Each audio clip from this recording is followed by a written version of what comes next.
South. The story of Shackleton's last expedition, 1914 to 1917. Sir Ernest Henry Shackleton. Preface. After the conquest of the South Pole by Amundsen, who by a narrow margin of days only was in advance of the British expedition under Scott, there remained but one great main object of Antarctic journeyings, the crossing of the South Polar continent from sea to sea. When I returned from the Nimrod expedition on which we had to turn back from our attempt to plant the British flag on the South Pole, being beaten by stress of circumstances within 97 miles of our goal, my mind turned to the crossing of the continent, for I was morally certain that either Amundsen or Scott would reach the pole on our own route, or a parallel one. After hearing of the Norwegian success, I began to make preparations to start a last great journey, so that the first crossing of the last continent should be achieved by a British expedition.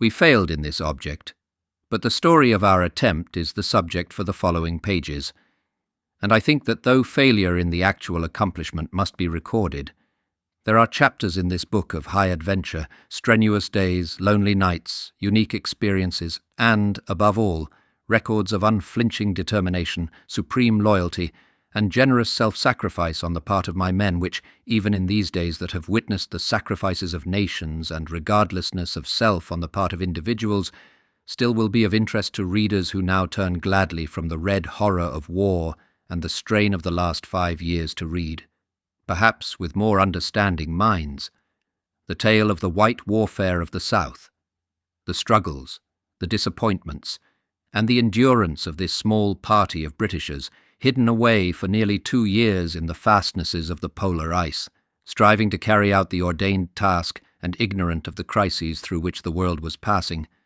make a story which is unique in the history of Antarctic exploration. Owing to the loss of the Endurance and the disaster to the Aurora, certain documents relating mainly to the organization and preparation of the expedition have been lost. But anyhow, I had no intention of presenting a detailed account of the scheme of preparation, storing, and other necessary but, to the general reader, unimportant affairs. As since the beginning of this century, every book on Antarctic exploration has dealt fully with this matter. I therefore briefly place before you the inception and organization of the expedition, and insert here the copy of the program which I prepared in order to arouse the interest of the general public in the expedition. The Transcontinental Party. The first crossing of the Antarctic continent from sea to sea via the pole, apart from its historic value, will be a journey of great scientific importance. The distance will be roughly 1,800 miles, and the first half of this, from the Weddell Sea to the pole, will be over unknown ground. Every step will be an advance in geographical science. It will be learned whether the great Victoria chain of mountains, which has been traced from the Ross Sea to the pole, extends across the continent, and thus links up, except for the ocean break, with the Andes of South America, and whether the great plateau around the pole dips gradually towards the Weddell Sea. Continuous magnetic observations will be taken on the journey. The route will lead towards the magnetic pole, and the determination of the dip of the magnetic needle will be of importance in practical magnetism. The meteorological conditions will be carefully noted, and this should help to solve many of our weather problems. The glaciologist and geologist will study ice formations and the nature of the mountains, and this report will prove of great scientific interest. Scientific work by other parties. While the Transcontinental Party is carrying out, for the British flag, the greatest polar journey ever attempted, the other parties will be engaged in important scientific work. 2 sledging parties will operate from the base on the Weddell Sea.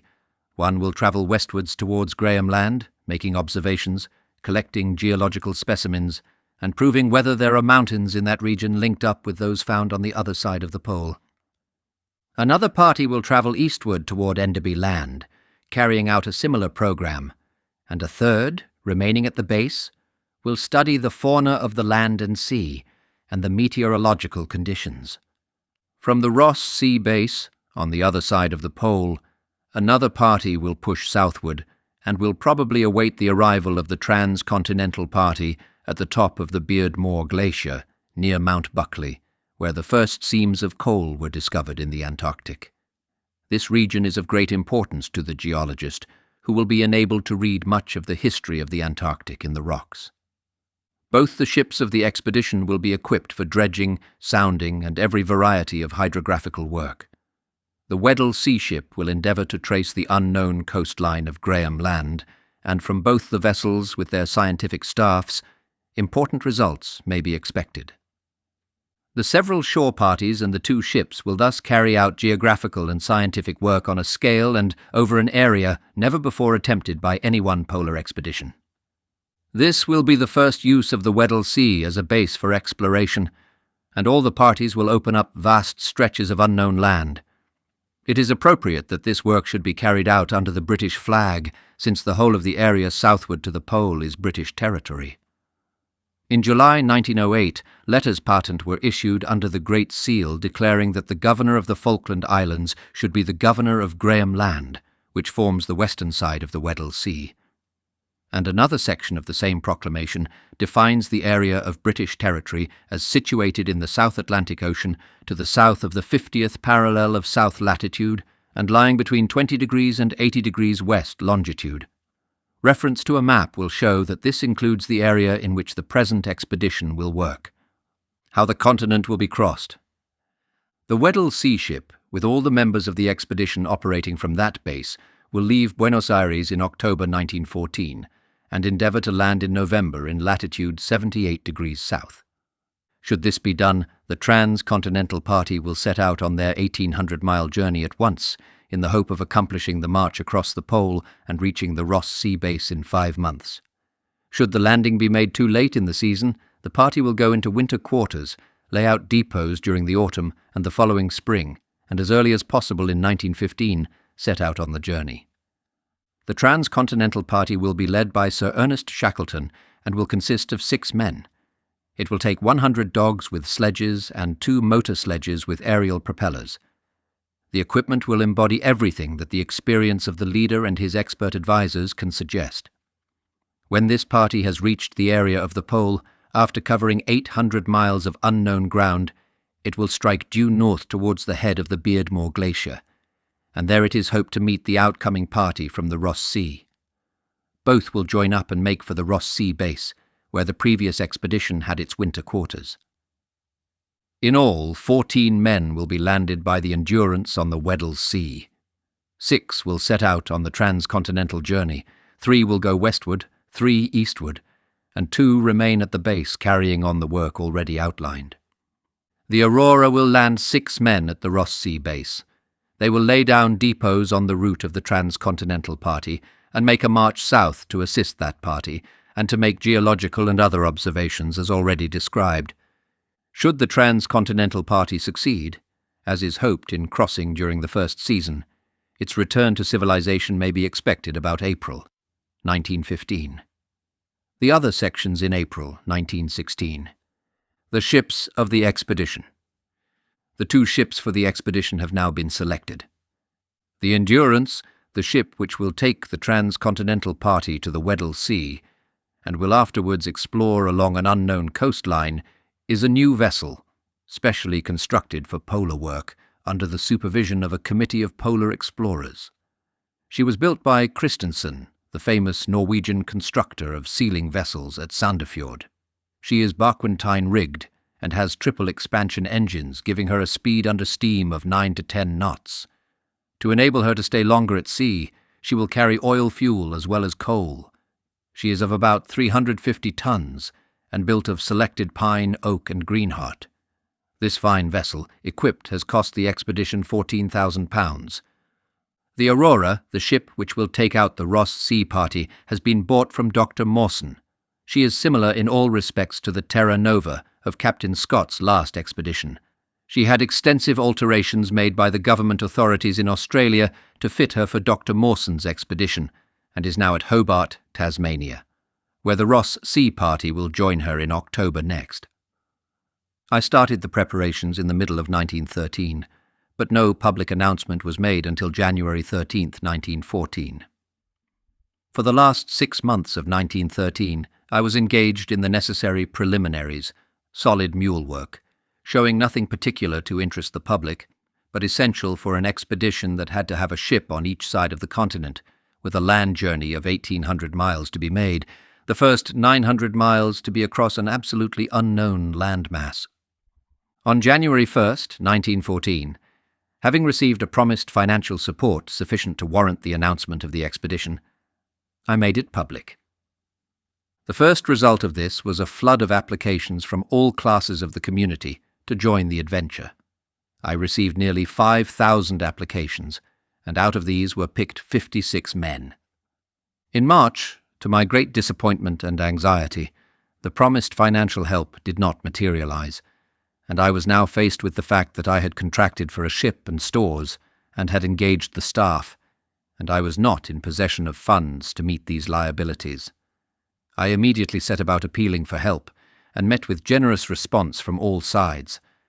I cannot here give the names of all who supported my application, but whilst taking this opportunity of thanking everyone for their support, which came from parts as far apart as the interior of China, Japan, New Zealand, and Australia, I must particularly refer to the munificent donation of £24,000 from the late Sir James Caird, and to one of £10,000 from the British government. I must also thank Mr. Dudley Docker, who enabled me to complete the purchase of the Endurance, and Miss Elizabeth Dawson Lambton, who since 1901 has always been a firm friend to Antarctic exploration, and who again, on this occasion, assisted largely.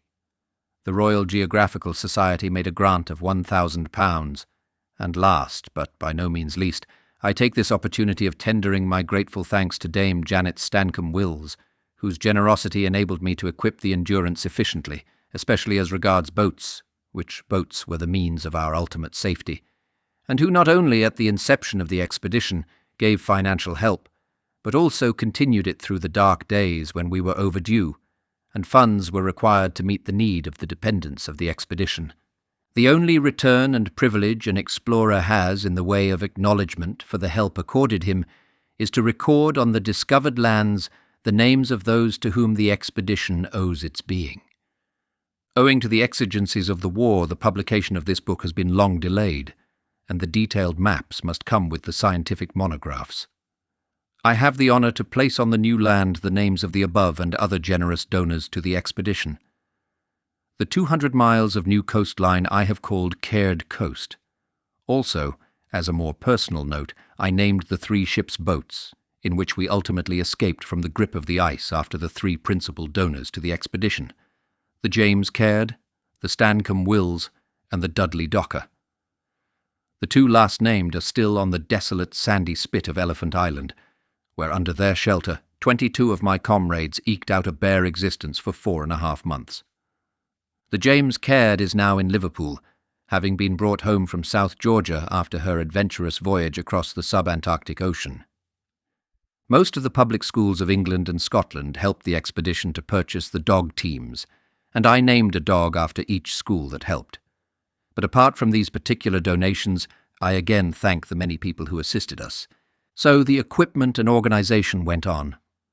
I purchased the Aurora from Sir Douglas Mawson, and arranged for Mackintosh to go to Australia and take charge of her, there sending sledges, equipment, and most of the stores from this side, but depending somewhat on the sympathy and help of Australia and New Zealand for coal and certain other necessities, knowing that previously these 2 countries had always generously supported the exploration of what one might call their hinterland. Towards the end of July, all was ready, when suddenly the war clouds darkened over Europe. It had been arranged for the Endurance to proceed to Cowes, to be inspected by His Majesty on the Monday of Cowes week. But on Friday I received a message to say that the King would not be able to go to Cowes. My readers will remember how suddenly came the menace of war. Naturally, both my comrades and I were greatly exercised as to the probable outcome of the danger threatening the peace of the world. We sailed from London on Friday, August 1st, 1914, and anchored off Southend all Saturday. On Sunday afternoon I took the ship off Margate, growing hourly more anxious as the ever-increasing rumours spread, and on Monday morning I went ashore and read in the morning paper the order for general mobilization. I immediately went on board and mustered all hands and told them that I proposed to send a telegram to the Admiralty offering the ships, stores, and, if they agreed, our own services to the country in the event of war breaking out. All hands immediately agreed, and I sent off a telegram in which everything was placed at the disposal of the Admiralty. We only asked that, in the event of the declaration of war, the expedition might be considered as a single unit, so as to preserve its homogeneity. There were enough trained and experienced men amongst us to man a destroyer. Within an hour I received a laconic wire from the Admiralty saying, "Proceed." Within 2 hours a longer wire came from Mr. Winston Churchill, in which we were thanked for our offer, and saying that the authorities desired that the expedition, which had the full sanction and support of the scientific and geographical societies, should go on. So, according to these definite instructions, the Endurance sailed to Plymouth. On Tuesday the King sent for me and handed me the Union Jack to carry on the expedition. That night at midnight war broke out. On the following Saturday, August 8th, the Endurance sailed from Plymouth, obeying the direct order of the Admiralty. I make particular reference to this phase of the expedition, as I am aware that there was a certain amount of criticism of the expedition having left the country, and regarding this I wish further to add that the preparation of the expedition had been proceeding for over a year, and large sums of money had been spent. We offered to give the expedition up without even consulting the donors of this money, and but few thought that the war would last through these 5 years and involve the whole world. The expedition was not going on a peaceful cruise to the South Sea Islands, but to a most dangerous, difficult and strenuous work that has nearly always involved a certain percentage of loss of life. Finally, when the expedition did return, practically the whole of those members who had come unscathed through the dangers of the Antarctic took their places in the wider field of battle, and the percentage of casualties amongst the members of this expedition is high. The voyage out to Buenos Aires was uneventful, and on October 26th we sailed from that port for South Georgia, the most southerly outpost of the British Empire. Here, for a month, we were engaged in final preparation. The last we heard of the war was when we left Buenos Aires. Then the Russian steamroller was advancing. According to many, the war would be over within 6 months, and so we left, not without regret that we could not take our place there, but secure in the knowledge that we were taking part in a strenuous campaign for the credit of our country.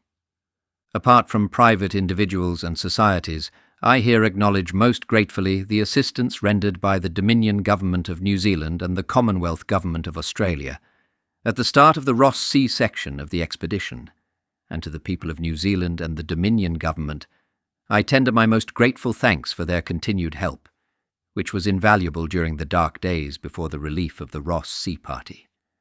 Mr. James Allen, Acting Premier, the late Mr. McNabb, Minister of Marine, Mr. Leonard Tripp, Mr. Mabin, and Mr. Toogood, and many others have laid me under a debt of gratitude that can never be repaid.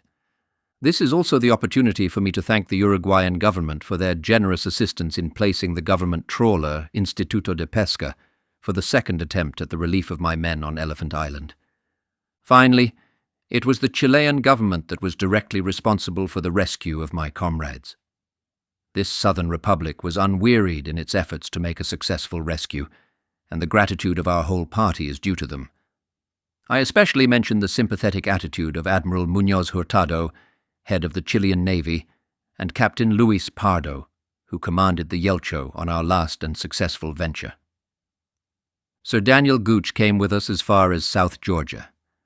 I owe him my special thanks for his help with the dogs, and we all regretted losing his cheery presence when we sailed for the south.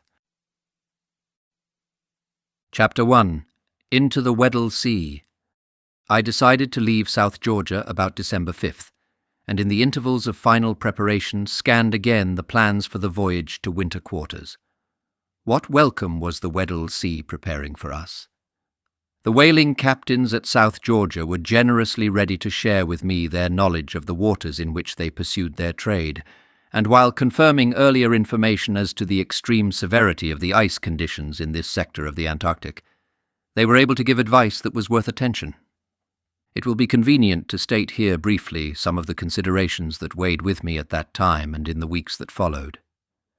I knew that the ice had come far north that season, and after listening to the suggestions of the whaling captains, had decided to steer to the South Sandwich Group, round Ultima Thule, and work as far to the eastward as the 15th meridian west longitude before pushing south. The whalers emphasized the difficulty of getting through the ice in the neighborhood of the South Sandwich Group. They told me they had often seen the floes come right up to the group in the summertime, and they thought the expedition would have to push through heavy pack in order to reach the Weddell Sea. Probably the best time to get into the Weddell Sea would be the end of February or the beginning of March. The whalers had gone right round the South Sandwich Group, and they were familiar with the conditions. The predictions they made induced me to take the deck load of coal, for if we had to fight our way through to Coates Land, we would need every ton of fuel the ship could carry. I hoped that by first moving to the east as far as the 15th meridian west, we would be able to go south through looser ice, pick up Coates Land, and finally reach Vassal Bay, where Filchner made his attempt at landing in 1912. Two considerations were occupying my mind at this juncture. I was anxious for certain reasons to winter the Endurance in the Weddell Sea, but the difficulty of finding a safe harbour might be very great. If no safe harbour could be found, the ship must winter at South Georgia. It seemed to me hopeless now to think of making the journey across the continent in the first summer, as the season was far advanced and the ice conditions were likely to prove unfavourable. In view of the possibility of wintering the ship in the ice, we took extra clothing from the stores at the various stations in South Georgia. The other question that was giving me anxious thought was the size of the shore party. If the ship had to go out during the winter, or if she broke away from winter quarters, it would be preferable to have only a small, carefully selected party of men ashore after the hut had been built and the stores landed. These men could proceed to lay out depots by man-haulage and make short journeys with the dogs, training them for the long, early march in the following spring. The majority of the scientific men would live aboard the ship, where they could do their work under good conditions. They would be able to make short journeys if required, using the Endurance as a base. All these plans were based on an expectation that the finding of winter quarters was likely to be difficult. If a really safe base could be established on the continent, I would adhere to the original program of sending one party to the south, one to the west round the head of the Weddell Sea towards Graham Land, and one to the east towards Enderby Land. We had worked out details of distances, courses, stores required, and so forth. Our sledging ration, the result of experience as well as close study, was perfect.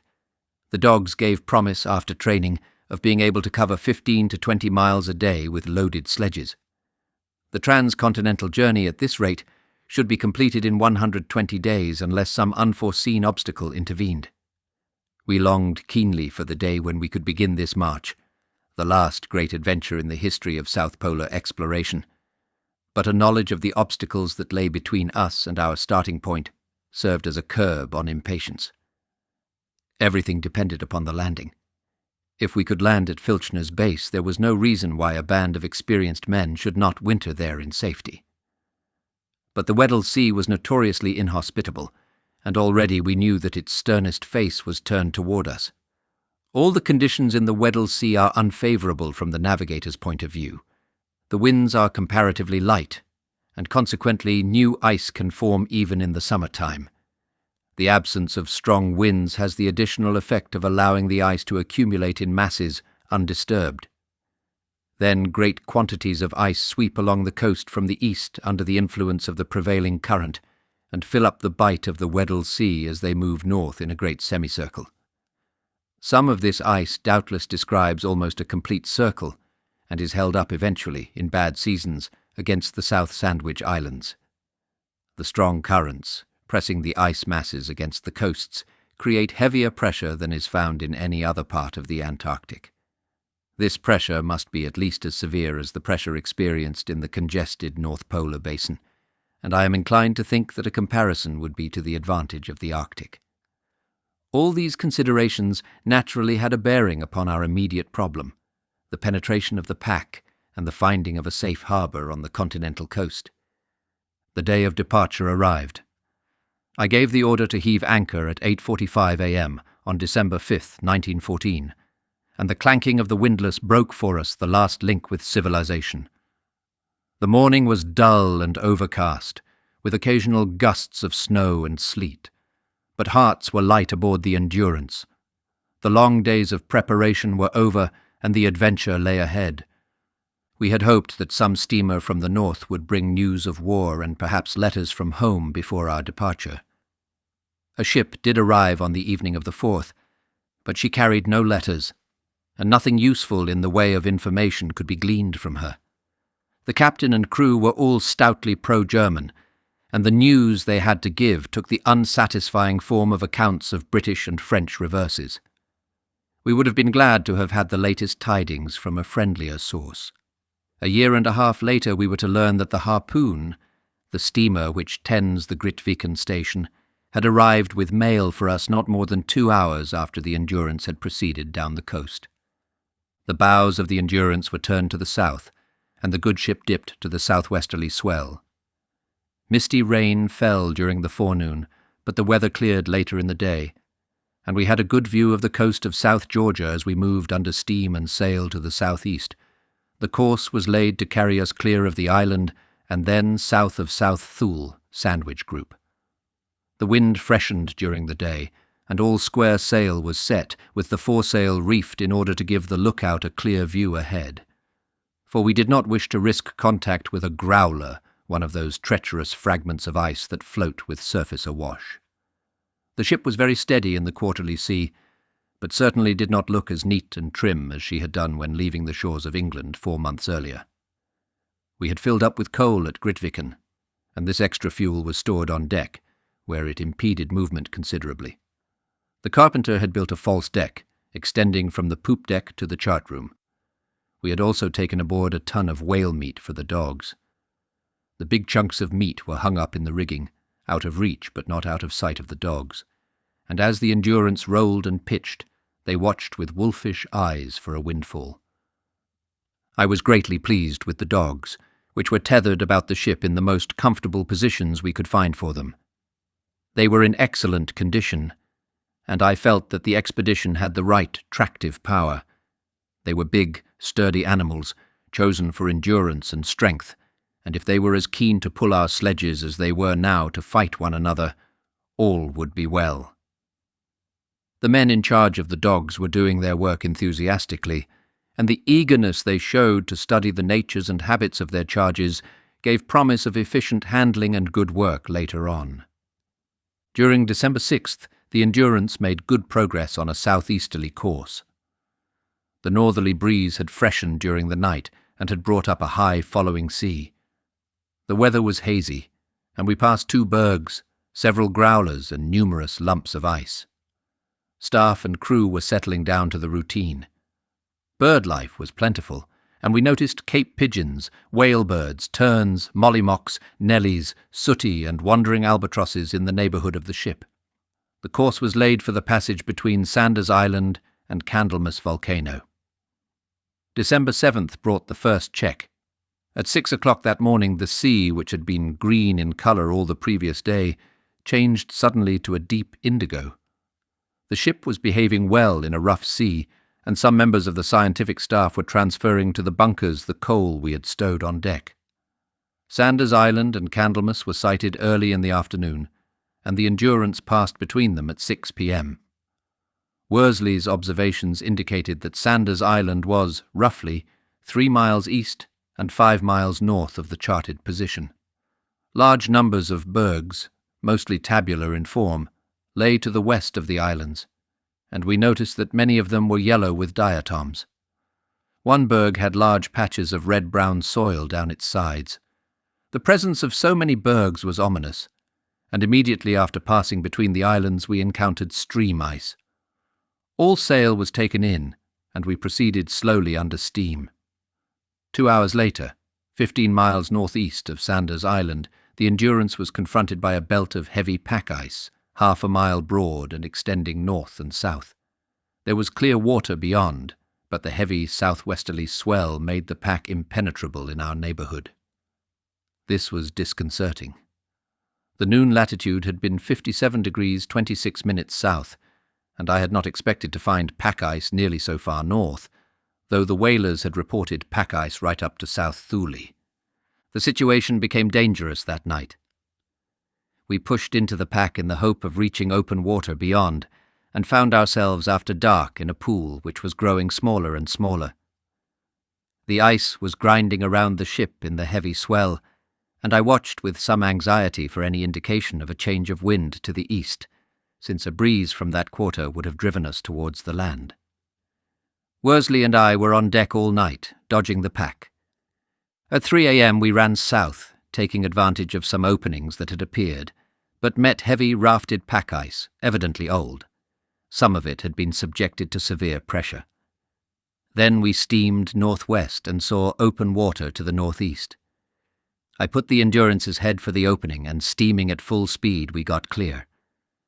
Then we went east in the hope of getting better ice, and 5 hours later, after some dodging, we rounded the pack and were able to set sail once more. This initial tussle with the pack had been exciting at times. Pieces of ice and bergs of all sizes were heaving and jostling against each other in the heavy southwesterly swell. In spite of all our care, the Endurance struck large lumps stem on, but the engines were stopped in time and no harm was done. The scene and sounds throughout the day were very fine. The swell was dashing against the sides of huge bergs and leaping right to the top of their icy cliffs. Sanders Island lay to the south, with a few rocky faces peering through the misty, swirling clouds that swathed it most of the time. The booming of the sea running into ice caverns, the swishing break of the swell on the loose pack, and the graceful bowing and undulating of the inner pack to the steeply rolling swell, which here was robbed of its break by the masses of ice to windward. We skirted the northern edge of the pack in clear weather, with a light southwesterly breeze and an overcast sky. The bergs were numerous. During the morning of December 9th, an easterly breeze brought hazy weather with snow, and at 4:30 p.m. we encountered the edge of pack ice in latitude 58 degrees 27 minutes south, longitude 22 degrees 08 degrees west. It was 1-year-old ice interspersed with older pack, all heavily snow-covered and lying west-southwest to east-northeast. We entered the pack at 5 p.m., but could not make progress, and cleared it again at 7:40 p.m. Then we steered east-northeast and spent the rest of the night rounding the pack. During the day we had seen adelie and ringed penguins, also several humpback and finner whales. An ice blink to the westward indicated the presence of pack in that direction. After rounding the pack, we steered south 40 degrees east, and at noon on the 10th had reached latitude 58 degrees 28 minutes south, longitude 20 degrees 28 degrees west. Observations showed the compass variation to be 1.5 degrees less than the chart recorded. I kept the Endurance on the course till midnight, when we entered loose open ice about 90 miles southeast of our noon position. This ice proved to fringe the pack, and progress became slow. There was a long easterly swell with a light northerly breeze, and the weather was clear and fine. Numerous bergs lay outside the pack. The Endurance steamed through loose open ice till 8 a.m. on the 11th, when we entered the pack in latitude 59 degrees 46 minutes south, longitude 18 degrees 22 degrees west. We could have gone farther east, but the pack extended far in that direction, and an effort to circle it might have involved a lot of northing. I did not wish to lose the benefit of the original southing. The extra miles would not have mattered to a ship with larger coal capacity than the Endurance possessed, but we could not afford to sacrifice miles unnecessarily. The pack was loose and did not present great difficulties at this stage. The foresail was set in order to take advantage of the northerly breeze. The ship was in contact with the ice occasionally and received some heavy blows. Once or twice she was brought up all standing against solid pieces, but no harm was done. The chief concern was to protect the propeller and rudder. If a collision seemed to be inevitable, the officer in charge would order slow or half speed with the engines, and put the helm over so as to strike floe a glancing blow. Then the helm would be put over towards the ice with the object of throwing the propeller clear of it, and the ship would forge ahead again. Worsley, Wild, and I, with 3 officers, kept 3 watches while we were working through the pack, so that we had 2 officers on deck all the time. The carpenter had rigged a 6-foot wooden semaphore on the bridge to enable the navigating officer to give the seamen or scientists at the wheel the direction and the exact amount of helm required. This device saved time, as well as the effort of shouting. We were pushing through this loose pack all day, and the view from the crow's nest gave no promise of improved conditions ahead. A Weddell seal and a crab-eater seal were noticed on the floes, but we did not pause to secure fresh meat. It was important that we should make progress towards our goal as rapidly as possible, and there was reason to fear that we should have plenty of time to spare later on if the ice conditions continued to increase in severity. On the morning of December 12th, we were working through loose pack, which later became thick in places. The sky was overcast and light snow was falling. I had all square sail set at 7 a.m. in order to take advantage of the northerly breeze, but it had to come in again 5 hours later when the wind hauled round to the west. The noon position was latitude 60 degrees 26 minutes south, longitude 17 degrees 58 minutes west, and the run for the 24 hours had been only 33 miles. The ice was still badly congested, and we were pushing through narrow leads and occasional openings with the floes often close abeam on either side. Antarctic, snow and stormy petrels, fulmars, white-rumped terns and adelies were around us. The quaint little penguins found the ship a cause of much apparent excitement and provided a lot of amusement aboard. One of the standing jokes was that all the adelies on the floe seemed to know Clark, and when he was at the wheel rushed along as fast as their legs could carry them, yelling out, "Clark! Clark!" and apparently very indignant and perturbed that he never waited for them or even answered them. We found several good leads to the south in the evening and continued to work southward throughout the night and the following day. The pack extended in all directions as far as the eye could reach. The noon observation showed the run for the 24 hours to be 54 miles, a satisfactory result under the conditions. Wild shot a young Ross seal on the floe, and we manoeuvred the ship alongside. Hudson jumped down, bent a line onto the seal, and the pair of them were hauled up. The seal was 4 feet, 9 inches long, and weighed about 90 pounds. He was a young male and proved very good eating, but when dressed and minus the blubber made little more than a square meal for our 28 men, with a few scraps for our breakfast and tea. The stomach contained only amphipods about an inch long, allied to those found in the whales at Grytviken. The conditions became harder on December 14th. There was a misty haze and occasional falls of snow. A few bergs were in sight. The pack was denser than it had been on the previous days.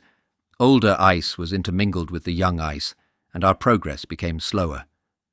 The propeller received several blows in the early morning, but no damage was done. A platform was rigged under the jib boom in order that Hurley might secure some kinematograph pictures of the ship breaking through the ice. The young ice did not present difficulties to the Endurance, which was able to smash a way through, but the lumps of older ice were more formidable obstacles, and conning the ship was a task requiring close attention. The most careful navigation could not prevent an occasional bump against ice too thick to be broken or pushed aside.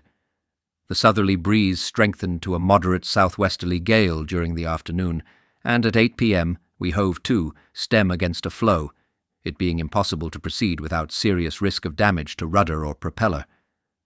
I was interested to notice that, although we had been steaming through the pack for 3 days, the northwesterly swell still held with us. It added to the difficulties of navigation in the lanes, since the ice was constantly in movement. The Endurance remained against the floe for the next 24 hours, when the gale moderated. The pack extended to the horizon in all directions and was broken by innumerable narrow lanes. Many bergs were in sight, and they appeared to be travelling through the pack in a southwesterly direction under the current influence. Probably the pack itself was moving northeast with the gale. Clark put down a net in search of specimens, and at 2 fathoms it was carried southwest by the current and fouled the propeller. He lost the net, 2 leads, and a line. 10 bergs drove to the south through the pack during the 24 hours.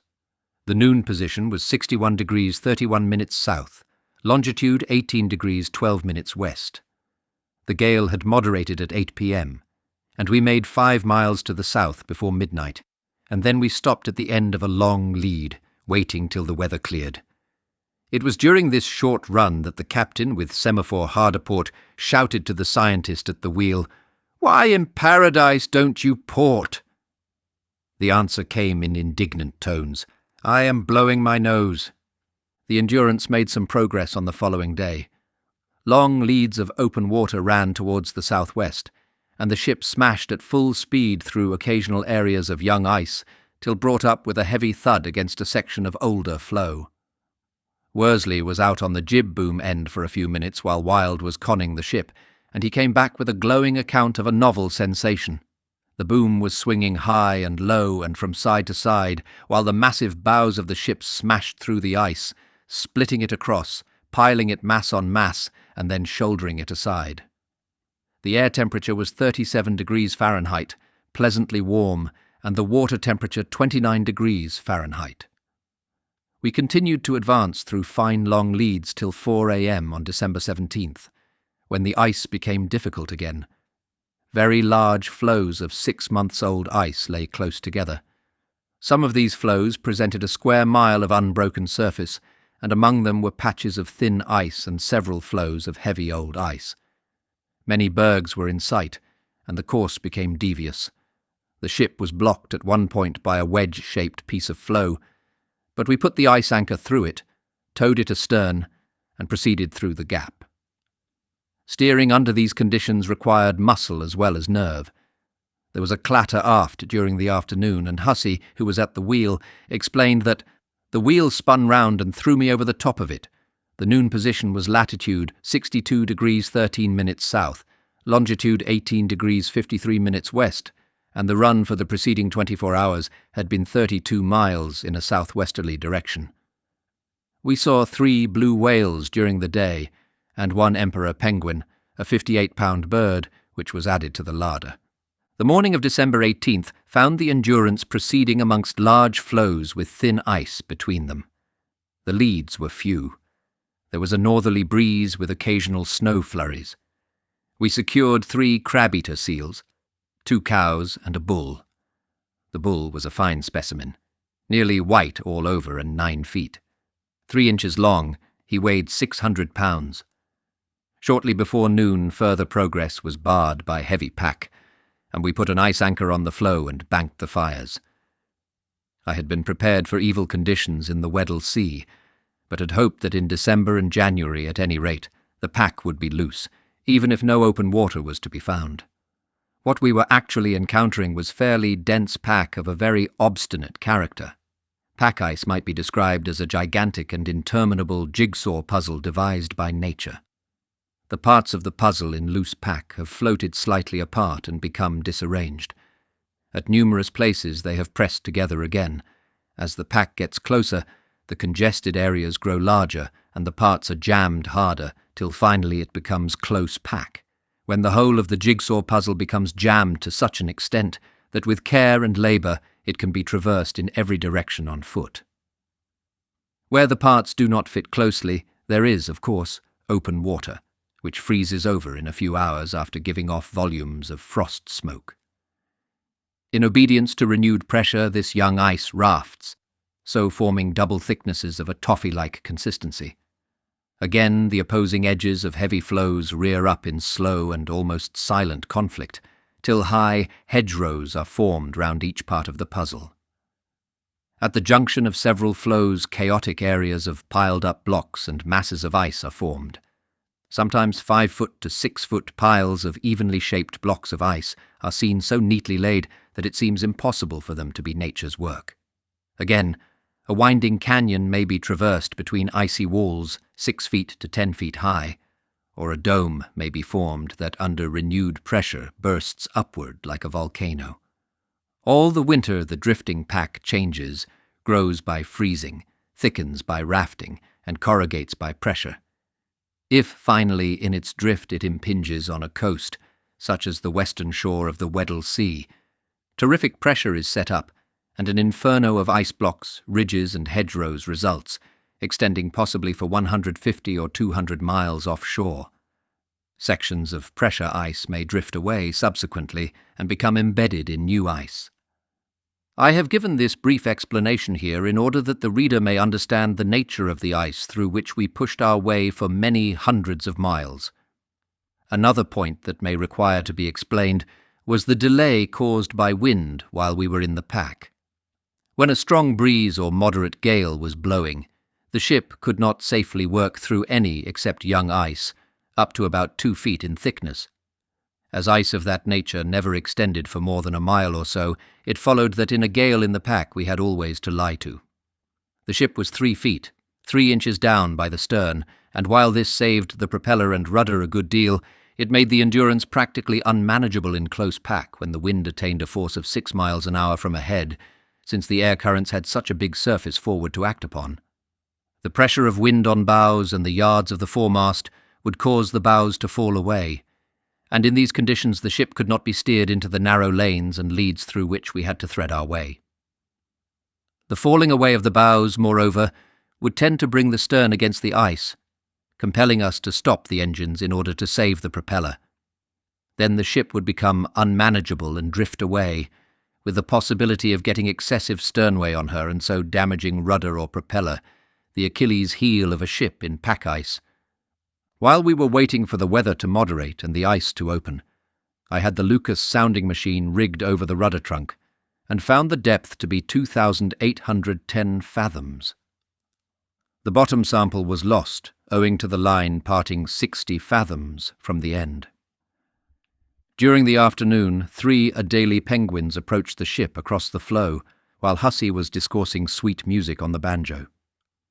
The solemn-looking little birds appeared to appreciate, "It's a long way to Tipperary," but they fled in horror when Hussey treated them to a little of the music that comes from Scotland.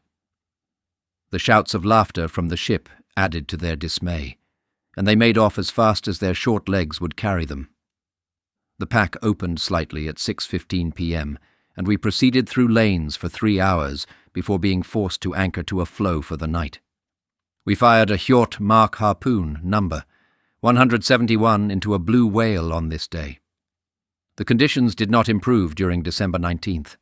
A fresh to strong northerly breeze brought haze and snow, and after proceeding for 2 hours the Endurance was stopped again by heavy floes. It was impossible to manoeuvre the ship in the ice owing to the strong wind, which kept the floes in movement and caused lanes to open and close with dangerous rapidity. The noon observation showed that we had made 6 miles to the southeast in the previous 24 hours. All hands were engaged during the day in rubbing shoots off our potatoes, which were found to be sprouting freely. We remained moored to a floe over the following day, the wind not having moderated. Indeed, it freshened to a gale in the afternoon, and the members of the staff and crew took advantage of the pause to enjoy a vigorously contested game of football on the level surface of the floe alongside the ship. 12 bergs were in sight at this time. The noon position was latitude 62 degrees, 42 minutes south, longitude 17 degrees 54 minutes west, showing that we had drifted about 6 miles in a northeasterly direction. Monday, December 21st, was beautifully fine, with a gentle west-northwesterly breeze. We made a start at 3 a.m. and proceeded through the pack in a southwesterly direction. At noon we had gained 7 miles almost due east, the northerly drift of the pack having continued while the ship was apparently moving to the south. Petrels of several species, penguins and seals were plentiful, and we saw 4 small blue whales. At noon we entered a long lead to the southward, and passed around and between 9 splendid bergs. One mighty specimen was shaped like the Rock of Gibraltar, but with steeper cliffs, and another had a natural dock that would have contained the Aquitania. A spur of ice closed the entrance to the huge blue pool. Hurley brought out his kinematograph camera in order to make a record of these bergs. Fine long leads running east and southeast among bergs were found during the afternoon, but at midnight the ship was stopped by small, heavy ice floes, tightly packed against an unbroken plain of ice. The outlook from the masthead was not encouraging. The big floe was at least 15 miles long and 10 miles wide. The edge could not be seen at the widest part, and the area of the floe must have been not less than 150 square miles. It appeared to be formed of year-old ice, not very thick and with very few hummocks or ridges in it. We thought it must have been formed at sea in very calm weather and drifted up from the southeast. I had never seen such a large area of unbroken ice in the Ross Sea. We waited with banked fires for the strong easterly breeze to moderate or the pack to open. At 6:30 p.m. on December 22nd, some lanes opened and we were able to move towards the south again.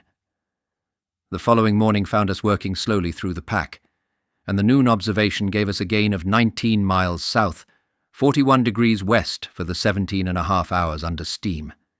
Many year-old adelies, 3 crab-eaters, 6 sea leopards, 1 Weddell and 2 blue whales were seen. The air temperature, which had been down to 25 degrees Fahrenheit on December 21st, had risen to 34 degrees Fahrenheit. While we were working along leads to the southward in the afternoon, we counted 15 bergs. 3 of these were table-topped, and 1 was about 70 feet high and 5 miles longitude.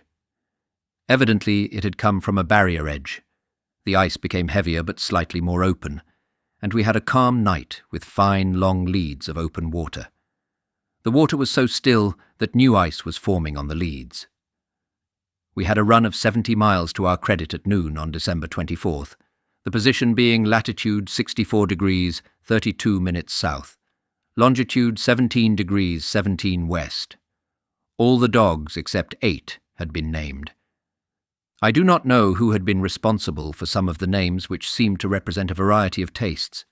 They were as follows: Rugby, Upton Bristol, Millhill, Songster, Sandy, Mac, Mercury, Wolf, Amundsen, Hercules, Hackenschmidt, Samson, Sammy, Skipper, Caruso, Sub, Ulysses, Spotty, Bosun, Slobbers, Sadie, Sue, Sally, Jasper, Tim, Sweep, Martin, Splitlip, Luke, Saint, Satan, Chips, Stumps, Snapper, Painful, Bob, Snowball, Jerry, Judge, Sooty, Rufus, Sidelights, Simeon, Swanker, Churgwin, Steamer, Peter, Fluffy, Steward, Slippery, Elliot, Roy, Noel, Shakespeare, Jamie, Bummer, Smuts, Lupoid, Spider, and Sailor. Some of the names, it will be noticed, had a descriptive flavour. Heavy floes held up the ship from midnight till 6 a.m. on December 25th, Christmas Day. Then they opened a little and we made progress till 11:30 a.m., when the leads closed again. We had encountered good leads and workable ice during the early part of the night, and the noon observation showed that our run for the 24 hours was the best since we entered the pack a fortnight earlier. We had made 71 miles south 4 degrees west. The ice held us up till the evening, and then we were able to follow some leads for a couple of hours before the tightly packed floes and the increasing wind compelled a stop. The celebration of Christmas was not forgotten. Grog was served at midnight to all on deck. There was grog again at breakfast, for the benefit of those who had been in their bunks at midnight. Lees had decorated the wardroom with flags and had a little Christmas present for each of us. Some of us had presents from home to open. Later there was a really splendid dinner, consisting of turtle soup, whitebait, jugged hare, Christmas pudding, mince pies, dates, figs, and crystallized fruits, with rum and stouters drinks. In the evening everybody joined in a sing-song. Hussey had made a one-stringed violin, on which, in the words of Worsley, he discoursed quite painlessly. The wind was increasing to a moderate southeasterly gale, and no advance could be made, so we were able to settle down to the enjoyments of the evening. The weather was still bad on December 26th and 27th, and the Endurance remained anchored to a floe. The noon position on the 26th was latitude 65 degrees 43 minutes south, longitude 17 degrees 36 minutes west. We made another sounding on this day with the Lucas machine, and found bottom at 2,819 fathoms. The specimen brought up was a terrigenous blue mud, glacial deposit, with some radiolaria. Everyone took turns at the work of heaving in, 2 men working together in 10-minute spells. Sunday, December 27th, was a quiet day aboard. The southerly gale was blowing the snow in clouds off the floe, and the temperature had fallen to 23 degrees Fahrenheit. The dogs were having an uncomfortable time in their deck quarters. The wind had moderated by the following morning, but it was squally with snow flurries, and I did not order a start till 11 p.m. The pack was still close, but the ice was softer and more easily broken. During the pause, the carpenter had rigged a small stage over the stern. A man was stationed there to watch the propeller and prevent it striking heavy ice, and the arrangement proved very valuable. It saved the rudder as well as the propeller from many blows. The high winds that had prevailed for 4.5 days gave way to a gentle southerly breeze in the evening of December 29th. Owing to the drift, we were actually 11 miles farther north than we had been on December 25th. But we made fairly good progress on the 30th in fine, clear weather. The ship followed a long lead to the southeast during the afternoon and evening, and at 11 p.m. we crossed the Antarctic Circle. An examination of the horizon disclosed considerable breaks in the vast circle of pack ice, interspersed with bergs of different sizes. Leads could be traced in various directions, but I looked in vain for an indication of open water. The sun did not set that night, and as it was concealed behind a bank of clouds, we had a glow of crimson and gold to the southward, with delicate pale green reflections in the water of the lanes to the southeast. The ship had a serious encounter with the ice on the morning of December 31st. We were stopped first by floes closing around us, and then about noon the Endurance got jammed between two floes heading east-northeast. The pressure heeled the ship over 6 degrees, while we were getting an ice anchor onto the floe in order to heave astern and thus assist the engines, which were running at full speed. The effort was successful. Immediately afterwards, at the spot where the Endurance had been held, slabs of ice 50 feet by 15 feet and 4 feet thick were forced 10 or 12 feet up on the lee floe at an angle of 45 degrees. The pressure was severe, and we were not sorry to have the ship out of its reach. The noon position was latitude 66 degrees 47 minutes south, longitude 15 degrees 52 minutes west, and the run for the preceding 24 hours was 51 miles south, 29 degrees east. "Since noon the character of the pack has improved," wrote Worsley on this day. "Though the leads are short, the floes are rotten and easily broken through if a good place is selected with care and judgment. In many cases we find large sheets of young ice through which the ship cuts for 1 mile or 2 miles at a stretch. I have been conning and working the ship from the crow's nest and find it much the best place, as from there one can see ahead and work out the course beforehand, and can also guard the rudder and propeller, the most vulnerable parts of a ship in the ice. At midnight, as I was sitting in the tub, I heard a clamorous noise down on the deck, with ringing of bells, and realized that it was the New Year. Worsley came down from his lofty seat and met Wild, Hudson, and myself on the bridge, where we shook hands and wished one another a happy and successful New Year. Since entering the pack on December 11th, we had come 480 miles through loose and close pack ice. We had pushed and fought the little ship through, and she had stood the test well, though the propeller had received some shrewd blows against hard ice, and the vessel had been driven against the floe until she had fairly mounted up on it and slid back rolling heavily from side to side.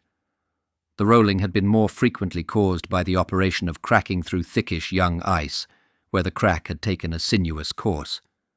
The ship, in attempting to follow it, struck first one bilge and then the other, causing her to roll 6 or 7 degrees. Our advance through the pack had been in a south 10 degrees east direction, and I estimated that the total steaming distance had exceeded 700 miles. The first 100 miles had been through loose pack, but the greatest hindrances had been 3 moderate southwesterly gales, 2 lasting for 3 days each, and 1 for 4.5 days. The last 250 miles had been through close pack, alternating with fine, long leads and stretches of open water.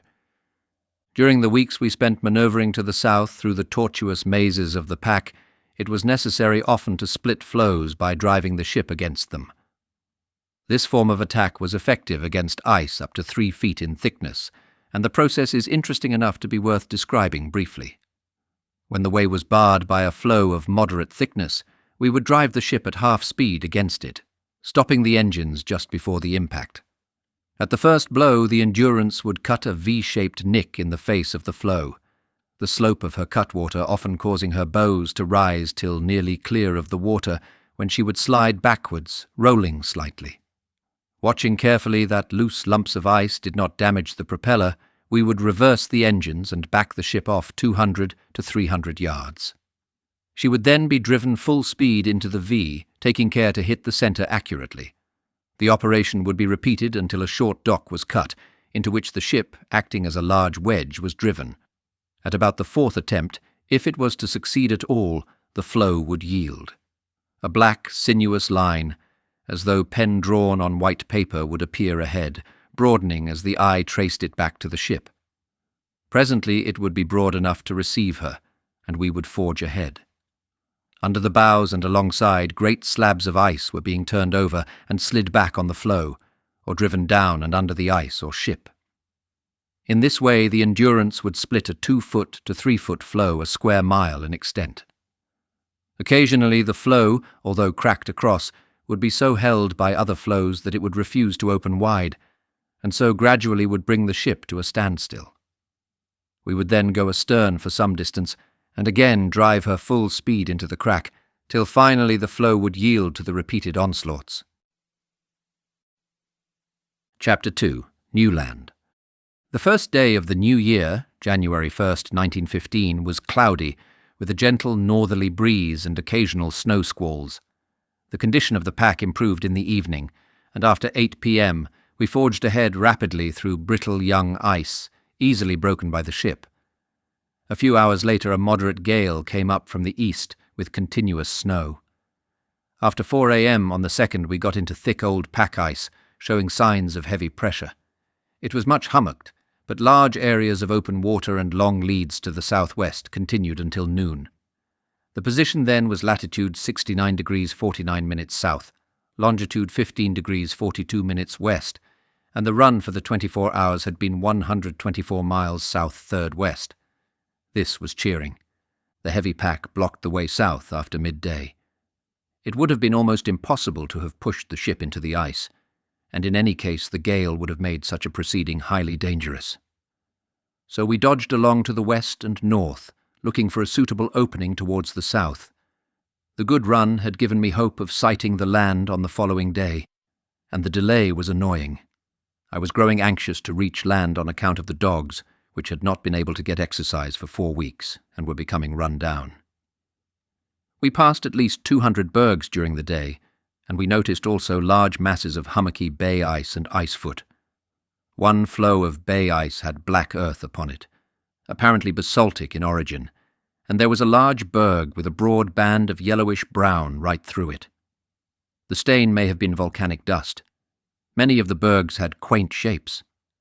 There was one that exactly resembled a large 2-funnel liner, complete in silhouette except for smoke. Later in the day we found an opening in the pack and made 9 miles to the southwest, but at 2 a.m. on January 3rd, the lead ended in hummocky ice, impossible to penetrate. A moderate easterly gale had come up with snow squalls, and we could not get a clear view in any direction. The hummocky ice did not offer a suitable anchorage for the ship, and we were compelled to dodge up and down for 10 hours before we were able to make fast to a small floe under the lee of a berg 120 feet high. The berg broke the wind and saved us drifting fast to leeward. The position was latitude 69 degrees 59 minutes south, longitude 17 degrees 31 minutes west. We made a move again at 7 p.m., when we took in the ice anchor and proceeded south, and at 10 p.m. we passed a small berg that the ship had nearly touched 12 hours previously. Obviously we were not making much headway. Several of the bergs passed during this day were of solid blue ice, indicating true glacier origin. By midnight of the 3rd we had made 11 miles to the south, and then came to a full stop in weather so thick with snow that we could not learn if the leads and lanes were worth entering. The ice was hummocky, but fortunately the gale was decreasing, and after we had scanned all the leads and pools within our reach, we turned back to the northeast. 2 sperm and 2 large blue whales were sighted, the first we had seen for 260 miles. We saw also petrels, numerous adelies, emperors, crab-eaters, and sea leopards.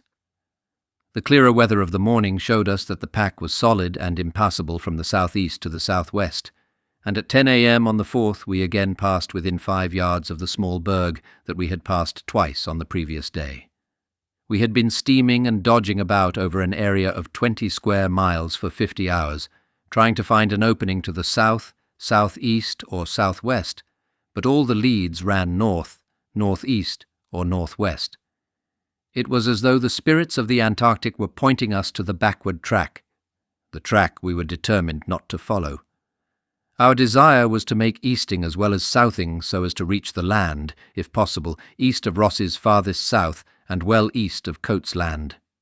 This was more important as the prevailing winds appeared to be to easterly, and every mile of easting would count. In the afternoon we went west in some open water, and by 4 p.m. we were making west-southwest with more water opening up ahead. The sun was shining brightly, over 3 degrees high at midnight, and we were able to maintain this direction in fine weather till the following noon. The position then was latitude 70 degrees 28 minutes south, longitude 20 degrees 16 minutes west, and the run had been 62 miles south, 62 degrees west. At 8 a.m. there had been open water from north round by west to southwest, but impenetrable pack to the south and east. At 3 p.m. the way to the southwest and west-northwest was absolutely blocked, and as we experienced a set to the west, I did not feel justified in burning more of the reduced stock of coal to go west or north. I took the ship back over our course for 4 miles to a point where some looser pack gave faint promise of a way through, but after battling for 3 hours with very heavy hummocked ice and making 4 miles to the south, we were brought up by huge blocks and floes of very old pack. Further effort seemed useless at that time, and I gave the order to bank fires after we had moored the Endurance to a solid floe. The weather was clear, and some enthusiastic football players had a game on the floe until about midnight. Worsley dropped through a hole in rotten ice while retrieving the ball. He had to be retrieved himself. Solid pack still barred the way to the south on the following morning, January 6th. There was some open water north of the floe, but as the day was calm and I did not wish to use coal in a possibly vain search for an opening to the southward, I kept the ship moored to the floe. This pause in good weather gave an opportunity to exercise the dogs, which were taken on to the floe by the men in charge of them. The excitement of the animals was intense. Several managed to get into the water, and the muzzles they were wearing did not prevent some hot fights. 2 dogs which had contrived to slip their muzzles fought themselves into an icy pool and were hauled out still locked in a grapple. However, men and dogs enjoyed the exercise. A sounding gave a depth of 2,400 fathoms, with a blue mud bottom. The wind freshened from the west early the next morning, and we started to skirt the northern edge of the solid pack in an easterly direction under sail. We had cleared the close pack by noon, but the outlook to the south gave small promise of useful progress, and I was anxious now to make easting. We went northeast under sail, and after making 39 miles passed a peculiar berg that we had been abreast of 60 hours earlier. Killer whales were becoming active around us, and I had to exercise caution in allowing anyone to leave the ship. These beasts have a habit of locating a resting seal by looking over the edge of a floe and then striking through the ice from below in search of a meal. They would not distinguish between seal and man. The noon position on January 8th was latitude 70 degrees 0 minutes south, longitude 19 degrees 9 minutes west. We had made 66 miles in a northeasterly direction during the preceding 24 hours. The course during the afternoon was east-southeast through loose pack and open water, with deep, hummocky floes to the south. Several leads to the south came in view, but we held on the easterly course. The floes were becoming looser, and there were indications of open water ahead. The ship passed not fewer than 500 bergs that day, some of them very large. A dark water sky extended from east to south-southeast on the following morning, and the Endurance, working through loose pack at half speed, reached open water just before noon.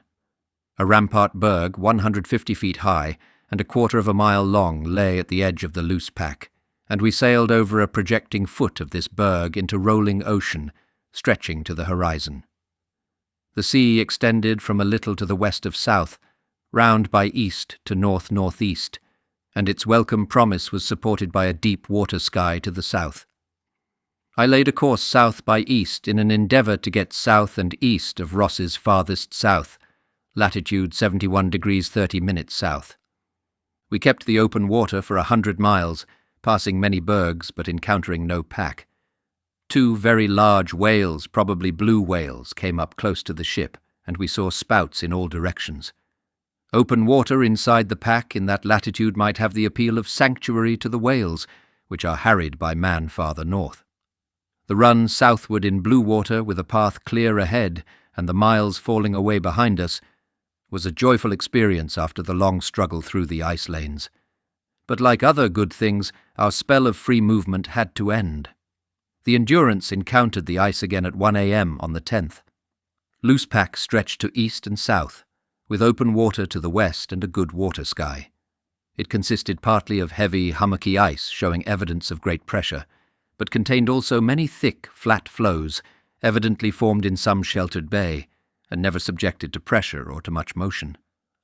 The swirl of the ship's wash brought diatomaceous scum from the sides of this ice. The water became thick with diatoms at 9 a.m., and I ordered a cast to be made. No bottom was found at 210 fathoms. The Endurance continued to advance southward through loose pack that morning. We saw the spouts of numerous whales and noticed some hundreds of crab-eaters lying on the floes. White-rumped terns, Antarctic petrels and snow petrels were numerous, and there was a colony of adelies on a low berg. A few killer whales, with their characteristic high dorsal fin, also came in view. The noon position was latitude 72 degrees 2 minutes south, longitude 16 degrees 7 minutes west, and the run for the 24 hours had been 136 miles south, 6 degrees east. We were now in the vicinity of the land discovered by Dr. W. S. Bruce, leader of the Scotia expedition, in 1904, and named by him Coates's Land. Dr. Bruce encountered an ice barrier in latitude 72 degrees 18 minutes south, longitude 10 degrees west, stretching from northeast to southwest. He followed the barrier edge to the southwest for 150 miles and reached latitude 74 degrees 1 minute south, longitude 22 degrees west. He saw no naked rock, but his description of rising slopes of snow and ice, with shoaling water off the barrier wall, indicated clearly the presence of land. It was up those slopes at a point as far south as possible that I planned to begin the march across the Antarctic continent. All hands were watching now for the coast described by Dr. Bruce, and at 5 p.m. the lookout reported an appearance of land to the south-southeast. We could see a gentle snow slope rising to a height of about 1,000 feet. It seemed to be an island or a peninsula with a sound on its south side, and the position of its most northerly point was about 72 degrees 34 minutes south, 16 degrees 40 minutes east W. The Endurance was passing through heavy loose pack, and shortly before midnight she broke into a lead of open sea along a barrier edge. A sounding within 1 cable's length of the barrier edge gave no bottom with 210 fathoms of line. The barrier was 70 feet high, with cliffs of about 40 feet. The Scotia must have passed this point when pushing to Bruce's farthest south on March 6, 1904, and I knew from the narrative of that voyage, as well as from our own observation, that the coast trended away to the southwest. The lead of open water continued along the barrier edge, and we pushed forward without delay. An easterly breeze brought cloud and falls of snow during the morning of January 11th. The barrier trended southwest by south, and we skirted it for 50 miles until 11 a.m. The cliffs in the morning were 20 feet high, and by noon they had increased to 110 and 115 feet. The brow apparently rose 20 to 30 feet higher. We were forced away from the barrier once for 3 hours by a line of very heavy pack ice. Otherwise there was open water along the edge, with high loose pack to the west and northwest. We noticed a seal bobbing up and down in an apparent effort to swallow a long silvery fish that projected at least 18 inches from its mouth. The noon position was latitude 73 degrees 13 minutes south, longitude 20 degrees 43 minutes west. and a sounding then gave 155 fathoms at a distance of a mile from the barrier. The bottom consisted of large igneous pebbles. The weather then became thick, and I held away to the westward, where the sky had given indications of open water, until 7 p.m., when we laid the ship alongside a floe in loose pack. Heavy snow was falling, and I was anxious lest the westerly wind should bring the pack hard against the coast and jam the ship. The Nimrod had a narrow escape from a misadventure of this kind in the Ross Sea early in 1908. We made a start again at 5 a.m. the next morning, January 12th, in overcast weather with mist and snow showers, and 4 hours later broke through loose pack ice into open water. The view was obscured, but we proceeded to the southeast and had gained 24 miles by noon, when 3 soundings in latitude 74 degrees 4 minutes south, longitude 22 degrees 48 minutes west gave 95, 128, and 103 fathoms, with a bottom of sand, pebbles, and mud. Clark got a good haul of biological specimens in the dredge. The Endurance was now close to what appeared to be the barrier, with a heavy pack ice foot containing numerous bergs frozen in and possibly aground. The solid ice turned away towards the northwest, and we followed the edge for 48 miles north 60 degrees west to clear it. Now we were beyond the point reached by the Scotia, and the land underlying the ice sheet we were skirting was new. The northerly trend was unexpected, and I began to suspect that we were really rounding a huge ice tongue attached to the true barrier edge and extending northward. Events confirmed this suspicion. We skirted the pack all night, steering northwest, then went west by north till 4 a.m. and round to southwest.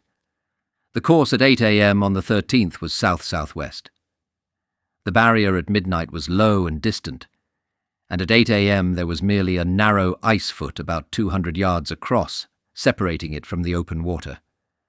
By noon there was only an occasional shelf of ice foot. The barrier in one place came with an easy sweep to the sea. We could have landed stores there without difficulty. We made a sounding 400 feet off the barrier, but got no bottom at 676 fathoms. At 4 p.m., still following the barrier to the southwest, we reached a corner and found it receding abruptly to the southeast. Our way was blocked by very heavy pack, and after spending 2 hours in a vain search for an opening, we moored the Endurance to a floe and banked fires. During that day we passed 2 schools of seals, swimming fast to the northwest and north-northeast. The animals swam in close order, rising and blowing like porpoises, and we wondered if there was any significance in their journey northward at that time of the year. Several young emperor penguins had been captured and brought aboard on the previous day. 2 of them were still alive when the Endurance was brought alongside the floe. They promptly hopped onto the ice, turned round, bowed gracefully 3 times, and retired to the far side of the floe. There is something curiously human about the manners and movements of these birds. I was concerned about the dogs. They were losing condition, and some of them appeared to be ailing. One dog had to be shot on the 12th. We did not move the ship on the 14th.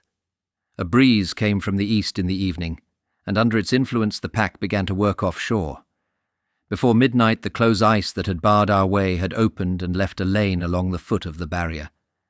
I decided to wait for the morning, not wishing to risk getting caught between the barrier and the pack in the event of the wind changing. A sounding gave 1,357 fathoms, with a bottom of glacial mud. The noon observation showed the position to be latitude 74 degrees 9 minutes south, longitude 27 degrees 16 minutes west. We cast off at 6 a.m. on the 15th in hazy weather with a northeasterly breeze and proceeded along the barrier in open water. The course was southeast for 16 miles, then south-southeast.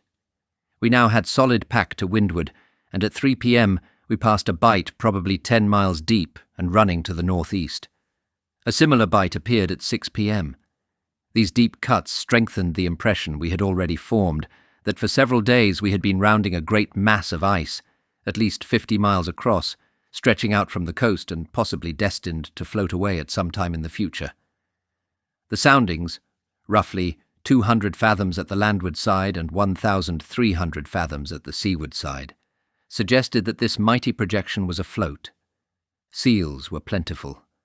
We saw large numbers on the pack and several on low parts of the barrier where the slope was easy. The ship passed through large schools of seals swimming from the barrier to the pack offshore. The animals were splashing and blowing around the Endurance, and Hurley made a record of this unusual sight with the kinematograph camera. The barrier now stretched to the southwest again. Sail was set to a fresh easterly breeze, but at 7 p.m. it had to be furled, the Endurance being held up by pack ice against the barrier for an hour. We took advantage of the pause to sound and got 268 fathoms with glacial mud and pebbles. Then a small lane appeared ahead. We pushed through at full speed, and by 8:30 p.m. the Endurance was moving southward with sails set in a fine expanse of open water. We continued to skirt the barrier in clear weather. I was watching for possible landing places, though as a matter of fact I had no intention of landing north of Vassal Bay, in Luitpold Land, except under pressure of necessity. Every mile gained towards the south meant a mile less sledging when the time came for the overland journey. Shortly before midnight on the 15th we came abreast of the northern edge of a great glacier or overflow from the inland ice, projecting beyond the barrier into the sea. It was 400 or 500 feet high, and at its edge was a large mass of thick bay ice.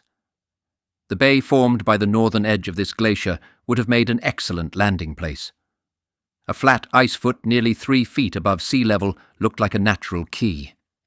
From this ice foot, a snow slope rose to the top of the barrier. The bay was protected from the southeasterly wind, and was open only to the northerly wind, which is rare in those latitudes. A sounding gave 80 fathoms, indicating that the glacier was aground.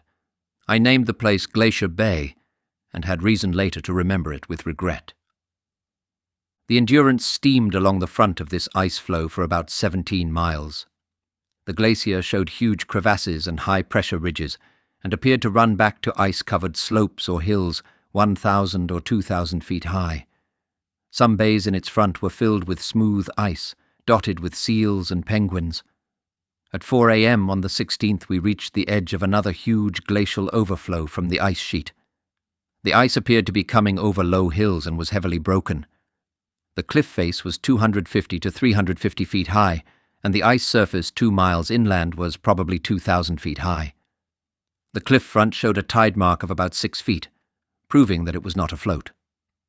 We steamed along the front of this tremendous glacier for 40 miles, and then at 8:30 a.m. we were held up by solid pack ice, which appeared to be held by stranded bergs. The depth, 2 cables off the barrier cliff, was 134 fathoms. No further advance was possible that day, but the noon observation, which gave the position as latitude 76 degrees 27 minutes south. Longitude 28 degrees 51 minutes west showed that we had gained 124 miles to the southwest during the preceding 24 hours. The afternoon was not without incident. The bergs in the neighbourhood were very large, several being over 200 feet high, and some of them were firmly aground, showing tide marks. A barrier berg bearing northwest appeared to be about 25 miles longitude. We pushed the ship against a small banded berg, from which Wardy secured several large lumps of biotite granite. While the Endurance was being held slow ahead against the berg, a loud crack was heard, and the geologist had to scramble aboard at once. The bands on this berg were particularly well defined. They were due to morainic action in the parent glacier. Later in the day, the easterly wind increased to a gale. Fragments of floe drifted past at about 2 knots, and the pack to leeward began to break up fast. A low berg of shallow draft drove down into the grinding pack and, smashing against 2 larger stranded bergs, pushed them off the bank. The 3 went away together, pell-mell. We took shelter under the lee of a large stranded berg. A blizzard from the east-northeast prevented us leaving the shelter of the berg on the following day, Sunday, January 17th. The weather was clear, but the gale drove dense clouds of snow off the land and obscured the coastline most of the time. The land, seen when the air is clear, appears higher than we thought it yesterday. Probably it rises to 3,000 feet above the head of the glacier. Caird Coast, as I have named it, connects Coates Land, discovered by Bruce in 1904, with Luitpold Land, discovered by Filchner in 1912. The northern part is similar in character to Coates Land. It is fronted by an undulating barrier, the van of a mighty ice sheet that is being forced outward from the high interior of the Antarctic continent, and apparently is sweeping over low hills, plains, and shallow seas, as the great Arctic ice sheet once pressed over northern Europe. The barrier surface, seen from the sea, is of a faint golden-brown colour. It terminates usually in cliffs ranging from 10 to 300 feet in height, but in a very few places sweeps down level with the sea. The cliffs are of dazzling whiteness, with wonderful blue shadows. Far inland higher slopes can be seen, appearing like dim blue or faint golden, fleecy clouds. These distant slopes have increased in nearness and clearness as we have come to the southwest, while the barrier cliffs here are higher and apparently firmer. We are now close to the junction with Luitpold Land. At this southern end of the Caird coast, the ice sheet, undulating over the hidden and imprisoned land, is bursting down a steep slope in tremendous glaciers, bristling with ridges and spikes of ice and seamed by thousands of crevasses. Along the whole length of the coast we have seen no bare land or rock.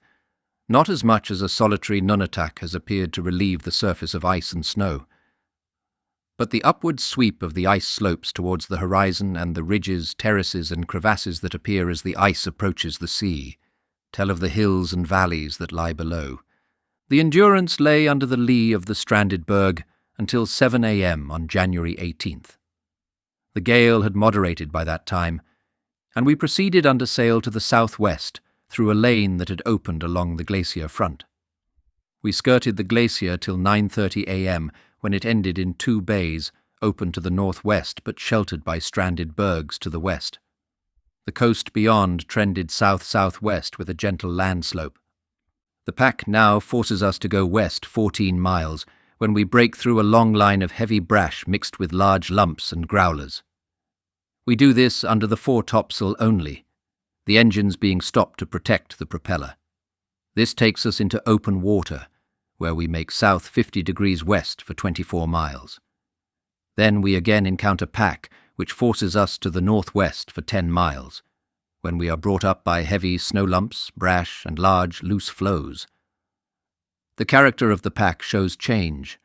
The floes are very thick and are covered by deep snow. The brash between the floes is so thick and heavy that we cannot push through without a great expenditure of power, and then for a short distance only. We therefore lie to for a while to see if the pack opens at all when this northeast wind ceases. Our position on the morning of the 19th was latitude 76 degrees 34 minutes south, longitude 31 degrees 30 minutes west. The weather was good, but no advance could be made. The ice had closed around the ship during the night, and no water could be seen in any direction from the deck. A few lanes were in sight from the masthead. We sounded in 312 fathoms, finding mud, sand, and pebbles. The land showed faintly to the east. We waited for the conditions to improve, and the scientists took the opportunity to dredge for biological and geological specimens. During the night a moderate northeasterly gale sprang up, and a survey of the position on the 20th showed that the ship was firmly beset. The ice was packed heavily and firmly all round the Endurance in every direction, as far as the eye could reach from the masthead. There was nothing to be done till the conditions changed, and we waited through that day and the succeeding days with increasing anxiety. The east-northeasterly gale that had forced us to take shelter behind the stranded berg on the 16th had veered later to the northeast, and it continued with varying intensity until the 22nd. Apparently this wind had crowded the ice into the bight of the Weddell Sea, and the ship was now drifting southwest with the floes which had enclosed it. A slight movement of the ice round the ship caused the rudder to become dangerously jammed on the 21st, and we had to cut away the ice with ice chisels, heavy pieces of iron with 6-foot wooden hafts. We kept steam up in readiness for a move if the opportunity offered, and the engines running full speed ahead helped to clear the rudder. Land was in sight to the east and south, about 16 miles distant on the 22nd. The land ice seemed to be faced with ice cliffs at most points, but here and there slopes ran down to sea level. Large crevassed areas in terraces parallel with the coast showed where the ice was moving down over foothills. The inland ice appeared for the most part to be undulating, smooth, and easy to march over, but many crevasses might have been concealed from us by the surface snow or by the absence of shadows. I thought that the land probably rose to a height of 5,000 feet, 40 or 50 miles inland. The accurate estimation of heights and distances in the Antarctic is always difficult, owing to the clear air, the confusing monotony of colouring, and the deceptive effect of mirage and refraction. The land appeared to increase in height to the southward, where we saw a line of land or barrier that must have been 70 miles, and possibly was even more distant. Sunday, January 24th, was a clear, sunny day with gentle easterly and southerly breezes. No open water could be seen from the masthead, but there was a slight water sky to the west and northwest. This is the first time for 10 days that the wind has varied from northeast and east, and on 5 of these days it has risen to a gale. Evidently the ice has become firmly packed in this quarter, and we must wait patiently till a southerly gale occurs, or currents open the ice. We are drifting slowly. The position today was 76 degrees 49 minutes south, 33 degrees 51 minutes west. Worsley and James, working on the floe with a Q magnetometer, found the variation to be 6 degrees west. Just before midnight, a crack developed in the ice 5 yards wide and a mile long, 50 yards ahead of the ship. The crack had widened to 1/4 of a mile by 10 a.m. on the 25th, and for 3 hours we tried to force the ship into this opening with engines at full speed ahead and all sails set.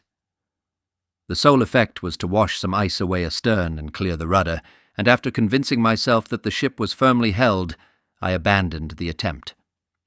Later in the day, Crean and 2 other men were over the side on a stage chipping at a large piece of ice that had got under the ship and appeared to be impeding her movement. The ice broke away suddenly, shot upward and overturned, pinning Crean between the stage and the haft of the heavy 11-foot iron pincher. He was in danger for a few moments, but we got him clear, suffering merely from a few bad bruises. The thick iron bar had been bent against him to an angle of 45 degrees. The days that followed were uneventful. Moderate breezes from the east and southwest had no apparent effect upon the ice, and the ship remained firmly held. On the 27th, the 10th day of inactivity, I decided to let the fires out. We had been burning half a ton of coal a day to keep steam in the boilers, and as the bunkers now contained only 67 tons, representing 33 days' steaming, we could not afford to continue this expenditure of fuel. Land still showed to the east and south when the horizon was clear. The biologist was securing some interesting specimens with the hand dredge at various depths. A sounding on the 26th gave 360 fathoms, and another on the 29th 449 fathoms. The drift was to the west, and an observation on the 31st, Sunday, showed that the ship had made 8 miles during the week. James and Hudson rigged the wireless in the hope of hearing the monthly message from the Falkland Islands. This message would be due about 3:20 a.m. on the following morning, but James was doubtful about hearing anything with our small apparatus at a distance of 1,630 miles from the dispatching station. We heard nothing, as a matter of fact, and later efforts were similarly unsuccessful. The conditions would have been difficult even for a station of high power. We were accumulating gradually a stock of seal meat during these days of waiting. Fresh meat for the dogs was needed, and seal steaks and liver made a very welcome change from the ship's rations aboard the Endurance. 4 crab-eaters and 3 Weddells, over a ton of meat for dog and man, fell to our guns on February 2nd, and all hands were occupied most of the day getting the carcasses back to the ship over the rough ice. We rigged 3 sledges for man-haulage and brought the seals about 2 miles, the sledging parties being guided among the ridges and pools by semaphore from the crow's nest. 2 more seals were sighted on the far side of a big pool, but I did not allow them to be pursued. Some of the ice was in a treacherous condition, with thin films hiding cracks and pools, and I did not wish to risk an accident. A crack about 4 miles long opened in the floe to the stern of the ship on the 3rd. The narrow lane in front was still open, but the prevailing light breezes did not seem likely to produce any useful movement in the ice. Early on the morning of the 5th, a northeasterly gale sprang up, bringing overcast skies and thick snow. Soon the pack was opening and closing without much loosening effect. At noon, the ship gave a sudden start and heeled over 3 degrees. Immediately afterwards, a crack ran from the bows to the lead ahead, and another to the lead astern. I thought it might be possible to reeve the ship through one of these leads towards open water. But we could see no water through the thick snow, and before steam was raised and while the view was still obscured, the pack closed again.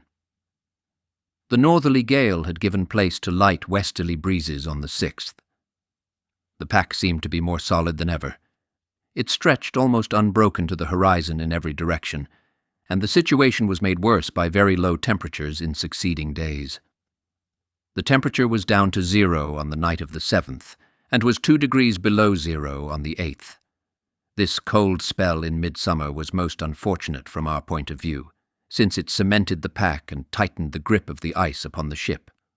The slow drift to the southwest continued, and we caught occasional glimpses of distant uplands on the eastern horizon. The position on the 7th was latitude 76 degrees 57 minutes south, longitude 35 degrees 7 minutes west. Soundings on the 6th and 8th found glacial mud at 630 and 529 fathoms. The Endurance was lying in a pool covered by young ice on the 9th. The solid floes had loosened their grip on the ship itself, but they were packed tightly all around. The weather was foggy. We felt a slight northerly swell coming through the pack, and the movement gave rise to hope that there was open water near to us. At 11 a.m., a long crack developed in the pack, running east and west as far as we could see through the fog, and I ordered steam to be raised in the hope of being able to break away into this lead. The effort failed. We could break the young ice in the pool, but the pack defied us. The attempt was renewed on the 11th, a fine, clear day with blue sky. The temperature was still low, -2 degrees Fahrenheit at midnight. After breaking through some young ice, the Endurance became jammed against soft floe. The engines running full speed astern produced no effect until all hands joined in sallying ship. The dog kennels amidships made it necessary for the people to gather aft, where they rushed from side to side in a mass in the confined space around the wheel. This was a ludicrous affair, the men falling over one another amid shouts of laughter without producing much effect on the ship.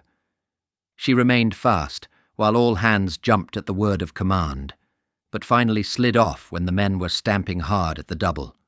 We were now in a position to take advantage of any opening that might appear. The ice was firm around us, and as there seemed small chance of making a move that day, I had the motor crawler and warper put out on the floe for a trial run. The motor worked most successfully, running at about 6 miles an hour over slabs and ridges of ice hidden by a foot or two of soft snow. The surface was worse than we would expect to face on land or barrier ice. The motor warped itself back on a 500-fathom steel wire and was taken aboard again. From the masthead, the mirage is continually giving us false alarms. Everything wears an aspect of unreality. Icebergs hang upside down in the sky. The land appears as layers of silvery or golden cloud. Cloud banks look like land.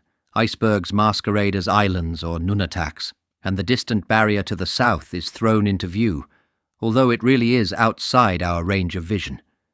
Worst of all is the deceptive appearance of open water, caused by the refraction of distant water, or by the sun shining at an angle on a field of smooth snow or the face of ice cliffs below the horizon. The second half of February produced no important change in our situation. Early in the morning of the 14th, I ordered a good head of steam on the engines and sent all hands onto the floe with ice chisels, prickers, saws, and picks. We worked all day, and throughout most of the next day in a strenuous effort to get the ship into the lead ahead. The men cut away the young ice before the bows and pulled it aside with great energy. After 24 hours' labour, we had got the ship a third of the way to the lead. But about 400 yards of heavy ice, including old rafted pack, still separated the Endurance from the water, and reluctantly I had to admit that further effort was useless. Every opening we made froze up again quickly, owing to the unseasonably low temperature. The young ice was elastic, and prevented the ship delivering a strong, splitting blow to the floe, while at the same time it held the older ice against any movement. The abandonment of the attack was a great disappointment to all hands. The men had worked long hours without thought of rest, and they deserved success. But the task was beyond our powers. I had not abandoned hope of getting clear, but was counting now on the possibility of having to spend a winter in the inhospitable arms of the pack. The sun, which had been above the horizon for 2 months, set at midnight on the 17th, and although it would not disappear until April, its slanting rays warned us of the approach of winter. Pools and leads appeared occasionally, but they froze over very quickly. We continued to accumulate a supply of seal meat and blubber, and the excursions across the floes to shoot and bring in the seals provided welcome exercise for all hands. 3 crab-eater cows shot on the 21st were not accompanied by a bull, and blood was to be seen about the hole from which they had crawled. We surmised that the bull had become the prey of one of the killer whales. These aggressive creatures were to be seen often in the lanes and pools, and we were always distrustful of their ability or willingness to discriminate between seal and man. A lizard-like head would show while the killer gazed along the floe with wicked eyes. Then the brute would dive, to come up a few moments later, perhaps, under some unfortunate seal reposing on the ice. Worsley examined a spot where a killer had smashed a hole 8 feet by 12 feet in 12.5 inches of hard ice, covered by 2.5 inches of snow. Big blocks of ice had been tossed onto the floe surface. Wordy, engaged in measuring the thickness of young ice, went through to his waist one day, just as a killer rose to blow in the adjacent lead. His companions pulled him out hurriedly. On the 22nd, the Endurance reached the farthest south point of her drift, touching the 77th parallel of latitude in longitude 35 degrees west. The summer had gone. Indeed, the summer had scarcely been with us at all. The temperatures were low day and night, and the pack was freezing solidly around the ship. The thermometer recorded 10 degrees below 0 Fahrenheit at 2 a.m. on the 22nd. Some hours earlier, we had watched a wonderful golden mist to the southward, where the rays of the declining sun shone through vapor rising from the ice. All normal standards of perspective vanish under such conditions, and the low ridges of the pack, with mist lying between them, gave the illusion of a wilderness of mountain peaks like the Bernese Oberland. I could not doubt now that the Endurance was confined for the winter. Gentle breezes from the east, south, and southwest did not disturb the hardening floes. The seals were disappearing and the birds were leaving us. The land showed still in fair weather on the distant horizon, but it was beyond our reach now, and regrets for havens that lay behind us were vain. We must wait for the spring, which may bring us better fortune. If I had guessed a month ago that the ice would grip us here, I would have established our base at one of the landing places at the Great Glacier, but there seemed no reason to anticipate then that the fates would prove unkind. This calm weather with intense cold in a summer month is surely exceptional. My chief anxiety is the drift. Where will the vagrant winds and currents carry the ship during the long winter months that are ahead of us? We will go west, no doubt. But how far? And will it be possible to break out of the pack early in the spring and reach Vassal Bay or some other suitable landing place? These are momentous questions for us. On February 24th we ceased to observe ship routine, and the Endurance became a winter station. All hands were on duty during the day and slept at night, except a watchman who looked after the dogs and watched for any sign of movement in the ice. We cleared a space of 10 feet by 20 feet round the rudder and propeller, sawing through ice 2 feet thick, and lifting the blocks with a pair of tongs made by the carpenter. Crean used the blocks to make an ice house for the dog Sally, which had added a little litter of pups to the strength of the expedition. Seals appeared occasionally, and we killed all that came within our reach. They represented fuel as well as food for men and dogs. Orders were given for the afterhold to be cleared and the stores checked, so that we might know exactly how we stood for a siege by an Antarctic winter. The dogs went off the ship on the following day. Their kennels were placed on the floe along the length of a wire rope to which the leashes were fastened. The dogs seemed heartily glad to leave the ship, and yelped loudly and joyously as they were moved to their new quarters. We had begun the training of teams, and already there was keen rivalry between the drivers.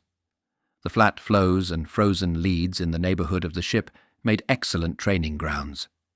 Hockey and football on the floe were our chief recreations, and all hands joined in many a strenuous game. Worsley took a party to the floe on the 26th and started building a line of igloos and dogloos round the ship. These little buildings were constructed, Eskimo fashion, of big blocks of ice, with thin sheets for the roofs.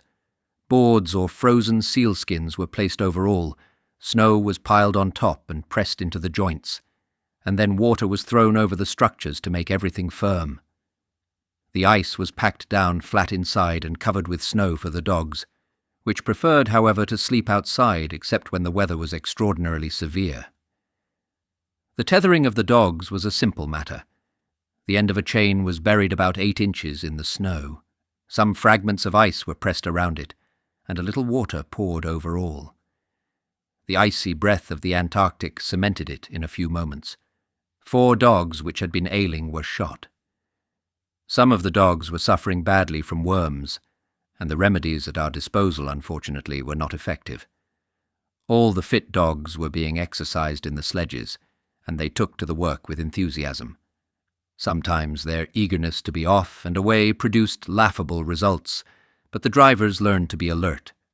The wireless apparatus was still rigged, but we listened in vain for the Saturday night time signals from New Year Island, ordered for our benefit by the Argentine government. On Sunday the 28th, Hudson waited at 2 a.m. for the Port Stanley monthly signals, but could hear nothing. Evidently the distances were too great for our small plant. Chapter 3. Winter Months. The month of March opened with a severe northeasterly gale. 5 Weddells and 2 crab-eaters were shot on the floe during the morning of March 1st, and the wind, with fine drifting snow, sprang up while the carcasses were being brought in by sledging parties. The men were compelled to abandon some of the blubber and meat, and they had a struggle to get back to the ship over the rough ice in the teeth of the storm. This gale continued until the 3rd, and all hands were employed clearing out the 'tween decks, which was to be converted into a living and dining room for officers and scientists. The carpenter erected in this room the stove that had been intended for use in the shore hut, and the quarters were made very snug. The dogs appeared indifferent to the blizzard. They emerged occasionally from the drift to shake themselves and bark, but were content most of the time to lie, curled into tight balls, under the snow. One of the old dogs, Saint, died on the night of the 2nd, and the doctors reported that the cause of death was appendicitis. When the gale cleared, we found that the pack had been driven in from the northeast and was now more firmly consolidated than before. A new berg, probably 15 miles in length, had appeared on the northern horizon. The bergs within our circle of vision had all become familiar objects, and we had names for some of them. Apparently they were all drifting with the pack. The sighting of a new berg was of more than passing interest, since in that comparatively shallow sea it would be possible for a big berg to become stranded. Then the island of ice would be a centre of tremendous pressure and disturbance amid the drifting pack. We had seen something already of the smashing effect of a contest between berg and floe, and had no wish to have the helpless endurance involved in such a battle of giants. During the 3rd, the seal meat and blubber was restowed on hummocks around the ship. The frozen masses had been sinking into the floe. Ice, though hard and solid to the touch, is never firm against heavy weights. An article left on the floe for any length of time is likely to sink into the surface ice. Then the salt water will percolate through and the article will become frozen into the body of the floe. Clear weather followed the gale, and we had a series of mock suns and parhelia. Minus temperatures were the rule, 21 degrees below 0 Fahrenheit being recorded on the 6th. We made mattresses for the dogs by stuffing sacks with straw and rubbish, and most of the animals were glad to receive this furnishing in their kennels. Some of them had suffered through the snow melting with the heat of their bodies, and then freezing solid. The scientific members of the expedition were all busy by this time. The meteorologist had got his recording station, containing anemometer, barograph and thermograph rigged over the stern.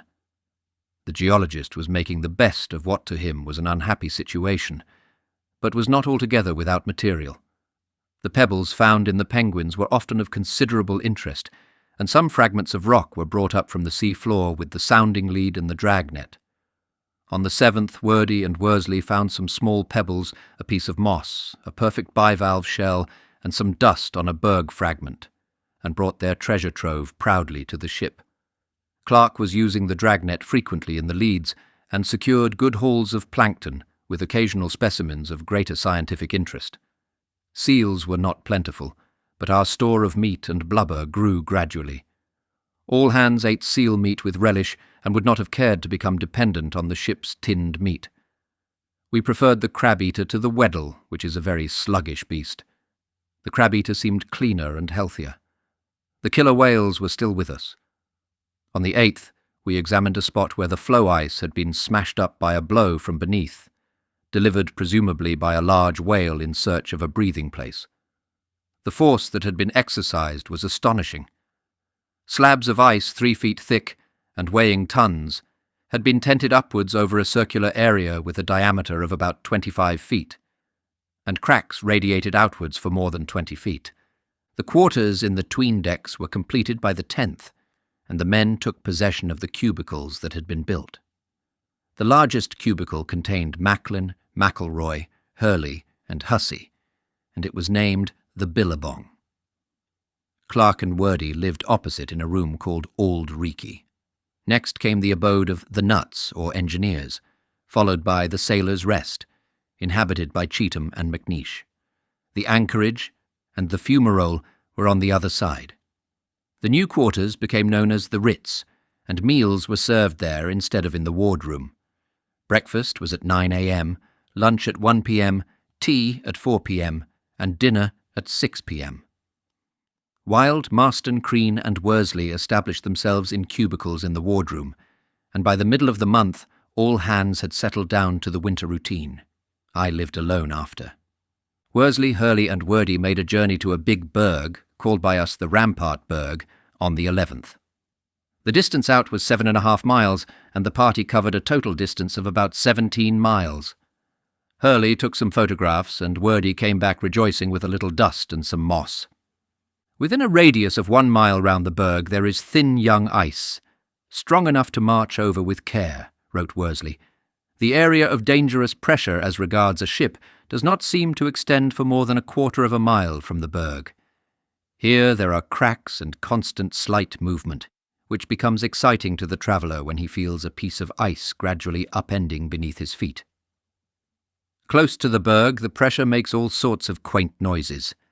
We heard tapping as from a hammer, grunts, groans and squeaks, electric trams running, birds singing, kettles boiling noisily, and an occasional swish as a large piece of ice, released from pressure, suddenly jumped or turned over.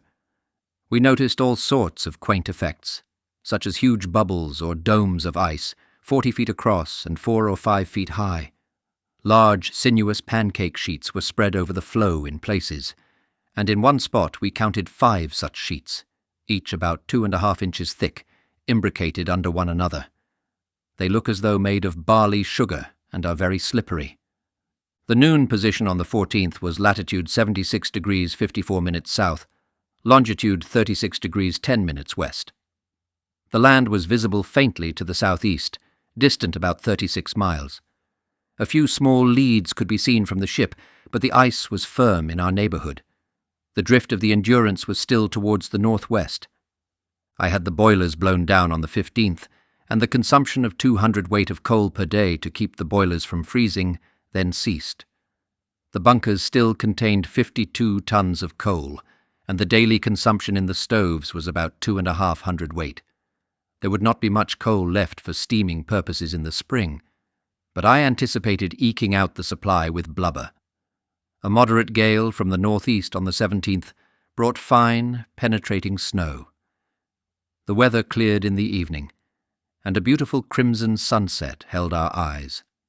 At the same time, the ice cliffs of the land were thrown up in the sky by mirage, with an apparent reflection in open water, though the land itself could not be seen definitely.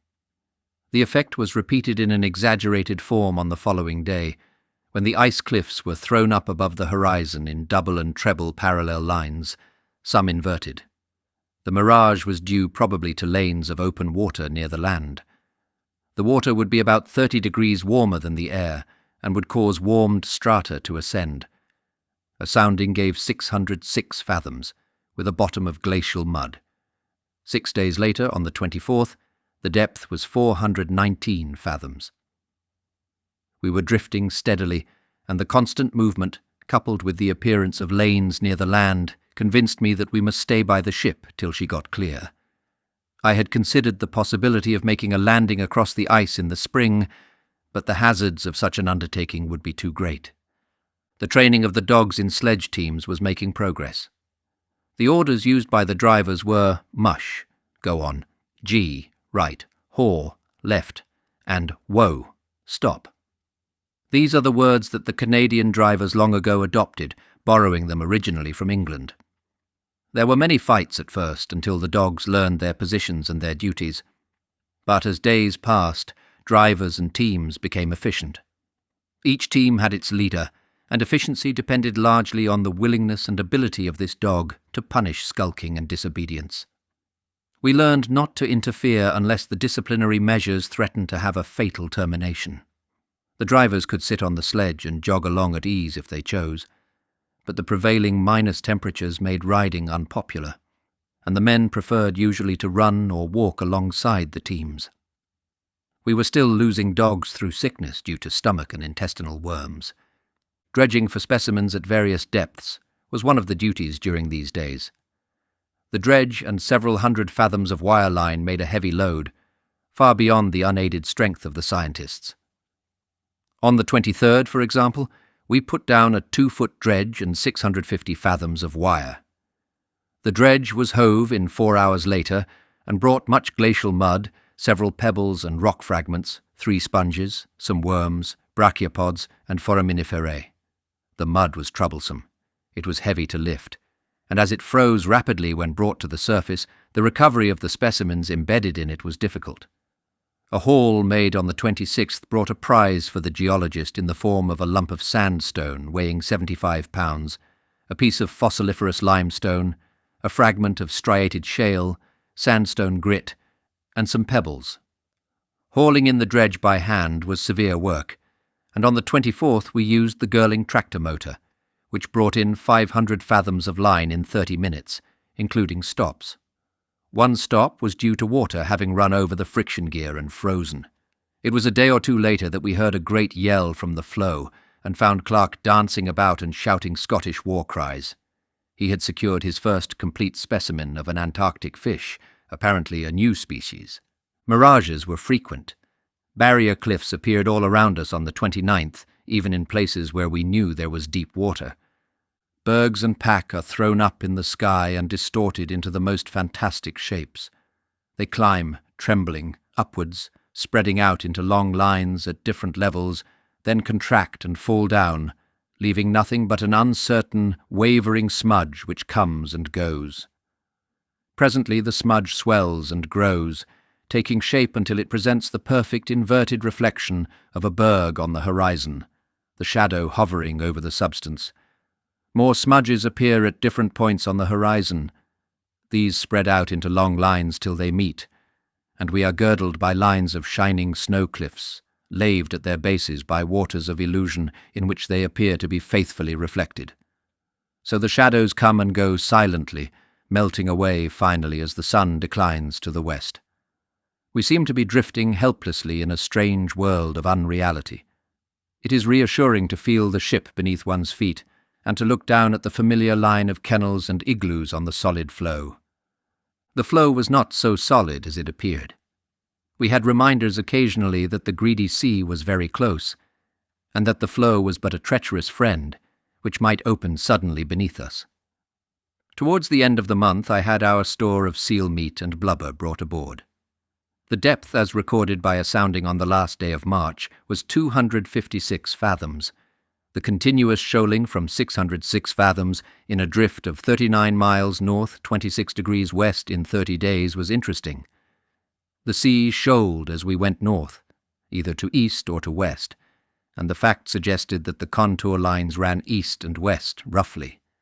Our total drift between January 19th, when the ship was frozen in, and March 31st, a period of 71 days, had been 95 miles in a N80°W direction. The icebergs around us had not changed their relative positions. The sun sank lower in the sky, the temperatures became lower, and the Endurance felt the grip of the icy hand of winter. 2 northeasterly gales in the early part of April assisted to consolidate the pack. The young ice was thickening rapidly, and though leads were visible occasionally from the ship, no opening of a considerable size appeared in our neighbourhood. In the early morning of April 1st, we listened again for the wireless signals from Port Stanley. The crew had lashed 3 20-foot rickers to the mastheads in order to increase the spread of our aerials, but still we failed to hear anything. The rickers had to come down subsequently, since we found that the gear could not carry the accumulating weight of rime. Soundings proved that the sea continued to shoal as the Endurance drifted to the northwest. The depth on April 2nd was 262 fathoms, with a bottom of glacial mud. 4 weeks later, a sounding gave 172 fathoms. The presence of grit in the bottom samples towards the end of the month suggested that we were approaching land again. The month was not uneventful. During the night of the 3rd, we heard the ice grinding to the eastward, and in the morning we saw that young ice was rafted 8 to 10 feet high in places. This was the first murmur of the danger that was to reach menacing proportions in later months. The ice was heard grinding and creaking during the 4th, and the ship vibrated slightly. The movement of the floe was sufficiently pronounced to interfere with the magnetic work. I gave orders that accumulations of snow, ice, and rubbish alongside the Endurance should be shoveled away, so that in case of pressure there would be no weight against the topsides to check the ship rising above the ice. All hands were busy with pick and shovel during the day and moved many tons of material. Again, on the 9th, there were signs of pressure. Young ice was piled up to a height of 11 feet astern of the ship, and the old floe was cracked in places. The movement was not serious, but I realized that it might be the beginning of trouble for the expedition. We brought certain stores aboard and provided space on deck for the dogs in case they had to be removed from the floe at short notice. We had run a 500-fathom steel wire round the ship, snow huts, and kennels, with a loop out to the lead ahead, where the dredge was used. This wire was supported on ice pillars, and it served as a guide in bad weather when the view was obscured by driving snow, and a man might have lost himself altogether. I had this wire cut in 5 places, since otherwise it might have been dragged across our section of the floe with damaging effect in the event of the ice splitting suddenly. The dogs had been divided into 6 teams of 9 dogs each. Wild, Crean, Macklin, McElroy, Marston, and Hurley each had charge of a team, and were fully responsible for the exercising, training, and feeding of their own dogs.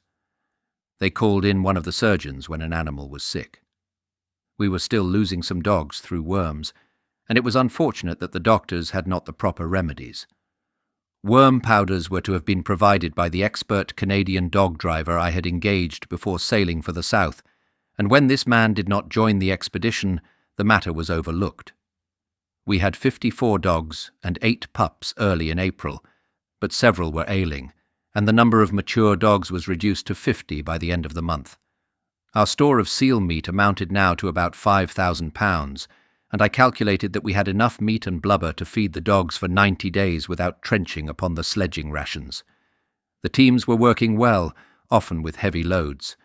The biggest dog was Hercules, who tipped the beam at 86 pounds. Samson was 11 pounds lighter, but he justified his name one day by starting off at a smart pace with a sledge carrying 200 pounds of blubber and a driver.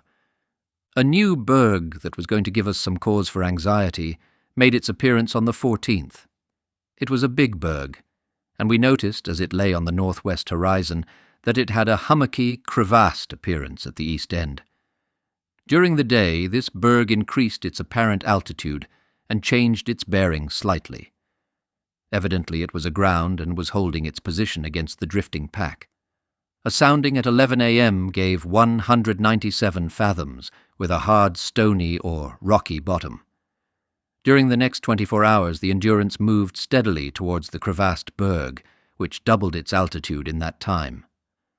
We could see from the masthead that the pack was piling and rafting against the mass of ice, and it was easy to imagine what would be the fate of the ship if she entered the area of disturbance. She would be crushed like an eggshell amid the shattering masses. Worsley was in the crow's nest on the evening of the 15th, watching for signs of land to the westward, and he reported an interesting phenomenon. The sun set amid a glow of prismatic colours on a line of clouds just above the horizon. A minute later, Worsley saw a golden glow, which expanded as he watched it, and presently the sun appeared again and rose a semi-diameter clear above the western horizon. He hailed Crean, who from a position on the floe 90 feet below the crow's nest also saw the reborn sun. A quarter of an hour later from the deck, Worsley saw the sun set a second time. This strange phenomenon was due to mirage or refraction. We attributed it to an ice crack to the westward, where the band of open water had heated a stratum of air. The drift of the pack was not constant, and during the succeeding days the crevassed berg alternately advanced and receded as the Endurance moved with the flow. On Sunday, April 18th, it was only 7 miles distant from the ship.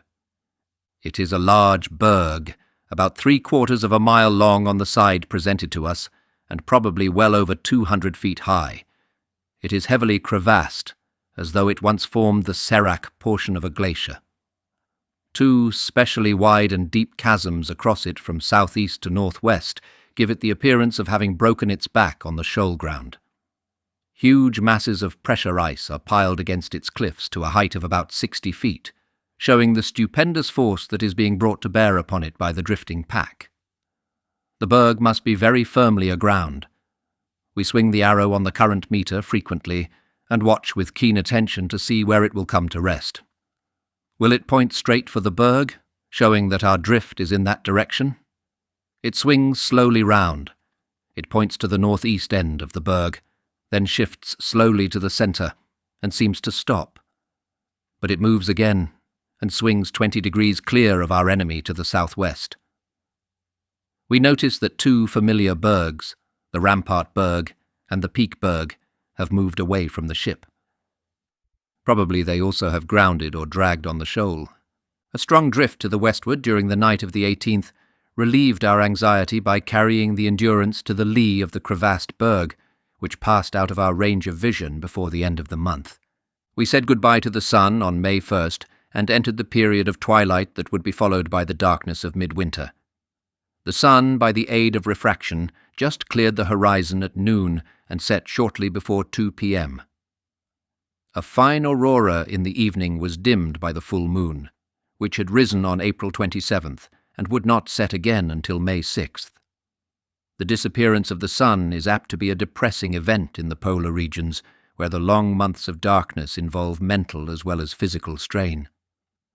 But the Endurance's company refused to abandon their customary cheerfulness, and a concert in the evening made the Ritz a scene of noisy merriment, in strange contrast with the cold, silent world that lay outside. One feels our helplessness as the long winter night closes upon us. By this time, if fortune had smiled upon the expedition, we would have been comfortably and securely established in a shore base, with depots laid to the south, and plans made for the long march in the spring and summer. Where will we make a landing now? It is not easy to forecast the future. The ice may open in the spring, but by that time we will be far to the northwest. I do not think we shall be able to work back to Vassel Bay. There are possible landing places on the western coast of the Weddell Sea, but can we reach any suitable spot early enough to attempt the overland journey next year? Time alone will tell. I do not think any member of the expedition is disheartened by our disappointment. All hands are cheery and busy, and will do their best when the time for action comes. In the meantime, we must wait. The ship's position on Sunday, May 2nd, was latitude 75 degrees 23 minutes south, longitude 42 degrees 14 minutes west. The temperature at noon was 5 degrees below 0 Fahrenheit, and the sky was overcast. A seal was sighted from the masthead at lunchtime, and 5 men, with 2 dog teams, set off after the prize. They had an uncomfortable journey outward in the dim, diffused light, which cast no shadows and so gave no warning of irregularities in the white surface. It is a strange sensation to be running along on apparently smooth snow, and to fall suddenly into an unseen hollow, or bump against a ridge. After going out 3 miles to the eastward, wrote Worsley in describing this seal hunt, we range up and down but find nothing, until from a hummock I fancy I see something apparently a mile away, but probably little more than half that distance. I ran for it, found the seal, and with a shout brought up the others at the double. The seal was a big Weddell, over 10 feet long and weighing more than 800 pounds, but Soldier, one of the team leaders, went for its throat without a moment's hesitation, and we had to beat off the dogs before we could shoot the seal. We caught 5 or 6 gallons of blood in a tin for the dogs, and let the teams have a drink of fresh blood from the seal. The light was worse than ever on our return, and we arrived back in the dark. Sir Ernest met us with a lantern, and guided us into the lead astern, and thence to the ship. This was the first seal we had secured since March 19th, and the meat and blubber made a welcome addition to the stores. 3 emperor penguins made their appearance in a lead west of the ship on May 3rd. They pushed their heads through the young ice while 2 of the men were standing by the lead. The men imitated the emperor's call and walked slowly, penguin fashion, away from the lead. The birds in succession made a magnificent leap 3 feet clear from the water onto the young ice. Thence they tobogganed to the bank and followed the men away from the lead. Their retreat was soon cut off by a line of men. We walk up to them, talking loudly and assuming a threatening aspect. Notwithstanding our bad manners, the 3 birds turn towards us, bowing ceremoniously. Then, after a closer inspection, they conclude that we are undesirable acquaintances and make off across the floe. We head them off and finally shepherd them close to the ship, where the frenzied barking of the dogs so frightens them that they make a determined effort to break through the line. We seize them. 1 bird of philosophic mien goes quietly, led by 1 flipper. The others show fight, but all are imprisoned in an igloo for the night. In the afternoon we see 5 emperors in the western lead and capture 1. Kerr and Cheetham fight a valiant action with 2 large birds. Kerr rushes at one, seizes it, and is promptly knocked down by the angered penguin, which jumps on his chest before retiring. Cheetham comes to Kerr's assistance, and between them they seize another penguin, bind his bill, and lead him, muttering muffled protests, to the ship like an inebriated old man between 2 policemen. He weighs 85 pounds, or 5 pounds less than the heaviest emperor captured previously. Kerr and Cheetham insist that he is nothing to the big fellow who escaped them. This penguin's stomach proved to be filled with freshly caught fish up to 10 inches longitude. Some of the fish were of a coastal or littoral variety. 2 more emperors were captured on the following day, and, while Wordy was leading one of them towards the ship, Wild came along with his team. The dogs, uncontrollable in a moment, made a frantic rush for the bird, and were almost upon him when their harness caught upon an ice pylon, which they had tried to pass on both sides at once.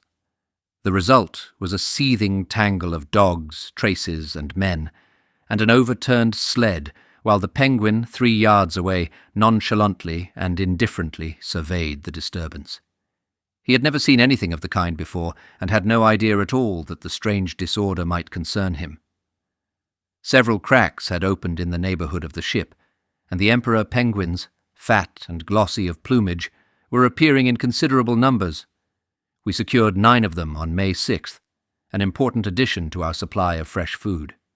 The sun, which had made positively his last appearance 7 days earlier, surprised us by lifting more than half its disk above the horizon on May 8. A glow on the northern horizon resolved itself into the sun at 11 a.m. that day. A quarter of an hour later the unseasonable visitor disappeared again, only to rise again at 11:40 a.m., set at 1 p.m., rise at 1:10 p.m., and set lingeringly at 1:20 p.m. These curious phenomena were due to refraction, which amounted to 2 degrees 37 degrees at 1:20 p.m. The temperature was 15 degrees below 0 Fahrenheit, and we calculated that the refraction was 2 degrees above normal. In other words, the sun was visible 120 miles farther south than the refraction tables gave it any right to be. The navigating officer naturally was aggrieved. He had informed all hands on May 1st that they would not see the sun again for 70 days, and now had to endure the jeers of friends who affected to believe that his observations were inaccurate by a few degrees. The Endurance was drifting north-northeast under the influence of a succession of westerly and southwesterly breezes. The ship's head, at the same time, swung gradually to the left, indicating that the flow in which she was held was turning. During the night of the 14th, a very pronounced swing occurred, and when daylight came at noon on the 15th, we observed a large lead running from the northwest horizon towards the ship, till it struck the western lead, circling ahead of the ship, then continuing to the south-southeast. A lead astern connected with this new lead on either side of the Endurance, thus separating our flow completely from the main body of the pack. A blizzard from the southeast swept down during the 16th. At 1 p.m., the blizzard lulled for 5 minutes. Then the wind jumped round to the opposite quarter and the barometer rose suddenly. The centre of a cyclonic movement had passed over us, and the compass recorded an extraordinarily rapid swing of the flow. I could see nothing through the mist and snow, and I thought it possible that a magnetic storm or a patch of local magnetic attraction had caused the compass, and not the flow, to swing. Our flow was now about 2.5 miles long north and south, and 3 miles wide east and west. The month of May passed with few incidents of importance. Hurley, our handyman, installed our small electric lighting plant and placed lights for occasional use in the observatory, the meteorological station, and various other points. We could not afford to use the electric lamps freely. Hurley also rigged 2 powerful lights on poles projecting from the ship to port and starboard. These lamps would illuminate the dogloos brilliantly on the darkest winter's day and would be invaluable in the event of the floe breaking during the dark days of winter. We could imagine what it would mean to get 50 dogs aboard without lights, while the floe was breaking and rafting under our feet. May 24th, Empire Day, was celebrated with the singing of patriotic songs in the Ritz, where all hands joined in wishing a speedy victory for the British arms. We could not know how the war was progressing, but we hoped that the Germans had already been driven from France and that the Russian armies had put the seal on the Allies' success. The war was a constant subject of discussion aboard the Endurance, and many campaigns were fought on the map during the long months of drifting. The moon in the latter part of May was sweeping continuously through our starlit sky in great high circles. The weather generally was good, with constant minus temperatures. The log on May 27th recorded, "Brilliantly fine, clear weather with bright moonlight throughout.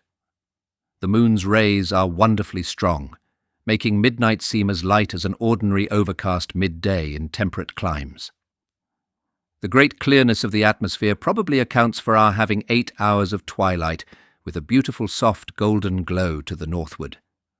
A little rime and glazed frost are found aloft. The temperature is minus 20 degrees Fahrenheit. A few wisps of cirrus cloud are seen and a little frost smoke shows in 1 or 2 directions, but the cracks and leads near the ship appear to have frozen over again. Crean had started to take the pups out for runs, and it was very amusing to see them with their rolling canter just managing to keep abreast by the sledge, and occasionally cocking an eye with an appealing look in the hope of being taken aboard for a ride. As an addition to their foster father, Crean, the pups had adopted Amundsen. They tyrannized over him most unmercifully. It was a common sight to see him, the biggest dog in the pack, sitting out in the cold with an air of philosophic resignation while a corpulent pup occupied the entrance to his dogloo. The intruder was generally the pup Nelson, who just showed his forepaws and face, and one was fairly sure to find Nellie, Roger and Toby coiled up comfortably behind him. At hoosh time, Crean had to stand by Amundsen's food, since otherwise the pups would eat the big dog's ration while he stood back to give them fair play. Sometimes their consciences would smite them, and they would drag round a seal's head, half a penguin, or a large lump of frozen meat or blubber to Amundsen's kennel for rent. It was interesting to watch the big dog play with them, seizing them by throat or neck in what appeared to be a fierce fashion, while really quite gentle with them, and all the time teaching them how to hold their own in the world and putting them up to all the tricks of dog life. The drift of the Endurance in the grip of the pack continued without incident of importance through June. Pressure was reported occasionally, but the ice in the immediate vicinity of the ship remained firm. The light was now very bad, except in the period when the friendly moon was above the horizon. A faint twilight round about noon of each day reminded us of the sun and assisted us in the important work of exercising the dogs. The care of the teams was our heaviest responsibility in those days. The movement of the floes was beyond all human control, and there was nothing to be gained by allowing one's mind to struggle with the problems of the future, though it was hard to avoid anxiety at times. The conditioning and training of the dogs seemed essential, whatever fate might be in store for us, and the teams were taken out by their drivers whenever the weather permitted.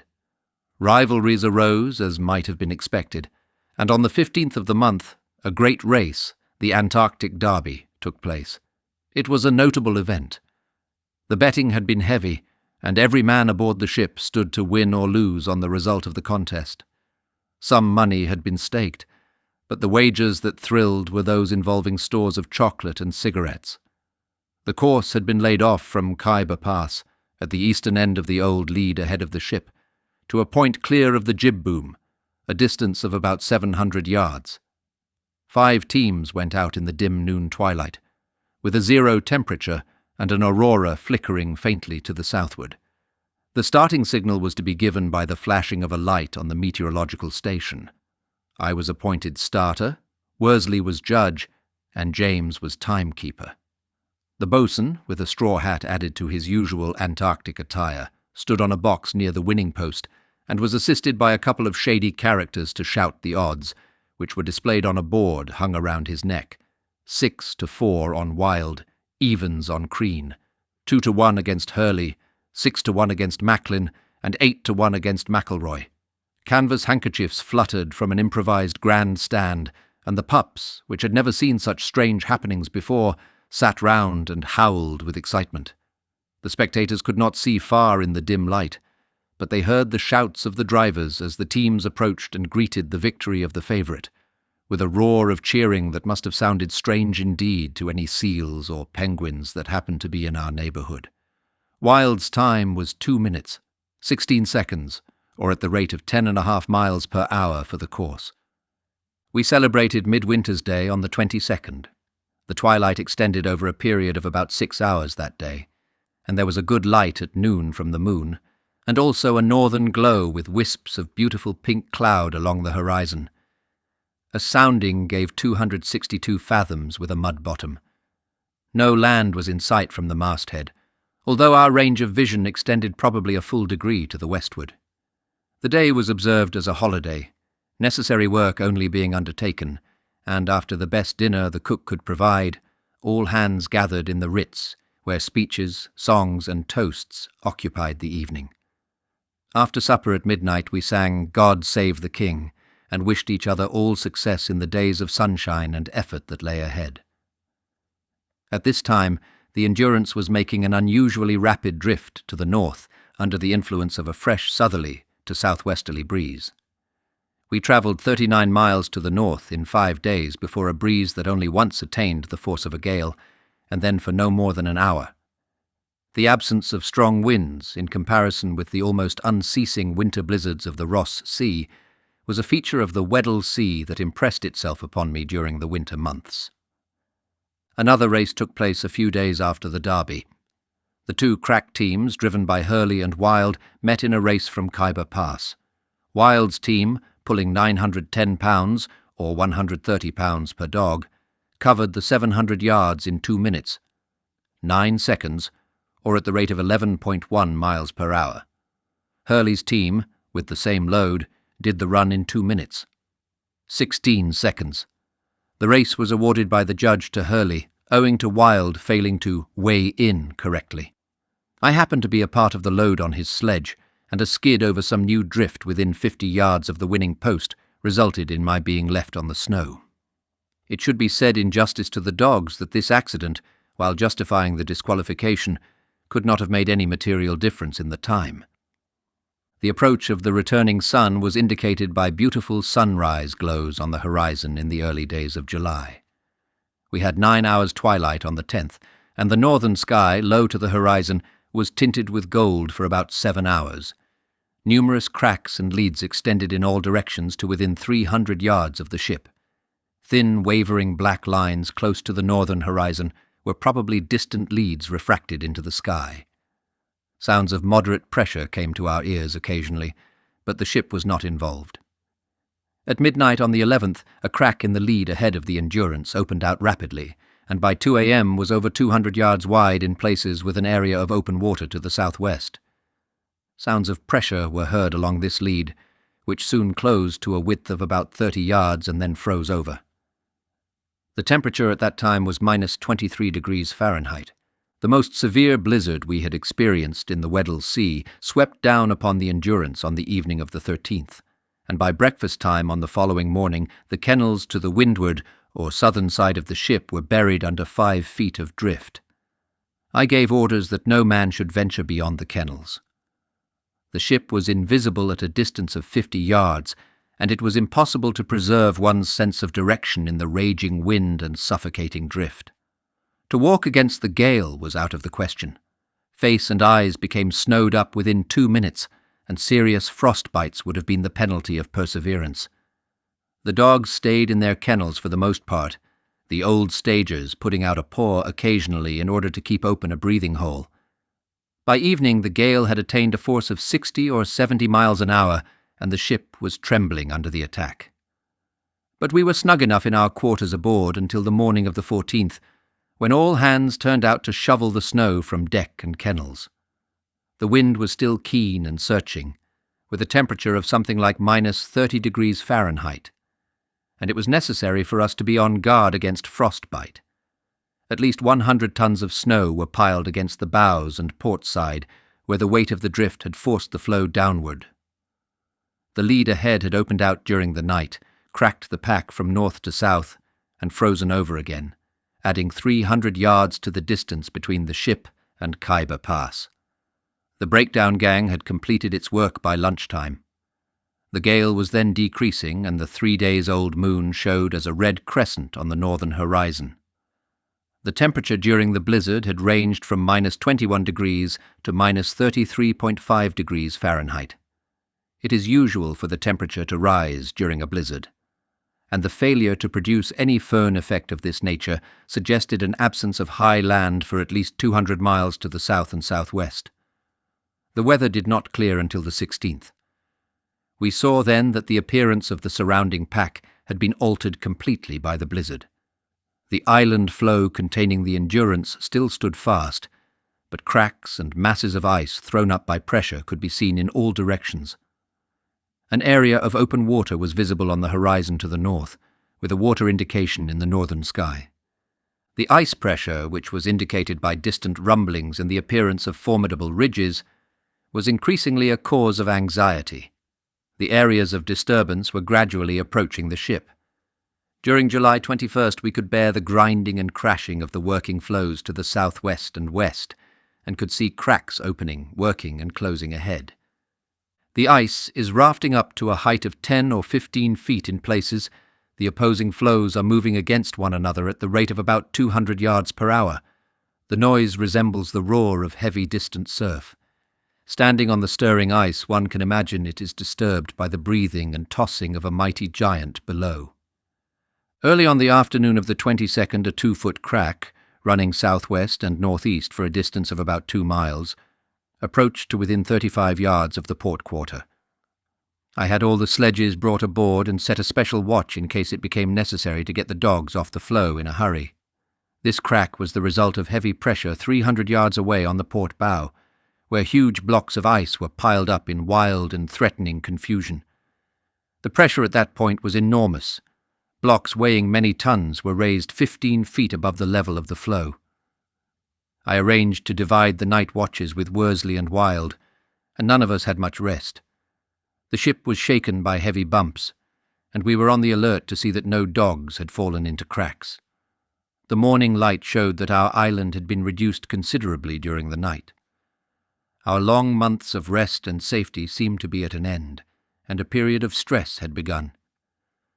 During the following day, I had a store of sledging provisions, oil, matches, and other essentials placed on the upper deck, handy to the starboard quarter-boat, so as to be in readiness for a sudden emergency. The ice was grinding and working steadily to the southward, and in the evening some large cracks appeared on the port quarter, while a crack alongside opened out to 15 yards. The blizzard seemed to have set the ice in strong movement towards the north, and the southwesterly and west-southwesterly winds that prevailed 2 days out of 3 maintained the drift. I hoped that this would continue unchecked, since our chance of getting clear of the pack early in the spring appeared to depend upon our making a good northing. Soundings at this time gave depths of from 186 to 190 fathoms, with a glacial mud bottom. No land was in sight. The light was improving. A great deal of ice pressure was heard and observed in all directions during the 25th, much of it close to the port quarter of the ship. On the starboard bow, huge blocks of ice, weighing many tons and 5 feet in thickness, were pushed up on the old floe to a height of 15 to 20 feet. The floe that held the Endurance was swung to and fro by the pressure during the day, but came back to the old bearing before midnight. The ice for miles around is much looser. There are numerous cracks and short leads to the northeast and southeast. Ridges are being forced up in all directions, and there is a water sky to the southeast. It would be a relief to be able to make some effort on our own behalf, but we can do nothing until the ice releases our ship. If the floes continue to loosen, we may break out within the next few weeks and resume the fight. In the meantime, the pressure continues, and it is hard to foresee the outcome. Just before noon today, July 26th, the top of the sun appeared by refraction for 1 minute, 79 days after our last sunset. A few minutes earlier, a small patch of the sun had been thrown up on one of the black streaks above the horizon. All hands are cheered by the indication that the end of the winter darkness is near. Clark finds that with returning daylight, the diatoms are again appearing. His nets and line are stained a pale yellow, and much of the newly formed ice has also a faint brown or yellow tinge. The diatoms cannot multiply without light, and the ice formed since February can be distinguished in the pressure ridges by its clear blue colour. The older masses of ice are of a dark, earthy brown, dull yellow or reddish brown. The break-up of our floe came suddenly on Sunday, August 1st, just 1 year after the Endurance left the Southwest India docks on the voyage to the far south. The position was latitude 72 degrees 26 minutes south, longitude 48 degrees 10 minutes west. The morning brought a moderate southwesterly gale with heavy snow, and at 8 a.m., after some warning movements of the ice, the floe cracked 40 yards off the starboard bow. 2 hours later, the floe began to break up all round us under pressure, and the ship listed over 10 degrees to starboard. I had the dogs and sledges brought aboard at once and the gangway hoisted. The animals behaved well. They came aboard eagerly as though realizing their danger, and were placed in their quarters on deck without a single fight occurring. The pressure was cracking the floe rapidly, rafting it close to the slip and forcing masses of ice beneath the keel. Presently the Endurance listed heavily to port against the gale, and at the same time was forced ahead, astern and sideways, several times by the grinding floes. She received 1 or 2 hard nips, but resisted them without as much as a creak. It looked at one stage as if the ship was to be made the plaything of successive floes, and I was relieved when she came to a standstill with a large piece of our old dock under the starboard bilge. I had the boats cleared away ready for lowering, got up some additional stores, and set a double watch. All hands were warned to stand by, get what sleep they could, and have their warmest clothing at hand. Around us lay the ruins of Dogtown amid the debris of pressure ridges. Some of the little dwellings had been crushed flat beneath blocks of ice. Others had been swallowed and pulverized when the ice opened beneath them and closed again. It was a sad sight, but my chief concern just then was the safety of the rudder, which was being attacked viciously by the ice. We managed to pole away a large lump that had become jammed between the rudder and the stern post, but I could see that damage had been done, though a close examination was not possible that day. After the ship had come to a standstill in her new position, very heavy pressure was set up. Some of the treenails were started and beams buckled slightly under the terrific stresses. But the Endurance had been built to withstand the attacks of the ice, and she lifted bravely as the floes drove beneath her. The effects of the pressure around us were awe-inspiring. Mighty blocks of ice, gripped between meeting floes, rose slowly till they jumped like cherry stones squeezed between thumb and finger. The pressure of millions of tons of moving ice was crushing and smashing inexorably. If the ship was once gripped firmly, her fate would be sealed. The gale from the southwest blew all night and moderated during the afternoon of the 2nd to a stiff breeze. The pressure had almost ceased. Apparently the gale had driven the southern pack down upon us, causing congestion in our area. The pressure had stopped when the whole of the pack got into motion. The gale had given us some northing, but it had dealt the Endurance what might prove to be a severe blow. The rudder had been driven hard over to starboard, and the blade partially torn away from the rudder head. Heavy masses of ice were still jammed against the stern, and it was impossible to ascertain the extent of the damage at that time. I felt that it would be impossible in any case to effect repairs in the moving pack. The ship lay steady all night, and the sole sign of continuing pressure was an occasional slight rumbling shock. We rigged shelters and kennels for the dogs inboard. The weather on August 3rd was overcast and misty. We had 9 hours of twilight, with good light at noon. There was no land in sight for 10 miles from the masthead. The pack, as far as the eye could reach, was in a condition of chaos, much rafted and consolidated, with very large pressure ridges in all directions. At 9 p.m., a rough altitude of Canopus gave the latitude as 71 degrees 55 minutes, 17 seconds south. The drift, therefore, had been about 37 miles to the north in 3 days. 4 of the poorest dogs were shot this day. They were suffering severely from worms, and we could not afford to keep sick dogs under the changed conditions. The sun showed through the clouds on the northern horizon for an hour on the 4th. There was no open water to be seen from aloft in any direction. We saw from the masthead to west-southwest an appearance of barrier, land, or a very long iceberg, about 20-odd miles away, but the horizon clouded over before we could determine its nature. We tried twice to make a sounding that day, but failed on each occasion. The Kelvin machine gave no bottom at the full length of the line, 370 fathoms. After much labour, we made a hole in the ice near the stern post, large enough for the Lucas machine with a 32-pound lead, but this appeared to be too light. The machine stopped at 452 fathoms, leaving us in doubt as to whether bottom had been reached. Then in heaving up we lost the lead, the thin wire cutting its way into the ice and snapping. All hands and the carpenter were busy this day, making and placing kennels on the upper deck, and by nightfall all the dogs were comfortably housed, ready for any weather. The sun showed through the clouds above the northern horizon for nearly an hour. The remaining days of August were comparatively uneventful. The ice around the ship froze firm again, and little movement occurred in our neighbourhood. The training of the dogs, including the puppies, proceeded actively and provided exercise as well as occupation. The drift to the northwest continued steadily. We had bad luck with soundings, the weather interfering at times and the gear breaking on several occasions, but a big increase in the depth showed that we had passed over the edge of the Weddell Sea Plateau. A sounding of about 1,700 fathoms on August 10th agreed fairly well with Filchner's 1924 fathoms, 130 miles east of our then position. An observation at noon of the 8th had given us latitude 71 degrees 23 minutes south, longitude 49 degrees 13 minutes west.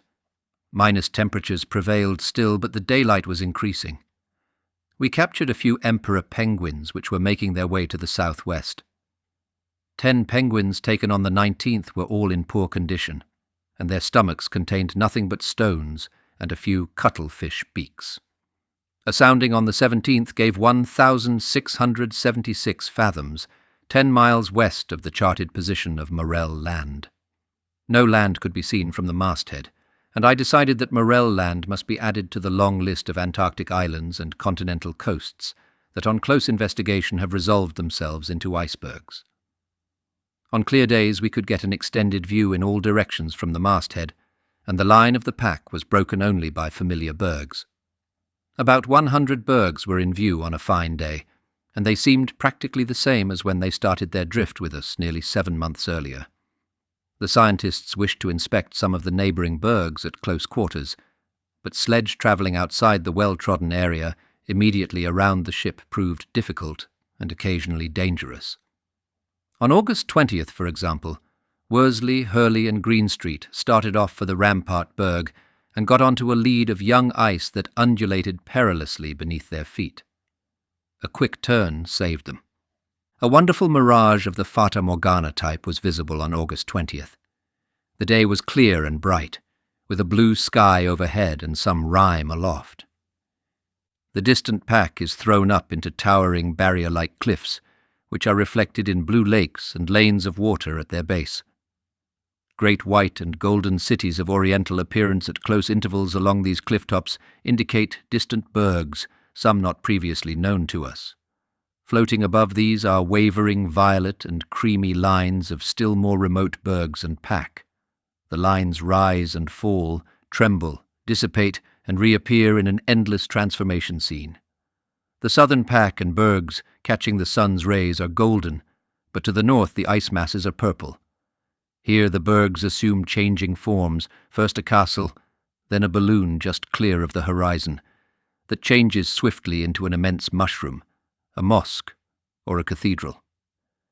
The principal characteristic is the vertical lengthening of the object, a small pressure ridge being given the appearance of a line of battlements or towering cliffs. The mirage is produced by refraction and is intensified by the columns of comparatively warm air rising from several cracks and leads that have opened 8 to 20 miles away north and south. We noticed this day that a considerable change had taken place in our position relative to the Rampart Berg.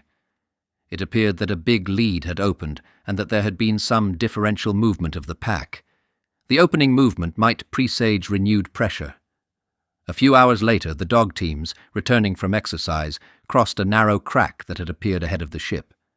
This crack opened quickly to 60 feet and would have given us trouble if the dogs had been left on the wrong side. It closed on the 25th, and pressure followed in its neighbourhood. On August 24th, we were 2 miles north of the latitude of Morel's farthest south, and over 10 degrees of longitude, or more than 200 miles, west of his position. From the masthead, no land could be seen within 20 miles, and no land of over 500 feet altitude could have escaped observation on our side of longitude 52 degrees west. A sounding of 1,900 fathoms on August 25th was further evidence of the non-existence of New South Greenland. There was some movement of the ice near the ship during the concluding days of the month. All hands were called out in the night of August 26th, sounds of pressure having been followed by the cracking of the ice alongside the ship. But the trouble did not develop immediately. Late on the night of the 31st, the ice began to work ahead of the ship and along the port side. Creaking and groaning of timbers, accompanied by loud snapping sounds fore and aft, told their story of strain. The pressure continued during the following day, beams and deck planks occasionally buckling to the strain. The ponderous floes were grinding against each other under the influence of wind and current, and our ship seemed to occupy for the time being an undesirable position near the centre of the disturbance. But she resisted staunchly and showed no sign of water in the bilges, although she had not been pumped out for 6 months. The pack extended to the horizon in every direction. I calculated that we were 250 miles from the nearest known land to the westward, and more than 500 miles from the nearest outpost of civilization, Wilhelmina Bay. I hoped we would not have to undertake a march across the moving ice fields. The Endurance we knew to be stout and true, but no ship ever built by man could live if taken fairly in the grip of the floes and prevented from rising to the surface of the grinding ice. These were anxious days. In the early morning of September 2nd, The ship jumped and shook to the accompaniment of cracks and groans, and some of the men who had been in the berths hurried on deck. The pressure eased a little later in the day, when the ice on the port side broke away from the ship to just abaft the main rigging. The Endurance was still held aft and at the rudder, and a large mass of ice could be seen adhering to the port bow, rising to within 3 feet of the surface. I wondered if this ice had got its grip by piercing the sheathing. Chapter 4. Loss of the Endurance. The ice did not trouble us again seriously until the end of September, though during the whole month the floes were seldom entirely without movement. The roar of pressure would come to us across the otherwise silent ice fields and bring with it a threat and a warning. Watching from the crow's nest, we could see sometimes the formation of pressure ridges.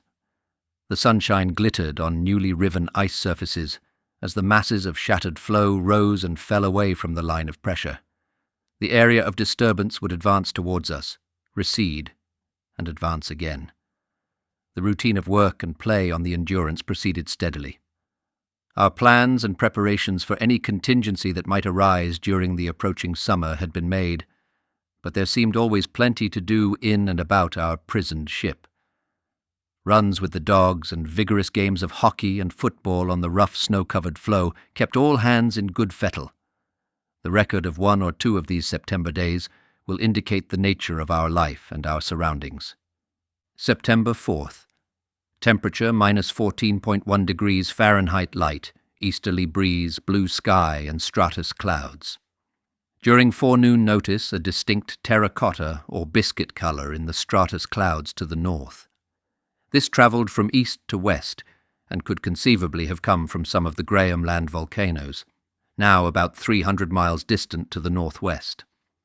The upper current of air probably would come from that direction. Heavy rime.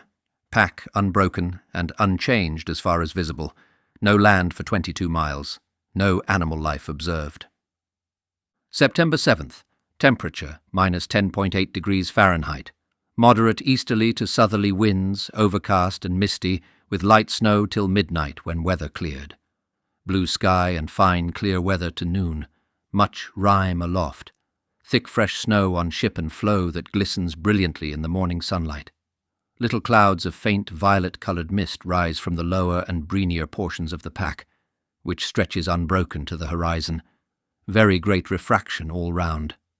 A tabular berg about 50 feet high, 10 miles west, is a good index of the amount of refraction. On ordinary days it shows from the masthead, clear-cut against the sky.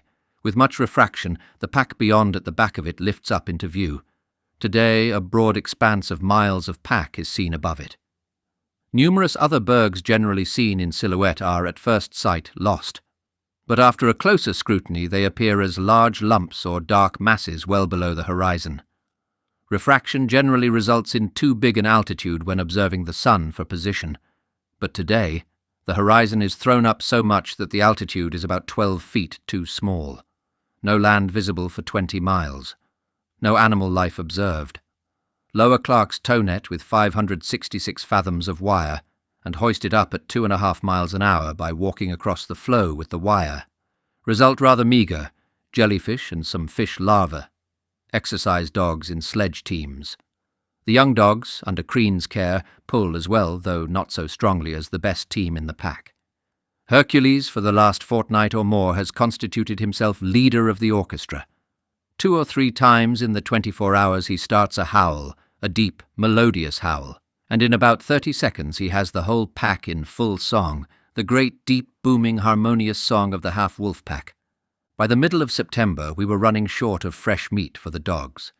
The seals and penguins seemed to have abandoned our neighbourhood altogether. Nearly 5 months had passed since we killed a seal, and penguins had been seen seldom. Clark, who was using his trawl as often as possible, reported that there was a marked absence of plankton in the sea, and we assumed that the seals and the penguins had gone in search of their accustomed food. The men got an emperor on the 23rd. The dogs, which were having their sledging exercise, became wildly excited when the penguin, which had risen in a crack, was driven ashore, and the best efforts of the drivers failed to save it alive.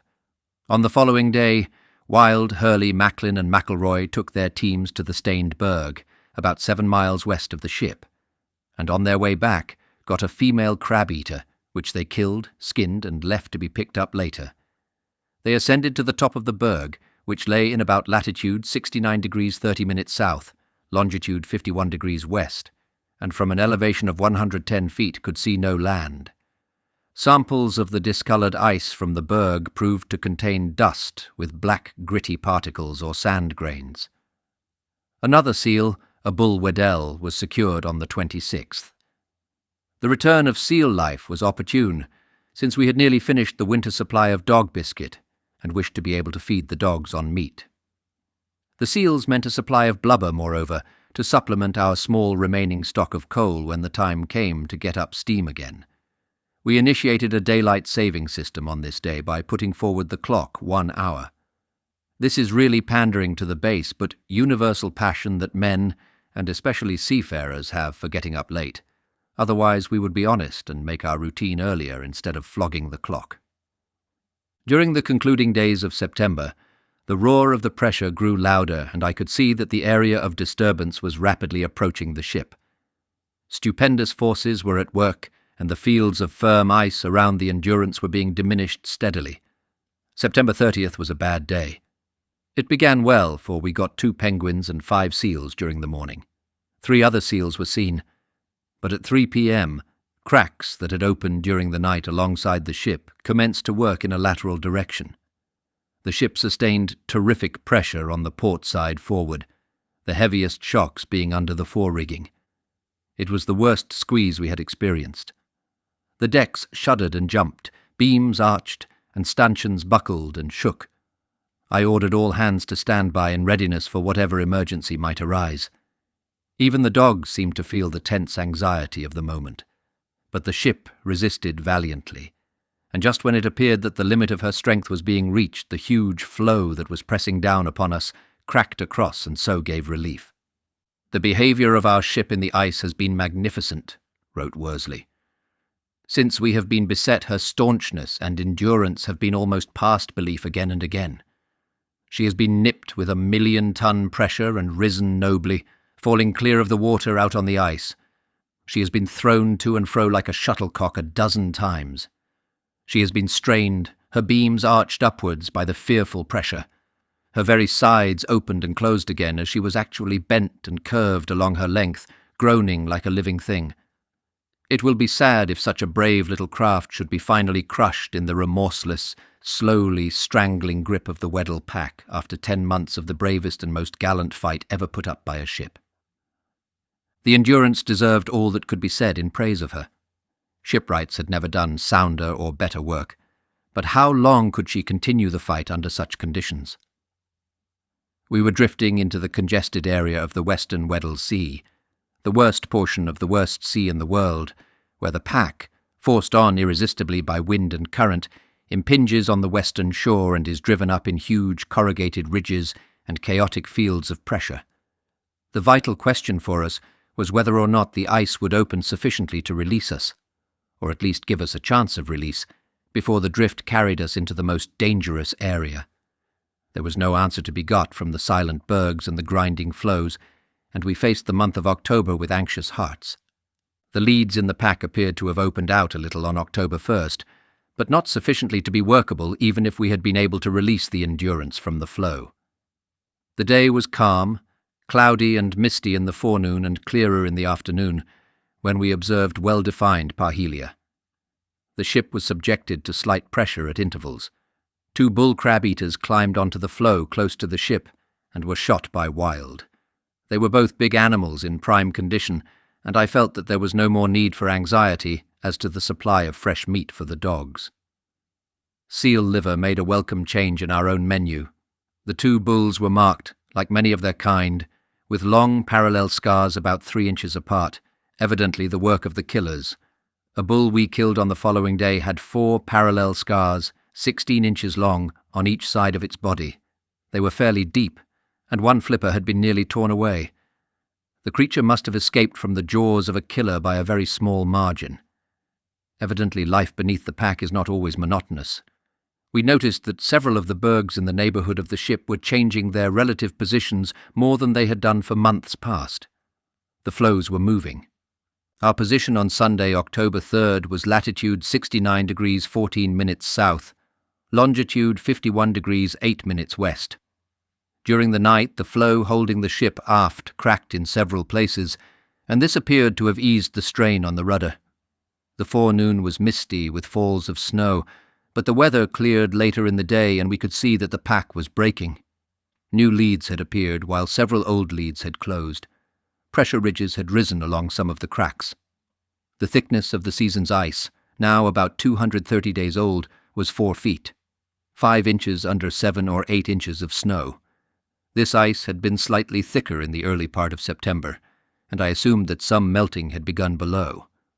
Clark had recorded plus temperatures at depths of 150 and 200 fathoms in the concluding days of September. The ice obviously had attained its maximum thickness by direct freezing, and the heavier older floes had been created by the consolidation of pressure ice and the overlapping of floes under strain. The air temperatures were still low, minus 24.5 degrees Fahrenheit being recorded on October 4th. The movement of the ice was increasing. Frost smoke from opening cracks was showing in all directions during October 6th. It had the appearance in one place of a great prairie fire rising from the surface and getting higher as it drifted off before the wind in heavy, dark, rolling masses. At another point there was the appearance of a train running before the wind, the smoke rising from the locomotive straight upwards, and the smoke columns elsewhere gave the effect of warships steaming in line ahead. During the following day the leads and cracks opened to such an extent that if the Endurance could have been forced forward for 30 yards, we could have proceeded for 2 or 3 miles. But the effort did not promise any really useful result. The conditions did not change materially during the rest of that week. The position on Sunday, October 10th, was latitude 69 degrees 21 minutes south, longitude 50 degrees 34 minutes west. A thaw made things uncomfortable for us that day. The temperature had risen from minus 10 degrees Fahrenheit to plus 29.8 degrees Fahrenheit, the highest we had experienced since January, and the ship got dripping wet between decks. The upper deck was clear of ice and snow, and the cabins became unpleasantly messy. The dogs, who hated wet, had a most unhappy air. Undoubtedly one grows to like familiar conditions. We had lived long in temperatures that would have seemed distressingly low in civilized life, and now we were made uncomfortable by a degree of warmth that would have left the unaccustomed human being still shivering.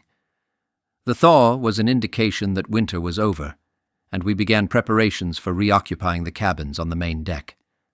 I had the shelter house round the stern pulled down on the 11th, and made other preparations for working the ship as soon as she got clear.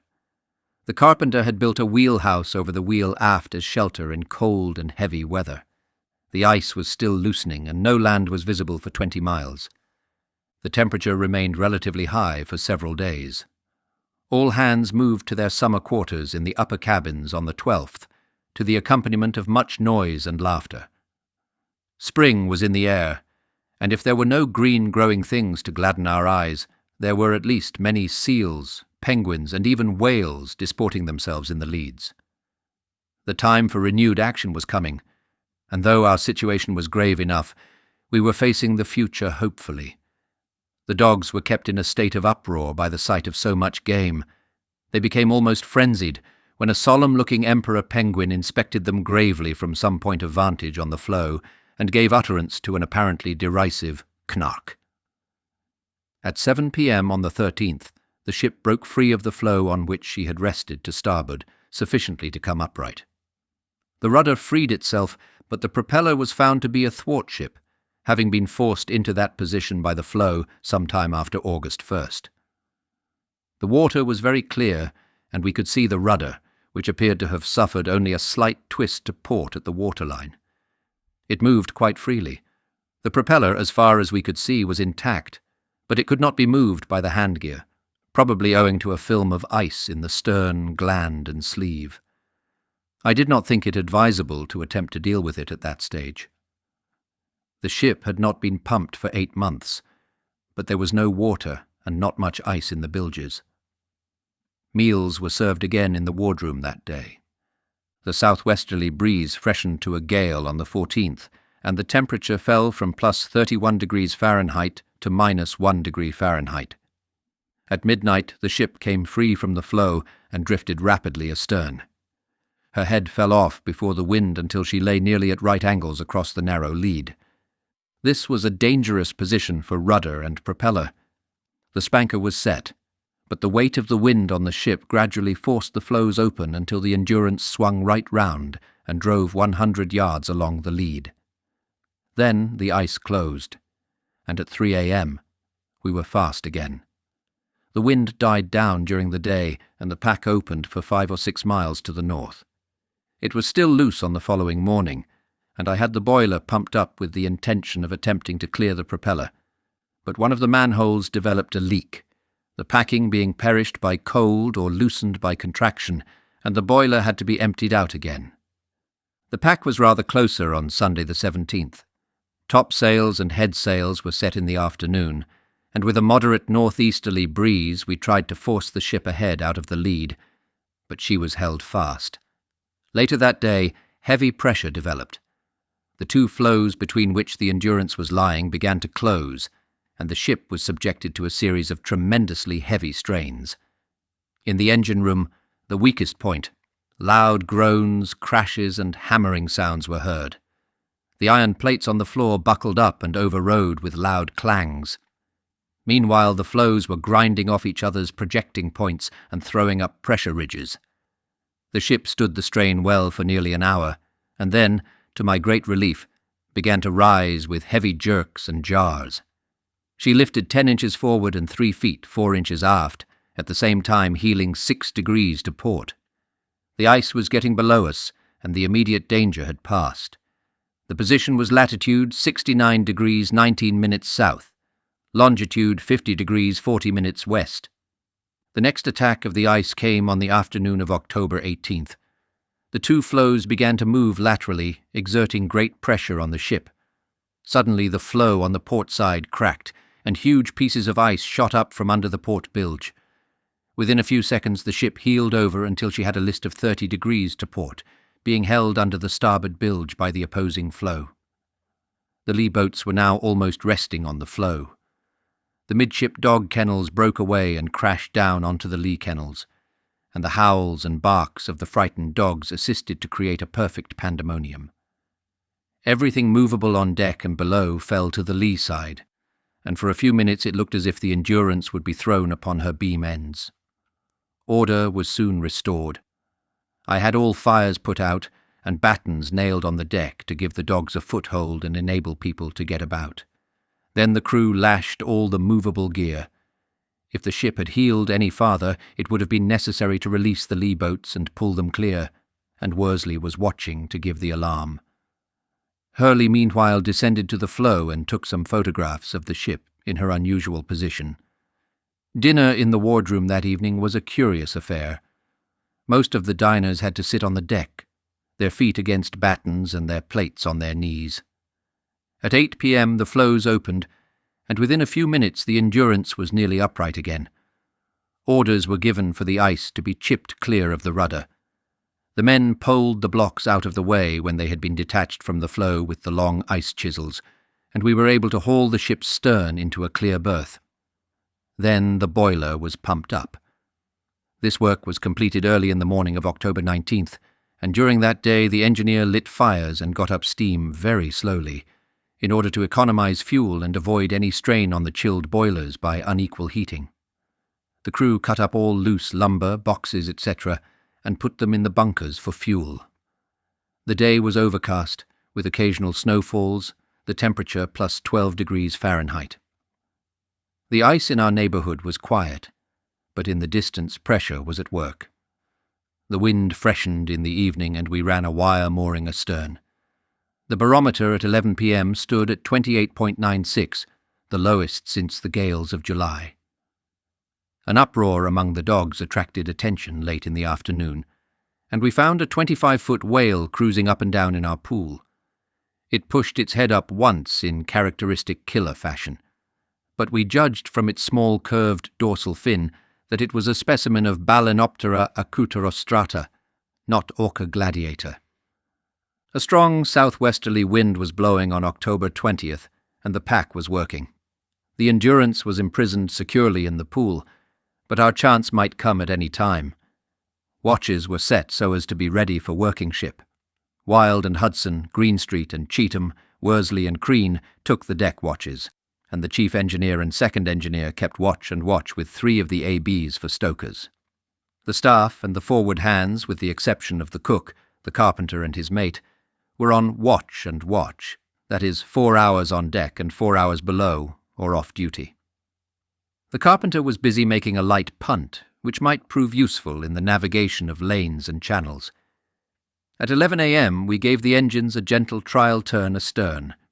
Everything worked well after 8 months of frozen inactivity, except that the bilge pump and the discharge proved to be frozen up. They were cleared with some little difficulty.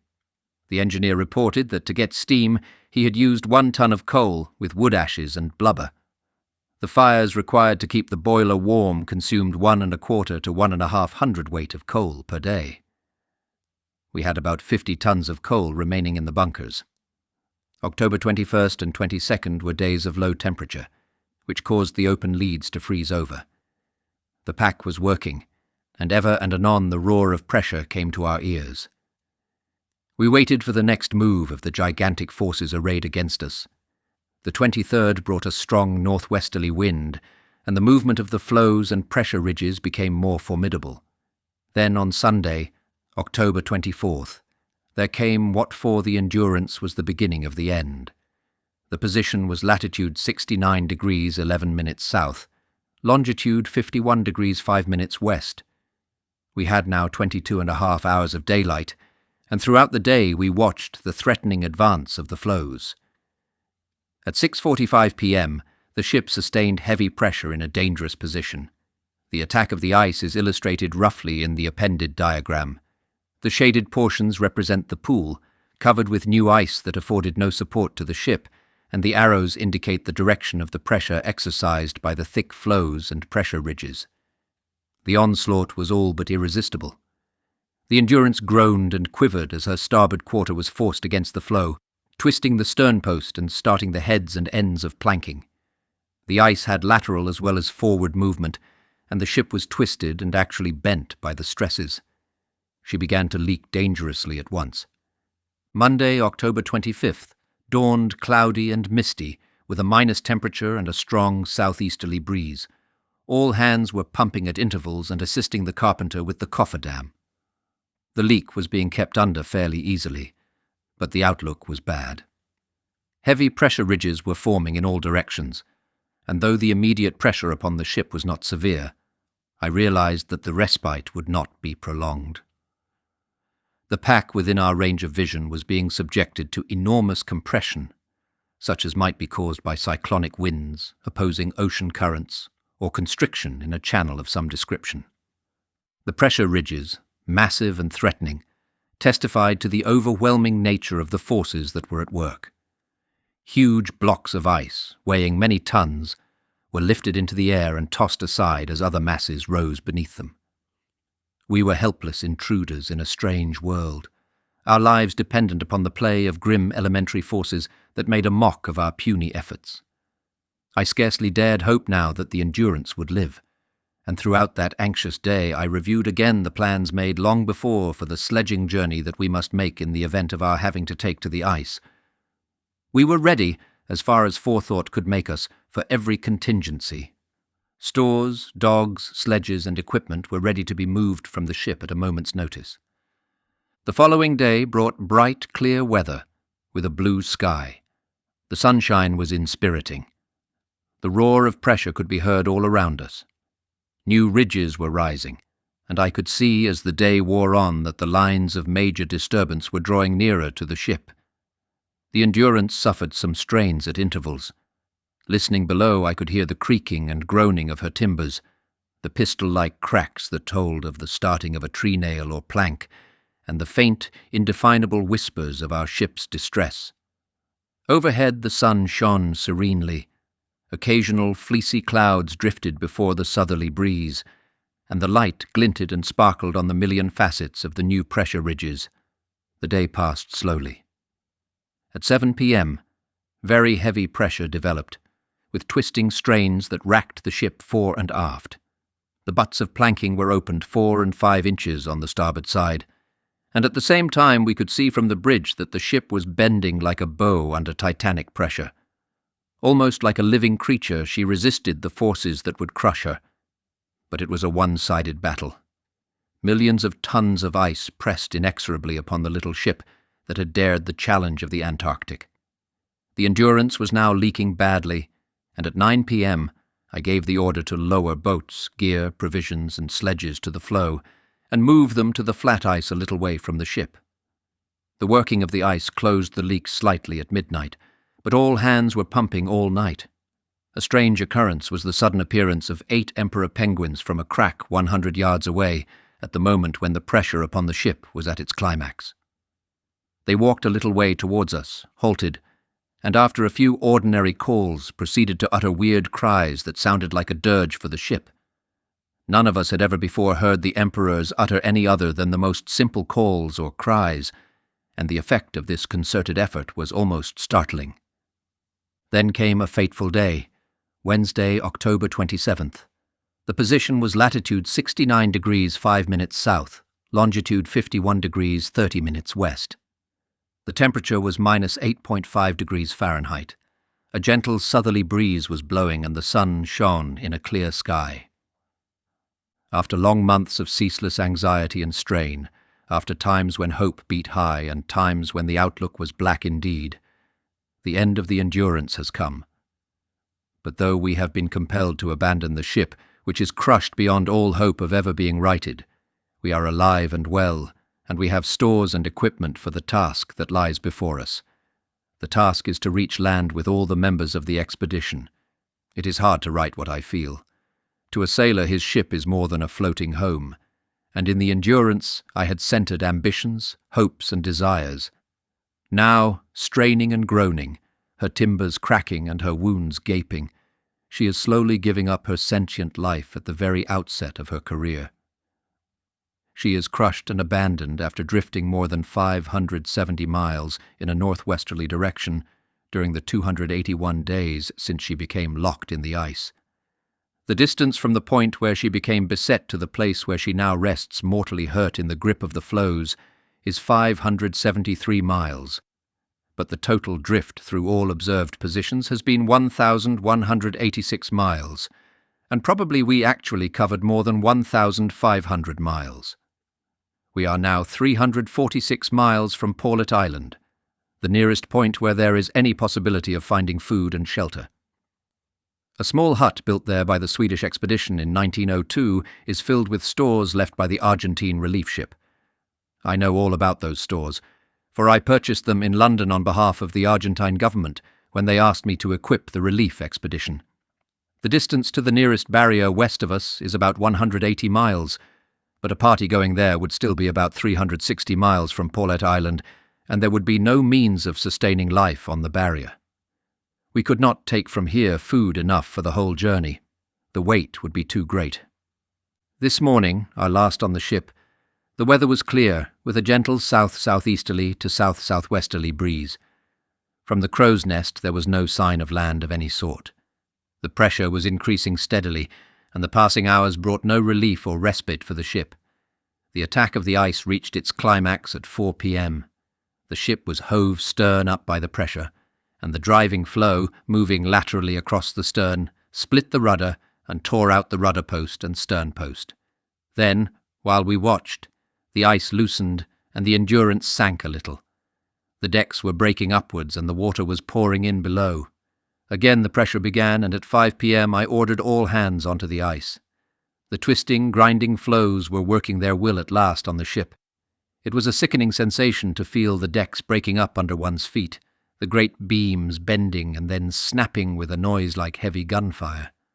The water was overmastering the pumps, and to avoid an explosion when it reached the boilers, I had to give orders for the fires to be drawn and the steam let down. The plans for abandoning the ship in case of emergency had been made well in advance, and men and dogs descended to the floe and made their way to the comparative safety of an unbroken portion of the floe without a hitch. Just before leaving, I looked down the engine room skylight as I stood on the quivering deck, and saw the engines dropping sideways as the stays and bed plates gave way. I cannot describe the impression of relentless destruction that was forced upon me as I looked down and around. The floes, with the force of millions of tons of moving ice behind them, were simply annihilating the ship. Essential supplies had been placed on the floe about 100 yards from the ship, and there we set about making a camp for the night. But about 7 p.m., after the tents were up, the ice we were occupying became involved in the pressure and started to split and smash beneath our feet. I had the camp moved to a bigger floe about 200 yards away, just beyond the bow of the ship. Boats, stores, and camp equipment had to be conveyed across a working pressure ridge. The movement of the ice was so slow that it did not interfere much with our short trek, but the weight of the ridge had caused the floes to sink on either side, and there were pools of water there. A pioneer party with picks and shovels had to build a snow causeway before we could get all our possessions across. By 8 p.m. the camp had been pitched again. We had 2 pole tents and 3 hoop tents. I took charge of the small pole tent, number 1, with Hudson, Hurley, and James as companions. Wild had the small hoop tent, number 2, with Wordy, McNeish, and McElroy. These hoop tents are very easily shifted and set up. The 8 forward hands had the large hoop tent, number 3. Crean had charge of number 4 hoop tent with Hussey, Marston, and Cheetham. And Worsley had the other pole tent, number 5, with Greenstreet, Lees, Clark, Kerr, Rickenson, Macklin, and Blackborough, the last named being the youngest of the forward hands. Tonight, the temperature has dropped to minus 16 degrees Fahrenheit, and most of the men are cold and uncomfortable. After the tents had been pitched, I mustered all hands and explained the position to them briefly and, I hope, clearly. I have told them the distance to the barrier and the distance to Paulet Island, and have stated that I propose to try to march with equipment across the ice in the direction of Paulet Island. I thanked the men for the steadiness and good morale they have shown in these trying circumstances, and told them I had no doubt that, provided they continued to work their utmost and to trust me, we will all reach safety in the end. Then we had supper, which the cook had prepared at the big blubber stove, and after a watch had been set, all hands except the watch turned in. For myself, I could not sleep. The destruction and abandonment of the ship was no sudden shock. The disaster had been looming ahead for many months, and I had studied my plans for all contingencies 100 times. But the thoughts that came to me as I walked up and down in the darkness were not particularly cheerful. The task now was to secure the safety of the party, and to that I must bend my energies and mental power and apply every bit of knowledge that experience of the Antarctic had given me. The task was likely to be long and strenuous, and an ordered mind and a clear program were essential if we were to come through without loss of life. A man must shape himself to a new mark directly the old one goes to ground. At midnight I was pacing the ice, listening to the grinding flow and to the groans and crashes that told of the death agony of the Endurance, when I noticed suddenly a crack running across our floe right through the camp. The alarm whistle brought all hands tumbling out, and we moved the tents and stores lying on what was now the smaller portion of the floe to the larger portion. Nothing more could be done at that moment, and the men turned in again. But there was little sleep. Each time I came to the end of my beat on the floe, I could just see in the darkness the uprearing piles of pressure ice, which toppled over and narrowed still further the little floating island we occupied. I did not notice at the time that my tent, which had been on the wrong side of the crack, had not been erected again. Hudson and James had managed to squeeze themselves into other tents, and Hurley had wrapped himself in the canvas of number 1 tent. I discovered this about 5 a.m. All night long the electric light gleamed from the stern of the dying Endurance. Hussey had left this light switched on when he took a last observation, and like a lamp in a cottage window, it braved the night until in the early morning the Endurance received a particularly violent squeeze. There was a sound of rending beams, and the light disappeared. The connection had been cut. Morning came in chill and cheerless. All hands were stiff and weary after their first disturbed night on the floe. Just at daybreak I went over to the Endurance with Wild and Hurley in order to retrieve some tins of petrol that could be used to boil up milk for the rest of the men. The ship presented a painful spectacle of chaos and wreck. The jib boom and bowsprit had snapped off during the night, and now lay at right angles to the ship, with the chains, martingale and bobstay dragging them as the vessel quivered and moved in the grinding pack. The ice had driven over the forecastle, and she was well down by the head. We secured 2 tins of petrol with some difficulty, and postponed the further examination of the ship until after breakfast. Jumping across cracks with the tins, we soon reached camp, and built a fireplace out of the triangular watertight tanks we had ripped from the lifeboat. This we had done in order to make more room.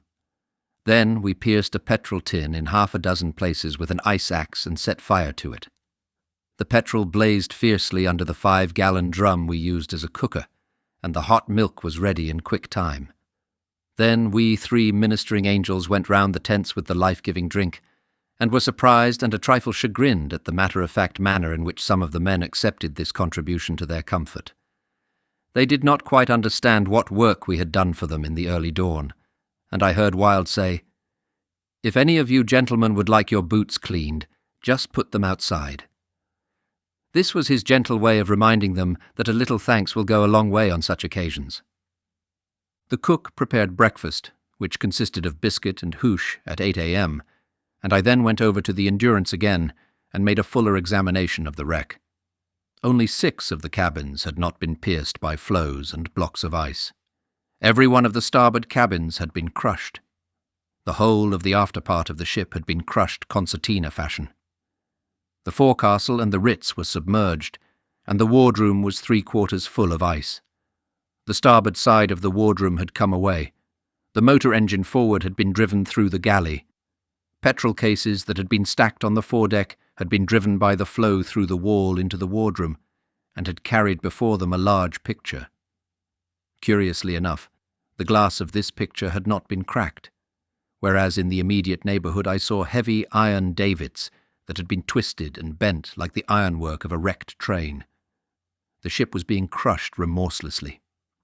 Under a dull, overcast sky I returned to camp and examined our situation. The floe occupied by the camp was still subject to pressure, and I thought it wise to move to a larger and apparently stronger floe about 200 yards, away, off the starboard bow of the ship. This camp was to become known as Dump Camp, owing to the amount of stuff that was thrown away there. We could not afford to carry unnecessary gear, and a drastic sorting of equipment took place. I decided to issue a complete new set of Burberrys and underclothing to each man, and also a supply of new socks. The camp was transferred to the larger floe quickly, and I began there to direct the preparations for the long journey across the floes to Paulet Island or Snow Hill. Hurley, meanwhile, had rigged his kinematograph camera and was getting pictures of the Endurance in her death throes. While he was engaged thus, the ice, driving against the standing rigging and the 4 main and mizzen masts, snapped the shrouds. The foretop and top-gallant mast came down with a run and hung in wreckage on the foremast, with the foreyard vertical. The mainmast followed immediately, snapping off about 10 feet above the main deck. The crow's nest fell within 10 feet of where Hurley stood turning the handle of his camera, but he did not stop the machine, and so secured a unique, though sad, picture. The issue of clothing was quickly accomplished. Sleeping bags were required also. We had 18 fur bags, and it was necessary, therefore, to issue 10 of the Jaeger woolen bags in order to provide for the 28 men of the party. The woolen bags were lighter and less warm than the reindeer bags, and so each man who received one of them was allowed also a reindeer skin to lie upon. It seemed fair to distribute the fur bags by lot, but some of us older hands did not join in the lottery. We thought we could do quite as well with the Jaegers as with the furs. With quick dispatch the clothing was apportioned, and then we turned one of the boats on its side and supported it with 2 broken oars to make a lee for the galley. The cook got the blubber stove going, and a little later, when I was sitting round the corner of the stove, I heard one man say, "Cook, I like my tea strong. Another joined in, Cook, I like mine weak. It was pleasant to know that their minds were untroubled, but I thought the time opportune to mention that the tea would be the same for all hands, and that we would be fortunate if 2 months later we had any tea at all. It occurred to me at the time that the incident had psychological interest. Here were men, their home crushed, the camp pitched on the unstable floes, and their chance of reaching safety apparently remote, calmly attending to the details of existence and giving their attention to such trifles as the strength of a brew of tea. During the afternoon the work continued. Every now and then we heard a noise like heavy guns or distant thunder, caused by the floes grinding together. The pressure caused by the congestion in this area of the pack is producing a scene of absolute chaos. The floes grind stupendously, throw up great ridges, and shatter one another mercilessly. The ridges or hedgerows marking the pressure lines that border the fast diminishing pieces of smooth floe ice are enormous. The ice moves majestically, irresistibly. Human effort is not futile, but man fights against the giant forces of nature in a spirit of humility. One has a sense of dependence on the higher power. Today 2 seals, a Weddell and a crab-eater, came close to the camp and were shot. 4 others were chased back into the water, for their presence disturbed the dog teams, and this meant floggings and trouble with the harness. The arrangement of the tents has been completed, and their internal management settled. Each tent has a mess orderly, the duty being taken in turn on an alphabetical rota. The orderly takes the hoosh pots of his tent to the galley, gets all the hoosh he is allowed, and after the meal cleans the vessels with snow and stores them in sledge or boat ready for a possible move. October 29th. We passed a quiet night, although the pressure was grinding around us. Our floe is a heavy one, and it withstood the blows it received.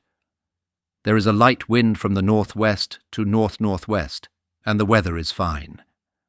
We are 28 men with 49 dogs, including Sue's and Sally's 5 grown-up pups.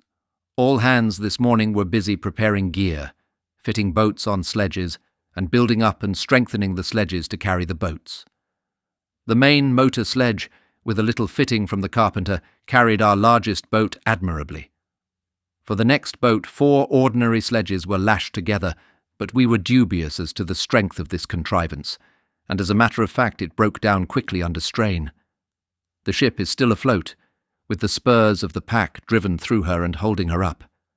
The forecastle head is under water, the decks are burst up by the pressure, the wreckage lies around in dismal confusion, but over all the blue ensign flies still. This afternoon Sally's 3 youngest pups, Sue's Sirius, and Mrs. Chippy, the carpenter's cat, have to be shot. We could not undertake the maintenance of weaklings under the new conditions. Macklin, Crean, and the carpenter seem to feel the loss of their friends rather badly. We propose making a short trial journey tomorrow, starting with 2 of the boats and the 10 sledges. The number of dog teams has been increased to 7, Greenstreet taking charge of the new additional team, consisting of Snapper and Sally's 4 oldest pups. We have 10 working sledges to relay with 5 teams. Wilds and Hurley's teams will haul the cutter with the assistance of 4 men. The whaler and the other boats will follow, and the men who are hauling them will be able to help with the cutter at the rough places. We cannot hope to make rapid progress, but each mile counts. Crean this afternoon has a bad attack of snow blindness. The weather on the morning of October 30th was overcast and misty, with occasional falls of snow. A moderate northeasterly breeze was blowing. We were still living on extra food, brought from the ship when we abandoned her, and the sledging and boating rations were intact. These rations would provide for 28 men for 56 days on full rations, but we could count on getting enough seal and penguin meat to at least double this time. We could even, if progress proved too difficult and too injurious to the boats, which we must guard as our ultimate means of salvation, camp on the nearest heavy floe, scour the neighbouring pack for penguins and seals, and await the outward rift of the pack to open and navigable water.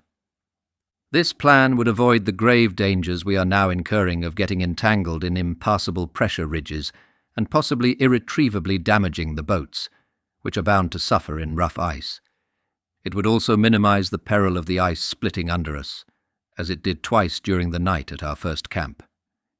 Yet I feel sure that it is the right thing to attempt a march, since if we can make 5 or 7 miles a day to the northwest, our chance of reaching safety in the months to come will be increased greatly.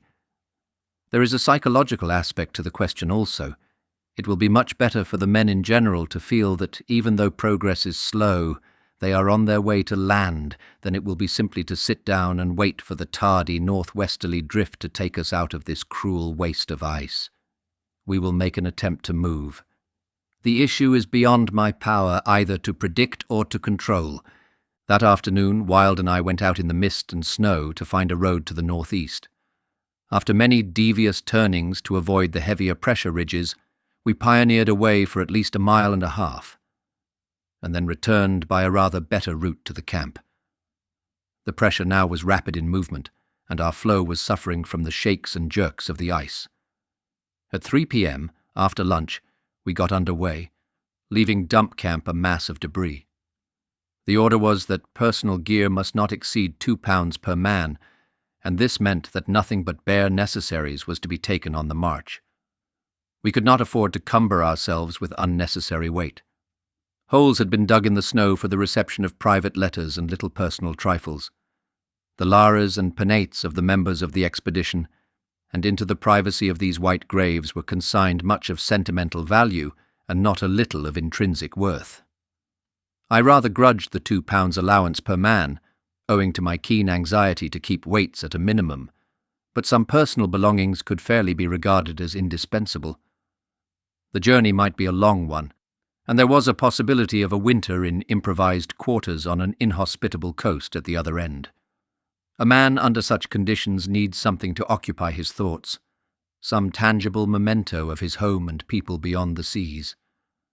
So sovereigns were thrown away and photographs were kept. I tore the flyleaf out of the Bible that Queen Alexandra had given to the ship, with her own writing in it, and also the wonderful page of Job containing the verse, "Out of whose womb came the ice, and the hoary frost of heaven who hath gendered it?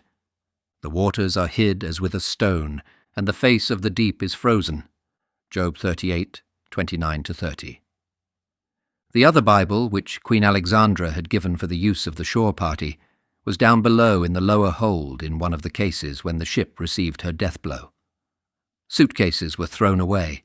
These were retrieved later as material for making boots, and some of them, marked solid leather, proved, to our disappointment, to contain a large percentage of cardboard.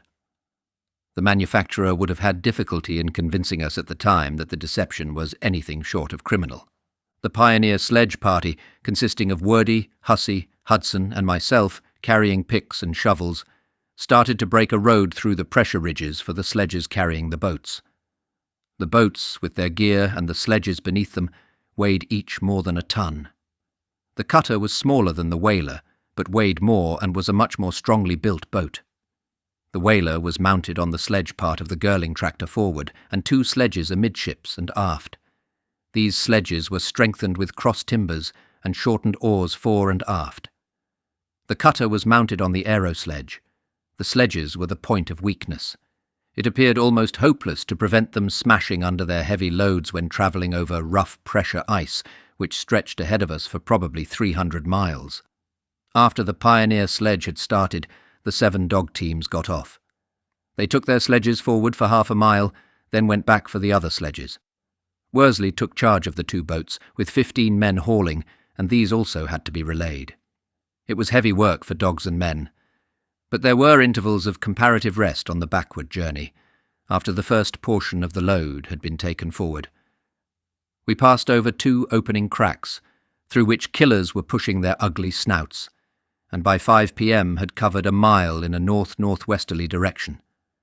The condition of the ice ahead was chaotic, for since the morning increased pressure had developed, and the pack was moving and crushing in all directions. So I gave the order to pitch camp for the night on flat ice, which, unfortunately, proved to be young and salty. The older pack was too rough and too deeply laden with snow to offer a suitable camping ground. Although we had gained only 1 mile in a direct line, The necessary deviations made the distance travelled at least 2 miles, and the relays brought the distance marched up to 6 miles. Some of the dog teams had covered at least 10 miles. I set the watch from 6 p.m. to 7 a.m., 1 hour for each man in each tent in rotation. During the night, snow fell heavily, and the floor cloths of the tents got wet through as the temperature had risen to plus 25 degrees Fahrenheit. One of the things we hoped for in those days was a temperature in the neighborhood of 0, for then the snow surface would be hard, we would not be troubled by damp, and our gear would not become covered in soft snow. The killers were blowing all night, and a crack appeared about 20 feet from the camp at 2 a.m. The ice below us was quite thin enough for the killers to break through if they took a fancy to do so, but there was no other camping ground within our reach, and we had to take the risk. When morning came, the snow was falling so heavily that we could not see more than a few score yards ahead, and I decided not to strike camp. A path over the shattered floes would be hard to find, and to get the boats into a position of peril might be disastrous. Rickenson and Worsley started back for dump camp at 7 a.m. to get some wood and blubber for the fire, and an hour later we had hoosh, with 1 biscuit each. At 10 a.m., Hurley and Hudson left for the old camp in order to bring some additional dog pemmican, since there were no seals to be found near us. Then, as the weather cleared, Worsley and I made a prospect to the west and tried to find a practicable road. A large floe offered a fairly good road for at least another mile to the northwest, and we went back prepared for another move. The weather cleared a little, and after lunch we struck camp. I took Rickenson, Kerr, Wordy and Hudson as a breakdown gang to pioneer a path among the pressure ridges. 5 dog teams followed. Wild's and Hurley's teams were hitched onto the cutter, and they started off in splendid style. They needed to be helped only once. Indeed, 14 dogs did as well, or even better, than 18 men. The ice was moving beneath and around us as we worked towards the big floe, and where this floe met the smaller ones, there was a mass of pressed-up ice, still in motion, with water between the ridges. But it is wonderful what a dozen men can do with picks and shovels. We could cut a road through a pressure ridge about 14 feet high in 10 minutes and leave a smooth, or comparatively smooth path for the sledges and teams. Chapter 5. Ocean Camp. In spite of the wet, deep snow and the halts occasioned by thus having to cut our road through the pressure ridges, we managed to march the best part of a mile towards our goal, though the relays and the deviations again made the actual distance travelled nearer 6 miles. As I could see that the men were all exhausted, I gave the order to pitch the tents under the lee of the 2 boats, which afforded some slight protection from the wet snow now threatening to cover everything. While so engaged, one of the sailors discovered a small pool of water, caused by the snow having thawed on a sail which was lying in one of the boats. There was not much, just a sip each, but as one man wrote in his diary, one has seen and tasted cleaner, but seldom more opportunely found water. Next day broke cold and still with the same wet snow, and in the clearing light I could see that with the present loose surface, and considering how little result we had to show for all our strenuous efforts of the past 4 days, it would be impossible to proceed for any great distance. Taking into account also the possibility of leads opening close to us, and so of our being able to row northwest to where we might find land, I decided to find a more solid floe, and there camp until conditions were more favourable for us to make a second attempt to escape from our icy prison. To this end we moved our tents and all our gear to a thick, heavy old floe about 1.5 miles from the wreck, and there made our camp. We called this Ocean Camp. It was with the utmost difficulty that we shifted our 2 boats. The surface was terrible, like nothing that any of us had ever seen around us before. We were sinking at times up to our hips, and everywhere the snow was 2 feet deep. I decided to conserve our valuable sledging rations, which would be so necessary for the inevitable boat journey, as much as possible, and to subsist almost entirely on seals and penguins. A party was sent back to dump camp, near the ship, to collect as much clothing, tobacco, etc. as they could find. The heavy snow which had fallen in the last few days, combined with the thawing and consequent sinking of the surface, resulted in the total disappearance of a good many of the things left behind at this dump. The remainder of the men made themselves as comfortable as possible under the circumstances at Ocean Camp.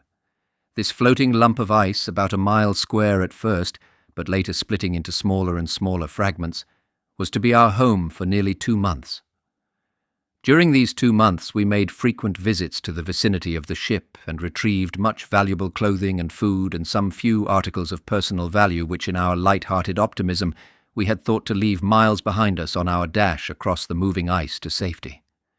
The collection of food was now the all-important consideration. As we were to subsist almost entirely on seals and penguins, which were to provide fuel as well as food, some form of blubber stove was a necessity. This was eventually very ingeniously contrived from the ship's steel ash chute, as our first attempt with a large iron oil drum did not prove eminently successful. We could only cook seal or penguin hooshes or stews on this stove, and so uncertain was its action that the food was either burnt or only partially cooked. And hungry though we were, half-raw seal meat was not very appetizing. On one occasion, a wonderful stew made from seal meat, with 2 or 3 tins of Irish stew that had been salved from the ship, fell into the fire through the bottom of the oil drum that we used as a saucepan, becoming burnt out on account of the sudden intense heat of the fire below. We lunched that day on 1 biscuit, and 1/4 of a tin of bully beef each, frozen hard. This new stove, which was to last us during our stay at Ocean Camp, was a great success. 2 large holes were punched, with much labour and few tools, opposite one another at the wider or top end of the chute. Into one of these an oil drum was fixed, to be used as the fireplace, the other hole serving to hold our saucepan. Alongside this, another hole was punched to enable 2 saucepans to be boiled at a time, and farther along still a chimney made from biscuit tins completed a very efficient, if not a very elegant, stove. Later on the cook found that he could bake a sort of flat bannock or scone on this stove, but he was seriously hampered for want of yeast or baking powder. An attempt was next made to erect some sort of a galley to protect the cook against the inclemencies of the weather. The party which I had sent back under Wild to the ship returned with, amongst other things, the wheelhouse practically complete. This, with the addition of some sails and tarpaulins stretched on spars, made a very comfortable storehouse and galley.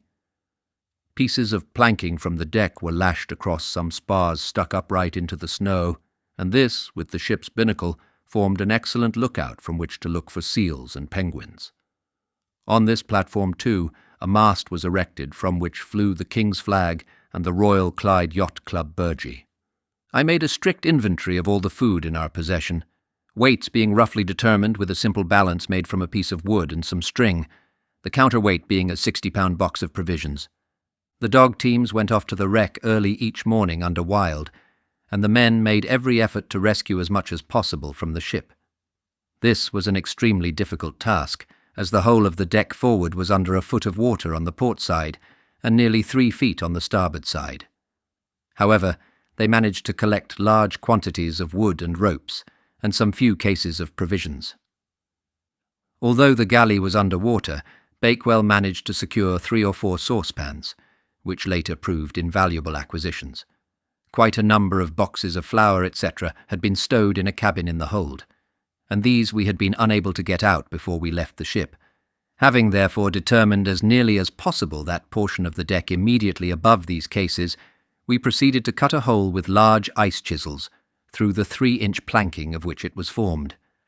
As the ship at this spot was under 5 feet of water and ice, it was not an easy job. However, we succeeded in making the hole sufficiently large to allow of some few cases to come floating up. These were greeted with great satisfaction, and later on, as we warmed to our work, other cases, whose upward progress was assisted with a boat hook, were greeted with either cheers or groans according to whether they contained farinaceous food or merely luxuries such as jellies. For each man by now had a good idea of the calorific value and nutritive and sustaining qualities of the various foods. It had a personal interest for us all. In this way we added to our scanty stock between 2 and 3 tons of provisions, about half of which was farinaceous food, such as flour and peas, of which we were so short. This sounds a great deal, but at £1 per day it would only last 28 men for 3 months. Previous to this, I had reduced the food allowance to 9.5 ounces per man per day. Now, however, it could be increased, and this afternoon, for the first time for 10 days, we knew what it was to be really satisfied. I had the sledges packed in readiness with the special sledging rations in case of a sudden move, and with the other food, allowing also for prospective seals and penguins, I calculated a dietary to give the utmost possible variety, and yet to use our precious stock of flour in the most economical manner. All seals and penguins that appeared anywhere within the vicinity of the camp were killed to provide food and fuel. The dog pemmican we also added to our own larder, feeding the dogs on the seals which we caught, after removing such portions as were necessary for our own needs. We were rather short of crockery, but small pieces of venesta wood served admirably as plates for seal steaks. Stews and liquids of all sorts were served in the aluminium sledging mugs, of which each man had one. Later on, jelly tins and biscuit tin lids were pressed into service. Monotony in the meals, even considering the circumstances in which we found ourselves, was what I was striving to avoid, so our little stock of luxuries, such as fish paste, tinned herrings, etc., was carefully husbanded and so distributed as to last as long as possible. My efforts were not in vain. As one man states in his diary, "It must be admitted that we are feeding very well indeed, considering our position. Each meal consists of one course and a beverage. The dried vegetables, if any, all go into the same pot as the meat, and every dish is a sort of hash or stew, be it ham or seal meat or half and half. The fact that we only have 2 pots available places restrictions upon the number of things that can be cooked at one time, but in spite of the limitation of facilities, we always seem to manage to get just enough. The milk powder and sugar are necessarily boiled with the tea or cocoa. We are, of course, very short of the farinaceous element in our diet, and consequently have a mild craving for more of it. Bread is out of the question, and as we are husbanding the remaining cases of our biscuits for our prospective boat journey, we are eking out the supply of flour by making bannocks, of which we have from 3 to 4 each day. These bannocks are made from flour, fat, water, salt, and a little baking powder, the dough being rolled out into flat rounds and baked in about 10 minutes on a hot sheet of iron over the fire. Each bannock weighs about 1.5 to 2 ounces, and we are indeed lucky to be able to produce them. A few boxes of army biscuits soaked with seawater were distributed at one meal. They were in such a state that they would not have been looked at a second time under ordinary circumstances, but to us on a floating lump of ice, over 300 miles from land, and that quite hypothetical, and with the unplumbed sea beneath us, they were luxuries indeed. Wild's tent made a pudding of theirs with some dripping. Although keeping in mind the necessity for strict economy with our scanty store of food, I knew how important it was to keep the men cheerful, and that the depression occasioned by our surroundings and our precarious position could to some extent be alleviated by increasing the rations, at least until we were more accustomed to our new mode of life. That this was successful is shown in their diaries. Day by day goes by much the same as one another. We work, we talk, we eat. Ah, how we eat! No longer on short rations, we are a trifle more exacting than we were when we first commenced our simple life. But by comparison with home standards, we are positive barbarians, and our gastronomic rapacity knows no bounds. All is eaten that comes to each tent, and everything is most carefully and accurately divided into as many equal portions as there are men in the tent.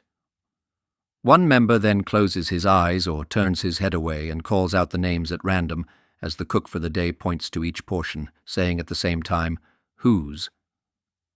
Partiality, however unintentional it may be, is thus entirely obviated, and everyone feels satisfied that all is fair, even though one may look a little enviously at the next man's helping, which differs in some especially appreciated detail from one's own.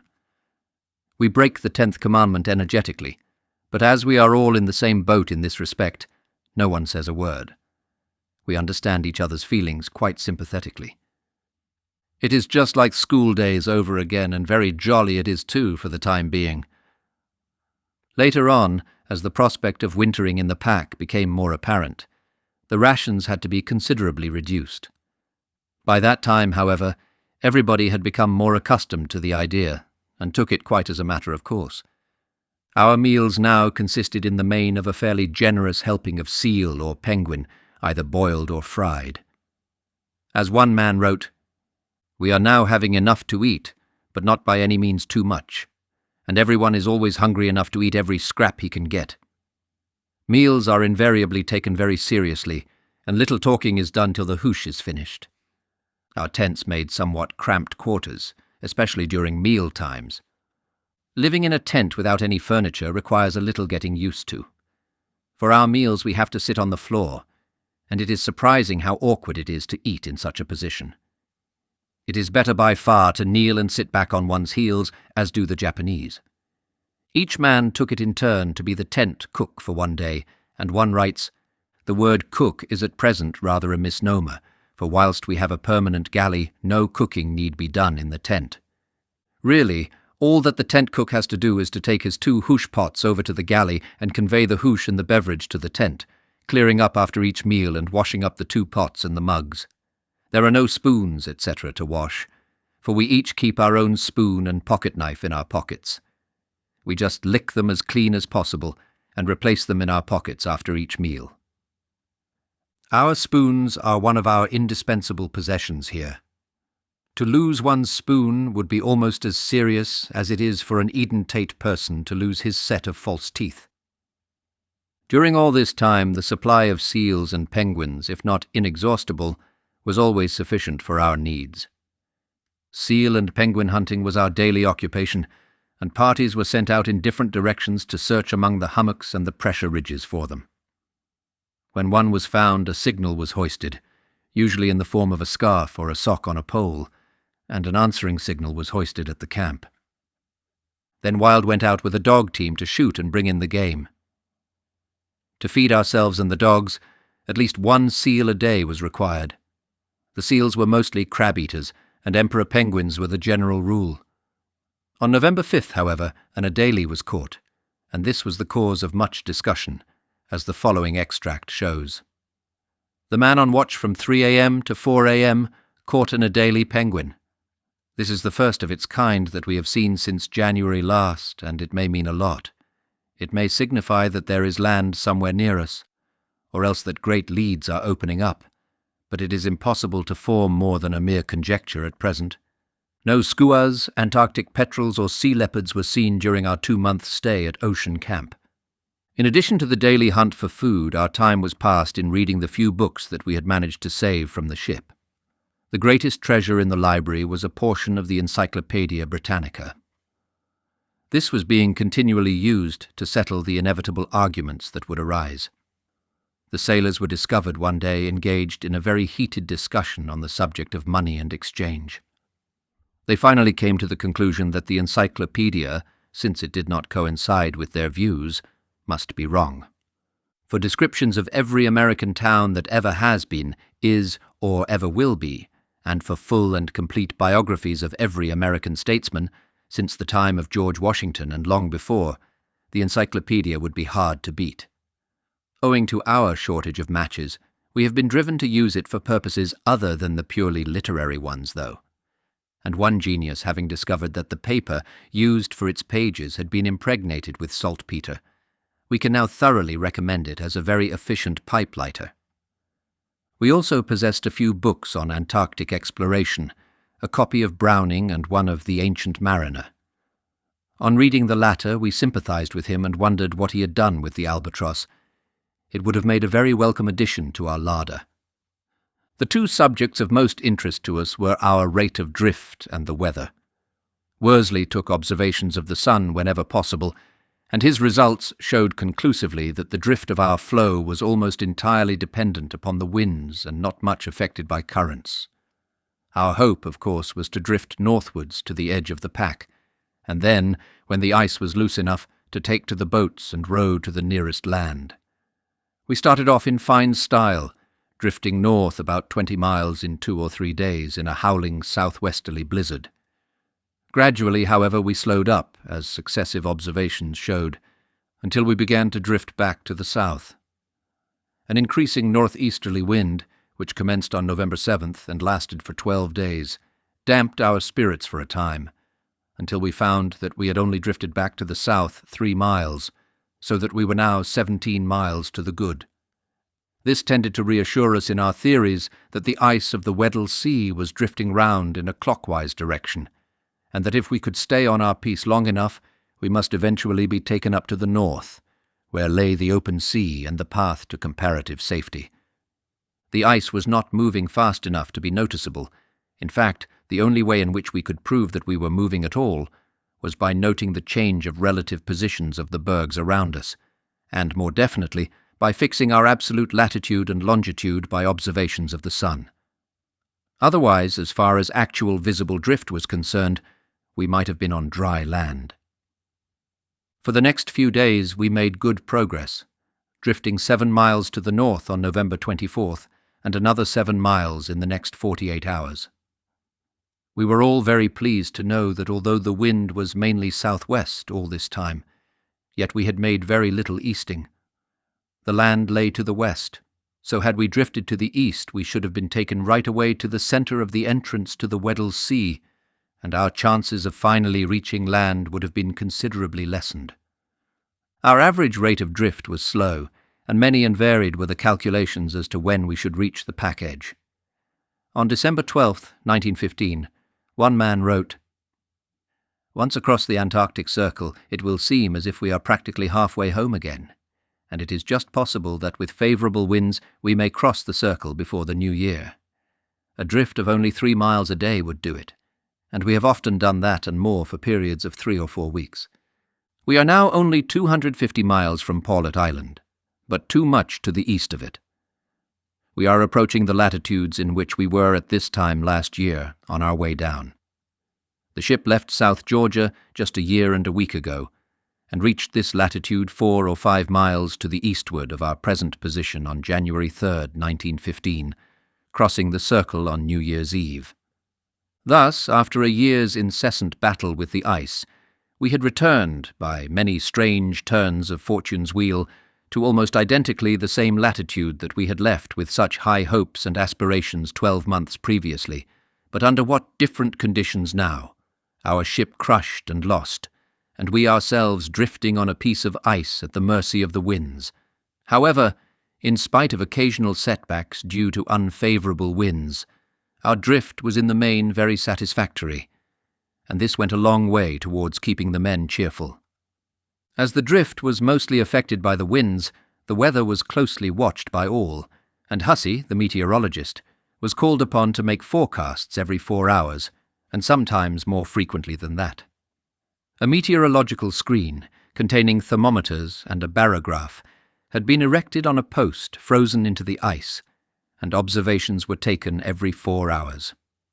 When we first left the ship, the weather was cold and miserable, and altogether as unpropitious as it could possibly have been for our attempted march. Our first few days at Ocean Camp were passed under much the same conditions. At nights the temperature dropped to 0 with blinding snow and drift.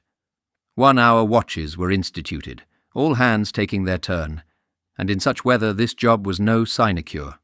The watchman had to be continually on the alert for cracks in the ice, or any sudden changes in the ice conditions, and also had to keep his eye on the dogs, who often became restless, fretful, and quarrelsome in the early hours of the morning. At the end of his hour he was very glad to crawl back into the comparative warmth of his frozen sleeping bag. On November 6th, a dull, overcast day developed into a howling blizzard from the southwest, with snow and low drift. Only those who were compelled left the shelter of their tent.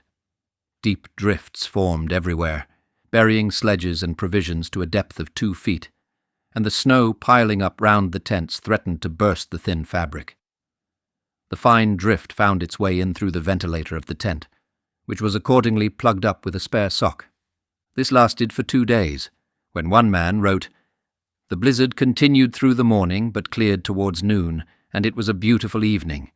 But we would far rather have the screeching blizzard with its searching drift and cold, damp wind, for we drifted about 11 miles to the north during the night." For 4 days the fine weather continued, with gloriously warm, bright sun, but cold when standing still or in the shade. The temperature usually dropped below 0, but every opportunity was taken during these fine sunny days to partially dry our sleeping bags and other gear, which had become sodden through our body heat, having thawed the snow which had drifted in onto them during the blizzard. The bright sun seemed to put new heart into all. The next day brought a northeasterly wind with the very high temperature of 27 degrees Fahrenheit, only 5 degrees below freezing. These high temperatures do not always represent the warmth which might be assumed from the thermometrical readings. They usually bring dull, overcast skies with a raw, muggy, moisture-laden wind. The winds from the south, though colder, are nearly always coincident with sunny days and clear blue skies. The temperature still continued to rise, reaching 33 degrees Fahrenheit on November 14th. The thaw consequent upon these high temperatures was having a disastrous effect upon the surface of our camp. The surface is awful, not slushy, but elusive. You step out gingerly. All is well for a few paces, then your foot suddenly sinks a couple of feet until it comes to a hard layer. You wade along in this way, step by step, like a mudlark at Portsmouth Hard, hoping gradually to regain the surface. Soon you do, only to repeat the exasperating performance ad lib, to the accompaniment of all the expletives that you can bring to bear on the subject. What actually happens is that the warm air melts the surface sufficiently to cause drops of water to trickle down slightly, where, on meeting colder layers of snow, they freeze again, forming a honeycomb of icy nodules instead of the soft, powdery, granular snow that we are accustomed to. These high temperatures persisted for some days, and when, as occasionally happened, the sky was clear and the sun was shining, it was unbearably hot. 5 men who were sent to fetch some gear from the vicinity of the ship with a sledge marched in nothing but trousers and singlet, and even then were very hot. In fact, they were afraid of getting sunstroke, so let down flaps from their caps to cover their necks. Their sleeves were rolled up over their elbows, and their arms were red and sunburnt in consequence. The temperature on this occasion was 26 degrees Fahrenheit, or 6 degrees below freezing. For 5 or 6 days more the sun continued, and most of our clothes and sleeping bags were now comparatively dry.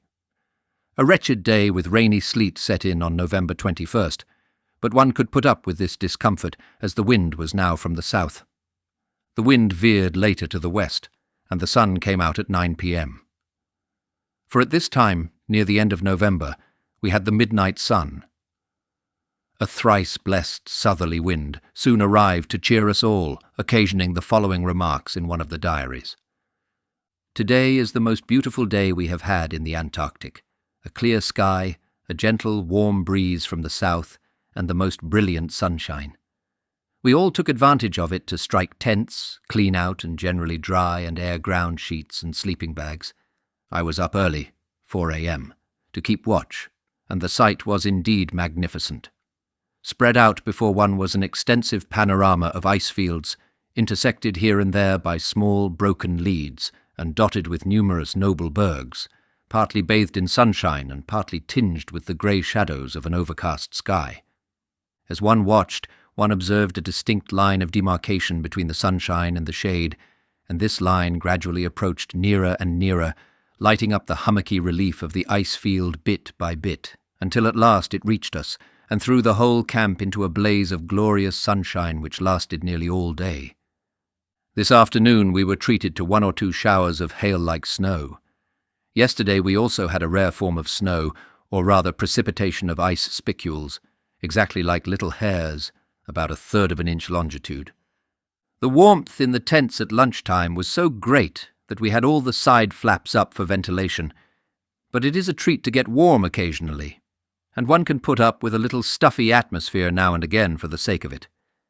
The wind has gone to the best quarter this evening, the southeast, and is freshening. On these fine, clear, sunny days, wonderful mirage effects could be observed, just as occur over the desert.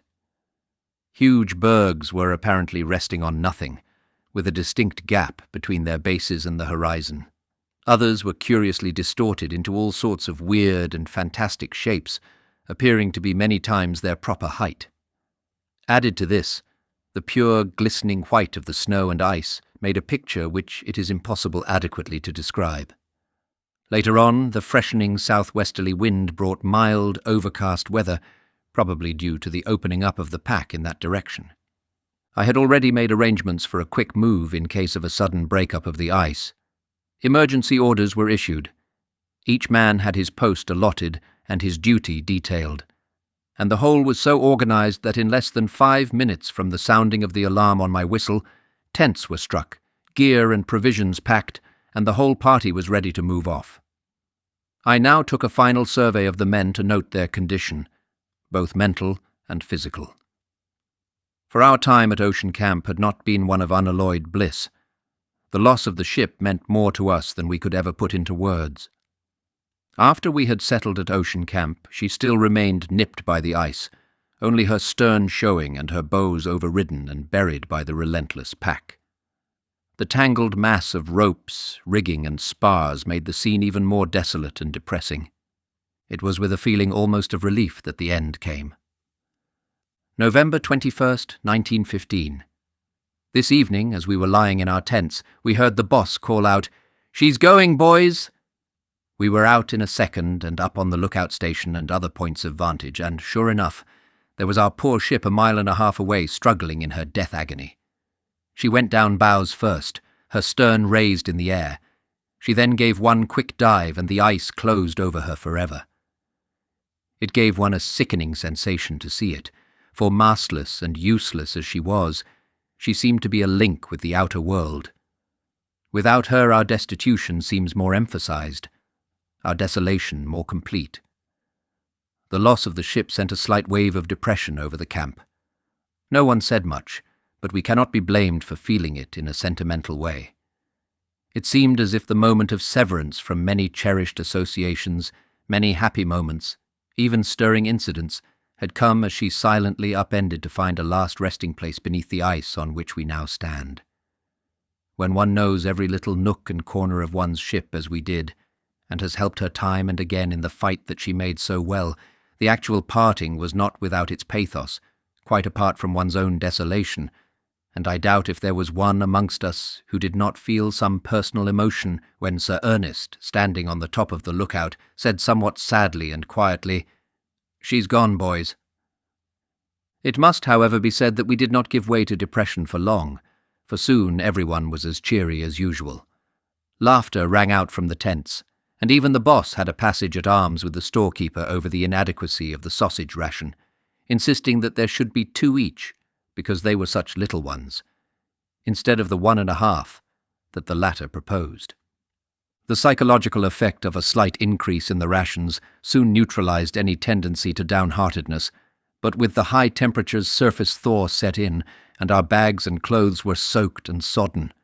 Our boots squelched as we walked, and we lived in a state of perpetual wet feet. At nights, before the temperature had fallen, clouds of steam could be seen rising from our soaking bags and boots. During the night, as it grew colder, this all condensed as rime on the inside of the tent, and showered down upon us if one happened to touch the side inadvertently. One had to be careful how one walked, too, as often only a thin crust of ice and snow covered a hole in the floe, through which many an unwary member went in up to his waist. These perpetual soakings, however, seemed to have had little lasting effect. Or perhaps it was not apparent owing to the excitement of the prospect of an early release. A northwesterly wind on December 7th and 8th retarded our progress somewhat, but I had reason to believe that it would help to open the ice and form leads through which we might escape to open water. So I ordered a practice launching of the boats and stowage of food and stores in them. This was very satisfactory. We cut a slipway from our floe into a lead which ran alongside, and the boats took the water like a bird, as one sailor remarked. Our hopes were high in anticipation of an early release. A blizzard sprang up, increasing the next day and burying tents and packing cases in the drift. On December 12th, it had moderated somewhat and veered to the southeast, and the next day the blizzard had ceased, but a good steady wind from south and southwest continued to blow us north. December 15th, 1915. The continuance of southerly winds is exceeding our best hopes, and raising our spirits in proportion. Prospects could not be brighter than they are just now. The environs of our flow are continually changing. Some days we are almost surrounded by small open leads, preventing us from crossing over to the adjacent flows. After 2 more days our fortune changed, and a strong northeasterly wind brought a beastly cold, windy day and drove us back 3¼ miles. Soon, however, the wind once more veered to the south and southwest. These high temperatures, combined with the strong changeable winds that we had had of late, led me to conclude that the ice all around us was rotting and breaking up, and that the moment of our deliverance from the icy maw of the Antarctic was at hand. On December 20th, after discussing the question with Wild, I informed all hands that I intended to try and make a march to the west to reduce the distance between us and Paulet Island. A buzz of pleasurable anticipation went round the camp, and everyone was anxious to get on the move. So the next day I set off with Wild, Crean and Hurley, with dog teams, to the westward to survey the route. After travelling about 7 miles we mounted a small berg, and there, as far as we could see, stretched a series of immense flat flows from 1/2 mile to 1 mile across, separated from each other by pressure ridges which seemed easily negotiable with pick and shovel. The only place that appeared likely to be formidable was a very much cracked-up area between the old flow that we were on and the first of the series of young flat flows about 1/2 mile away. December 22nd was therefore kept as Christmas Day, and most of our small remaining stock of luxuries was consumed at the Christmas feast. We could not carry it all with us, so for the last time for 8 months we had a really good meal, as much as we could eat. Anchovies in oil, baked beans, and jugged hare made a glorious mixture such as we have not dreamed of since our school days. Everybody was working at high pressure, packing and repacking sledges and stowing what provisions we were going to take with us in the various sacks and boxes. As I looked round at the eager faces of the men, I could not but hope that this time the fates would be kinder to us than in our last attempt to march across the ice to safety. Chapter 6. The March Between. With the exception of the night watchman, we turned in at 11 p.m., and at 3 a.m. on December 23rd, all hands were roused for the purpose of sledging the 2 boats, the James Caird and the Dudley Docker, over the dangerously cracked portion to the first of the young flows, whilst the surface still held its night crust. A thick sea fog came up from the west, so we started off finally at 4:30 a.m., after a drink of hot coffee. Practically all hands had to be harnessed to each boat in succession, and by dint of much careful manipulation and tortuous courses amongst the broken ice, we got both safely over the danger zone. We then returned to Ocean Camp for the tents and the rest of the sledges, and pitched camp by the boats about 1¼ miles off. On the way back a big seal was caught, which provided fresh food for ourselves and for the dogs. On arrival at the camp, a supper of cold-tinned mutton and tea was served, and everybody turned in at 2 p.m. It was my intention to sleep by day and march by night, so as to take advantage of the slightly lower temperatures and consequent harder surfaces. At 8 p.m. the men were roused, and after a meal of cold mutton and tea, the march was resumed. A large open lead brought us to a halt at 11 p.m., whereupon we camped and turned in without a meal. Fortunately, just at this time the weather was fine and warm. Several men slept out in the open at the beginning of the march. One night, however, a slight snow shower came on, succeeded immediately by a lowering of the temperature. Worsley, who had hung up his trousers and socks on a boat, found them iced up and stiff, and it was quite a painful process for him to dress quickly that morning. I was anxious, now that we had started, that we should make every effort to extricate ourselves, and this temporary check so early was rather annoying. So that afternoon Wild and I skied out to the crack and found that it had closed up again. We marked out the track with small flags as we returned. Each day, after all hands had turned in, Wild and I would go ahead for 2 miles or so to reconnoitre the next day's route, marking it with pieces of wood, tins, and small flags. We had to pick the road which, though it might be somewhat devious, was flattest and had least hummocks. Pressure ridges had to be skirted, and where this was not possible, the best place to make a bridge of ice blocks across the lead or over the ridge had to be found and marked. It was the duty of the dog drivers to thus prepare the track for those who were toiling behind with the heavy boats. These boats were hauled in relays, about 60 yards at a time. I did not wish them to be separated by too great a distance in case the ice should crack between them, and we should be unable to reach the one that was in rear. Every 20 yards or so they had to stop for a rest and to take breath, and it was a welcome sight to them to see the canvas screen go up on some oars, which denoted the fact that the cook had started preparing a meal and that a temporary halt, at any rate, was going to be made. Thus the ground had to be traversed 3 times by the boat-hauling party. The dog sledges all made 2 and some of them 3 relays. The dogs were wonderful. Without them, we could never have transported half the food and gear that we did. We turned in at 7 p.m. that night, and at 1 a.m. next day, the 25th and the 3rd day of our march, a breakfast of sledging ration was served. By 2 a.m. we were on the march again. We wished one another a Merry Christmas, and our thoughts went back to those at home. We wondered too that day, as we sat down to our lunch of stale thin bannock and a mug of thin cocoa, what they were having at home. All hands were very cheerful. The prospect of a relief from the monotony of life on the floe raised all our spirits. One man wrote in his diary, "It's a hard, rough, jolly life, this marching and camping. No washing of self or dishes, no undressing, no changing of clothes. We have our food anyhow, and always impregnated with blubber smoke. Sleeping almost on the bare snow and working as hard as the human physique is capable of doing on a minimum of food. We marched on, with one halt at 6 a.m. till 11:30. After a supper of seal steaks and tea, we turned in. The surface now was pretty bad.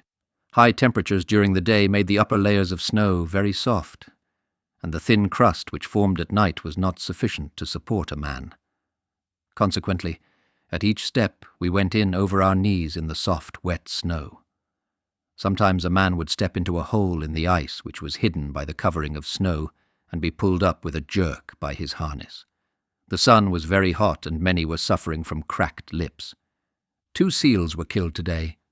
Wild and McElroy, who went out to secure them, had rather an exciting time on some very loose, rotten ice. 3 killer whales in a lead a few yards away, poking up their ugly heads as if in anticipation of a feast. Next day, December 26th, we started off again at 1 a.m. The surface was much better than it has been for the last few days, and this is the principal thing that matters. The route, however, lay over very hummocky floes and required much work with pick and shovel to make it passable for the boat sledges. These are handled in relays by 18 men under Worsley. It is killing work on soft surfaces. At 5 a.m. we were brought up by a wide-open lead after an unsatisfactorily short march. While we waited, a meal of tea and 2 small bannocks was served. But as 10 a.m. came, and there were no signs of the lead closing, we all turned in. It snowed a little during the day, and those who were sleeping outside got their sleeping bags pretty wet. At 9:30 p.m. that night we were off again. I was, as usual, pioneering in front, followed by the cook and his mate pulling a small sledge with the stove and all the cooking gear on. These 2, black as 2 Mohawk minstrels with the blubber soot, were dubbed Potash and Perlmutter. Next come the dog teams, who soon overtake the cook, and the 2 boats bring up the rear. Were it not for these cumbrous boats, we should get along at a great rate, but we dare not abandon them on any account. As it is, we left 1 boat, the Stancombe Wills, behind at Ocean Camp, and the remaining 2 will barely accommodate the whole party when we leave the floe. We did a good march of 1.5 miles that night before we halted for lunch at 1 a.m., and then on for another mile, when at 5 a.m. we camped by a little sloping berg. Blackie, one of Wild's dogs, fell lame and could neither pull nor keep up with the party, even when relieved of his harness, so had to be shot. 9 p.m. that night, the 27th, saw us on the march again. The first 200 yards took us about 5 hours to cross, owing to the amount of breaking down of pressure ridges and filling in of leads that was required. The surface, too, was now very soft, so our progress was slow and tiring. We managed to get another 3/4 of a mile before lunch, and a further mile due west over a very hummocky floe before we camped at 5:30 a.m. Greenstreet and Macklin killed and brought in a huge Weddell seal weighing about 800 pounds, and 2 emperor penguins made a welcome addition to our larder. I climbed a small tilted berg nearby. The country immediately ahead was much broken up. Great open leads intersected the flows at all angles, and it all looked very unpromising. Wild and I went out prospecting as usual, but it seemed too broken to travel over. December 29th. After a further reconnaissance, the ice ahead proved quite unnegotiable, so at 8:30 p.m. last night, to the intense disappointment of all, instead of forging ahead, we had to retire half a mile so as to get on a stronger flow, and by 10 p.m. we had camped and all hands turned in again. The extra sleep was much needed, however disheartening the check may be. During the night a crack formed right across the floe, so we hurriedly shifted to a strong old floe about 1.5 miles to the east of our present position. The ice all around was now too broken and soft to sledge over, and yet there was not sufficient open water to allow us to launch the boats with any degree of safety. We had been on the march for 7 days. Rations were short and the men were weak. They were worn out with the hard pulling over soft surfaces, and our stock of sledging food was very small. We had marched 7.5 miles in a direct line, and at this rate it would take us over 300 days to reach the land away to the west. As we only had food for 42 days, there was no alternative, therefore, but to camp once more on the floe and to possess our souls with what patience we could till conditions should appear more favourable for a renewal of the attempt to escape. To this end, we stacked our surplus provisions, the reserve sledging rations being kept lashed on the sledges, and brought what gear we could from our but lately deserted ocean camp. Our new home, which we were to occupy for nearly 3.5 months, we called Patience Camp. Chapter 7. Patience Camp. The apathy which seemed to take possession of some of the men at the frustration of their hopes was soon dispelled. Parties were sent out daily in different directions to look for seals and penguins. We had left, other than reserve sledging rations, about 110 pounds of pemmican, including the dog pemmican, and 300 pounds of flour. In addition, there was a little tea, sugar, dried vegetables, and suet. I sent Hurley and Macklin to Ocean Camp to bring back the food that we had had to leave there. They returned with quite a good load, including 130 pounds of dry milk, about 50 pounds each of dog pemmican and jam, and a few tins of potted meats. When they were about 1.5 miles away, their voices were quite audible to us at Ocean Camp, so still was the air. We were, of course, very short of the farinaceous element in our diet. The flour would last 10 weeks. After that, our sledging rations would last us less than 3 months. Our meals had to consist mainly of seal and penguin, and though this was valuable as an anti-scorbutic, so much so that not a single case of scurvy occurred amongst the party, yet it was a badly adjusted diet, and we felt rather weak and enervated in consequence. The cook deserves much praise for the way he has stuck to his job through all this severe blizzard. His galley consists of nothing but a few boxes arranged as a table, with a canvas screen erected around them on 4 oars, and the 2 blubber stoves within. The protection afforded by the screen is only partial, and the eddies drive the pungent blubber smoke in all directions. After a few days, we were able to build him an igloo of ice blocks, with a tarpaulin over the top as a roof. Our rations are just sufficient to keep us alive, but we all feel that we could eat twice as much as we get. An average day's food at present consists of 1/2 pound of seal, with 3/4 pint of tea for breakfast, a 4-ounce bannock with milk for lunch, and 3/4 pint of seal stew for supper. That is barely enough, even doing very little work as we are, for of course we are completely destitute of bread or potatoes or anything of that sort. Some seem to feel it more than others, and are continually talking of food, but most of us find that the continual conversation about food only whets an appetite that cannot be satisfied. Our craving for bread and butter is very real, not because we cannot get it, but because the system feels the need of it. Owing to this shortage of food and the fact that we needed all that we could get for ourselves, I had to order all the dogs except 2 teams to be shot. It was the worst job that we had had throughout the expedition, and we felt their loss keenly. I had to be continually rearranging the weekly menu. The possible number of permutations of seal meat were decidedly limited. The fact that the men did not know what was coming gave them a sort of mental speculation, and the slightest variation was of great value. We caught an adelie today, January 26th, and another whale was seen at close quarters, but no seals. We are now very short of blubber, and in consequence, one stove has to be shut down. We only get one hot beverage a day, the tea at breakfast. For the rest, we have iced water. Sometimes we are short even of this, so we take a few chips of ice in a tobacco tin to bed with us. In the morning there is about a spoonful of water in the tin, and one has to lie very still all night so as not to spill it. To provide some variety in the food, I commenced to use the sledging ration at half strength twice a week. The ice between us and Ocean Camp, now only about 5 miles away and actually to the southwest of us, was very broken. But I decided to send Macklin and Hurley back with their dogs to see if there was any more food that could be added to our scanty stock. I gave them written instructions to take no undue risk or cross any wide-open leads, and said that they were to return by midday the next day. Although they both fell through the thin ice up to their waists more than once, they managed to reach the camp. They found the surface soft and sunk about 2 feet. Ocean Camp, they said, looked like a village that had been razed to the ground and deserted by its inhabitants.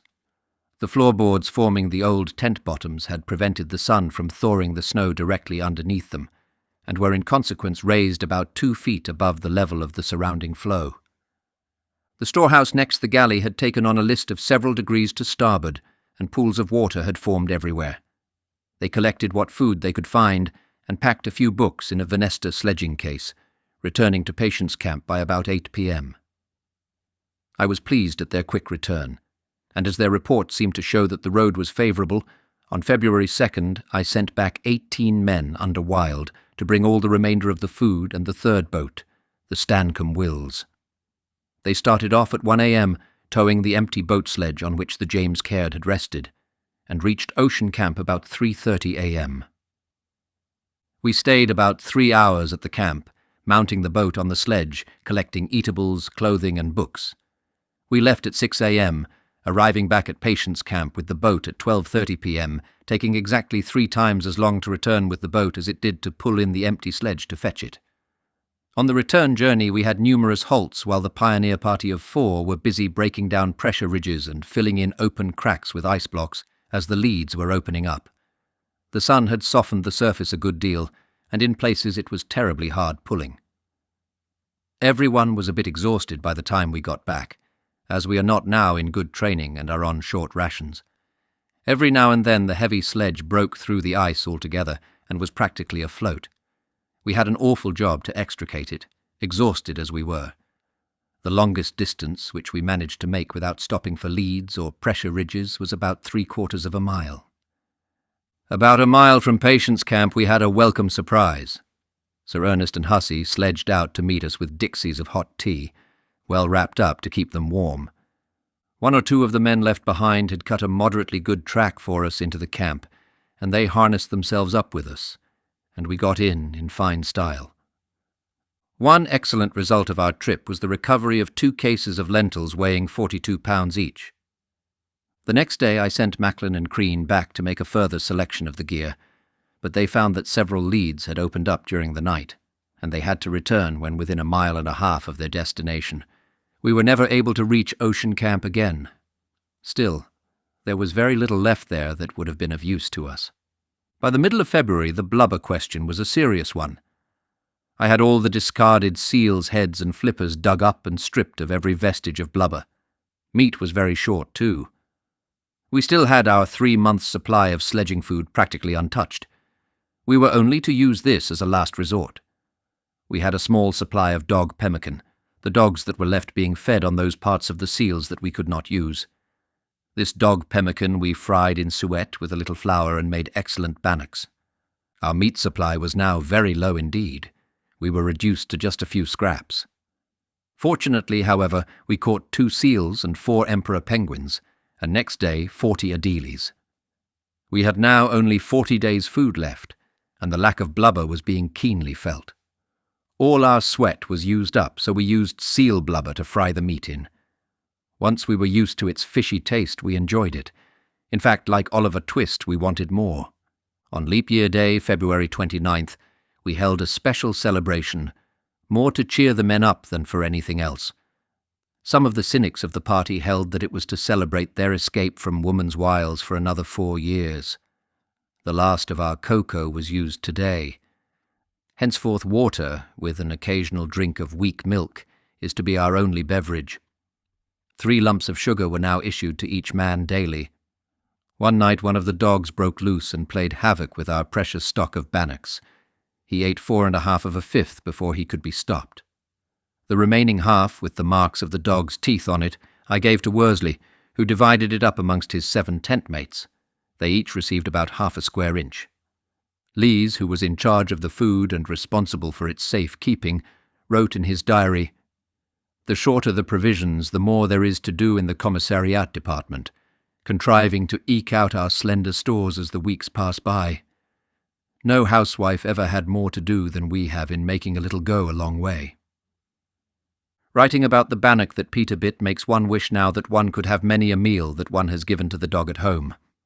When one is hungry, fastidiousness goes to the winds, and one is only too glad to eat up any scraps regardless of their antecedents. One is almost ashamed to write of all the titbits one has picked up here.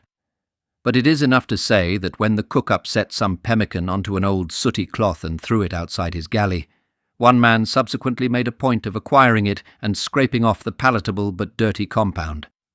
Another man searched for over an hour in the snow where he had dropped a piece of cheese some days before in the hopes of finding a few crumbs. He was rewarded by coming across a piece as big as his thumbnail and considered it well worth the trouble. By this time, blubber was a regular article of our diet, either raw, boiled, or fried. It is remarkable how our appetites have changed in this respect. Until quite recently, almost the thought of it was nauseating. Now, however, we positively demand it. The thick black oil which is rendered down from it, rather like train oil in appearance and cod liver oil in taste, we drink with avidity. We had now about enough farinaceous food for 2 meals all round, and sufficient seal to last for a month. Our 40 days' reserve sledging rations, packed on the sledges, we wished to keep till the last. But as one man philosophically remarked in his diary, "It will do us all good to be hungry like this, for we will appreciate so much more the good things when we get home." Seals and penguins now seemed to studiously avoid us, and on taking stock of our provisions on March 21st, I found that we had only sufficient meat to last us for 10 days, and the blubber would not last that time even, so 1 biscuit had to be our midday meal. Our meals were now practically all seal meat, with 1 biscuit at midday, and I calculated that at this rate, allowing for a certain number of seals and penguins being caught, we could last for nearly 6 months. We were all very weak, though, and as soon as it appeared likely that we should leave our floe and take to the boats, I should have to considerably increase the ration. One day a huge sea leopard climbed onto the floe and attacked one of the men. Wild, hearing the shouting, ran out and shot it. When it was cut up, we found in its stomach several undigested fish. These we fried in some of its blubber, and so had our only fresh fish meal during the whole of our drift on the ice.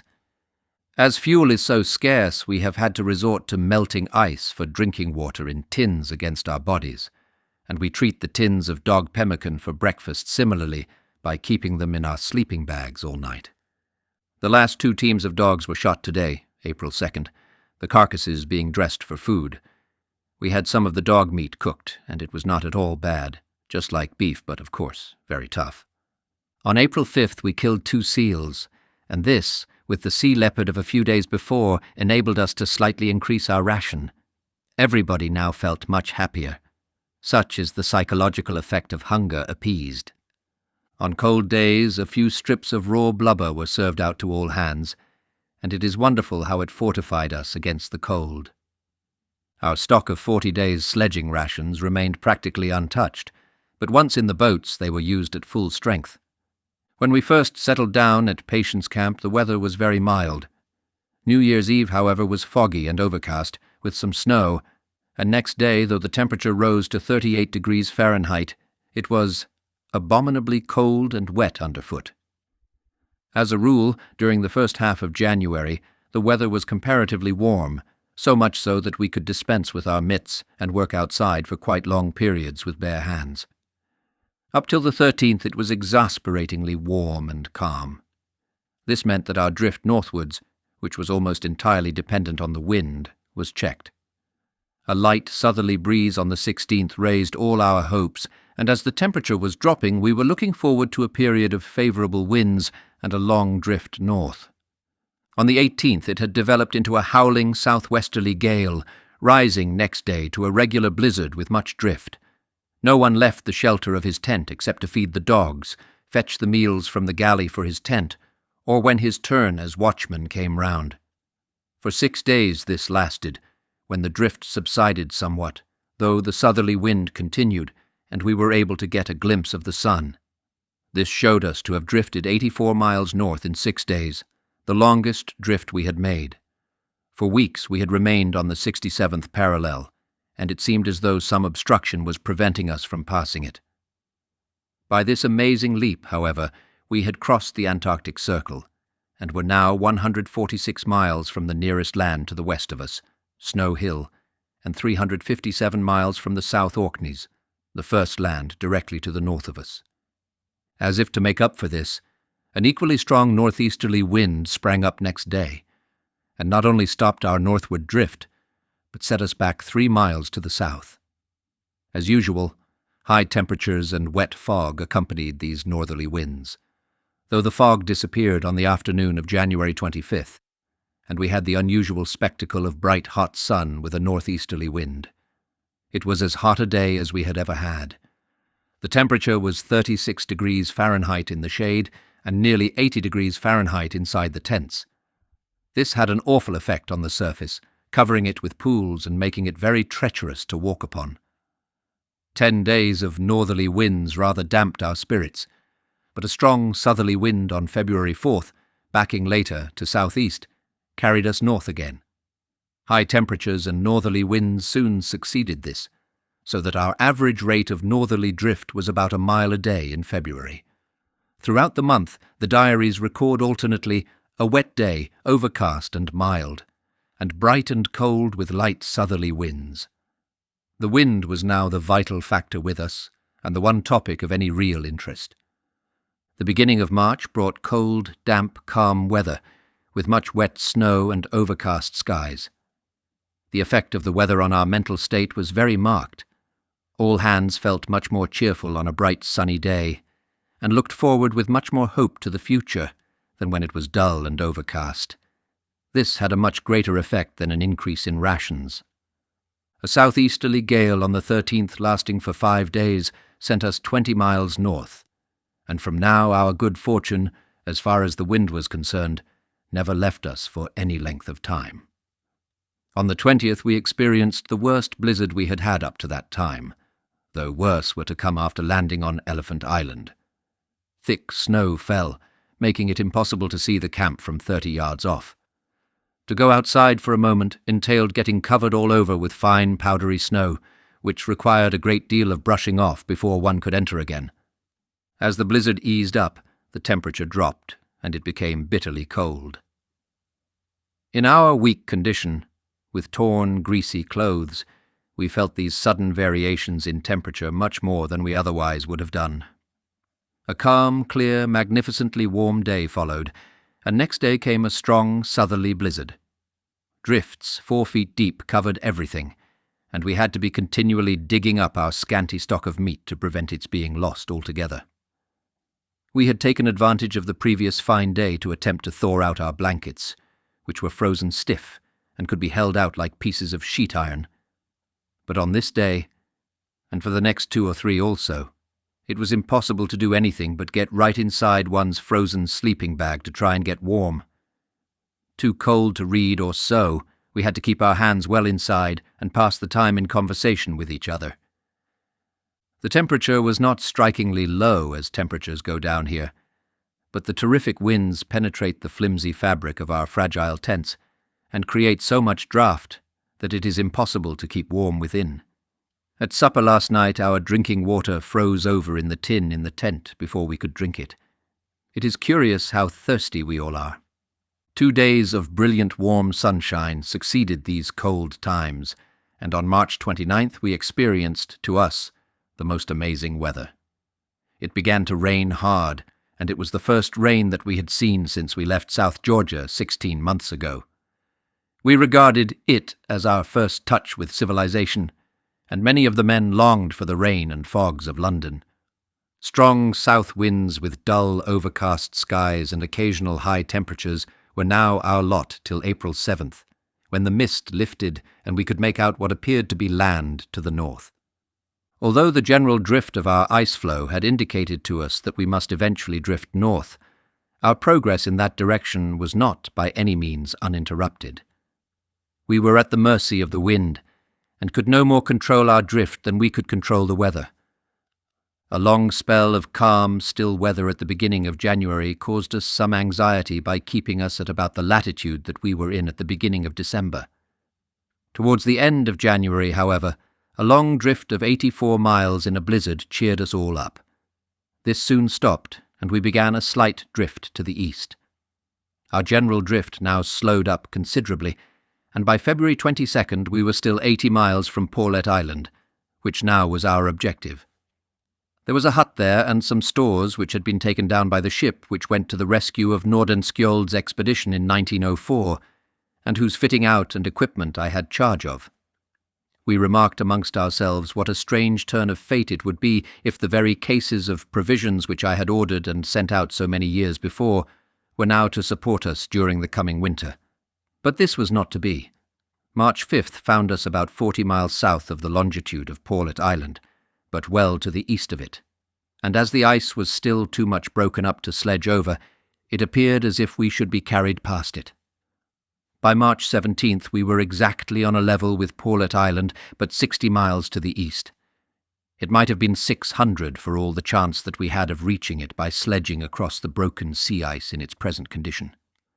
Our thoughts now turned to the Danger Islands, 35 miles away.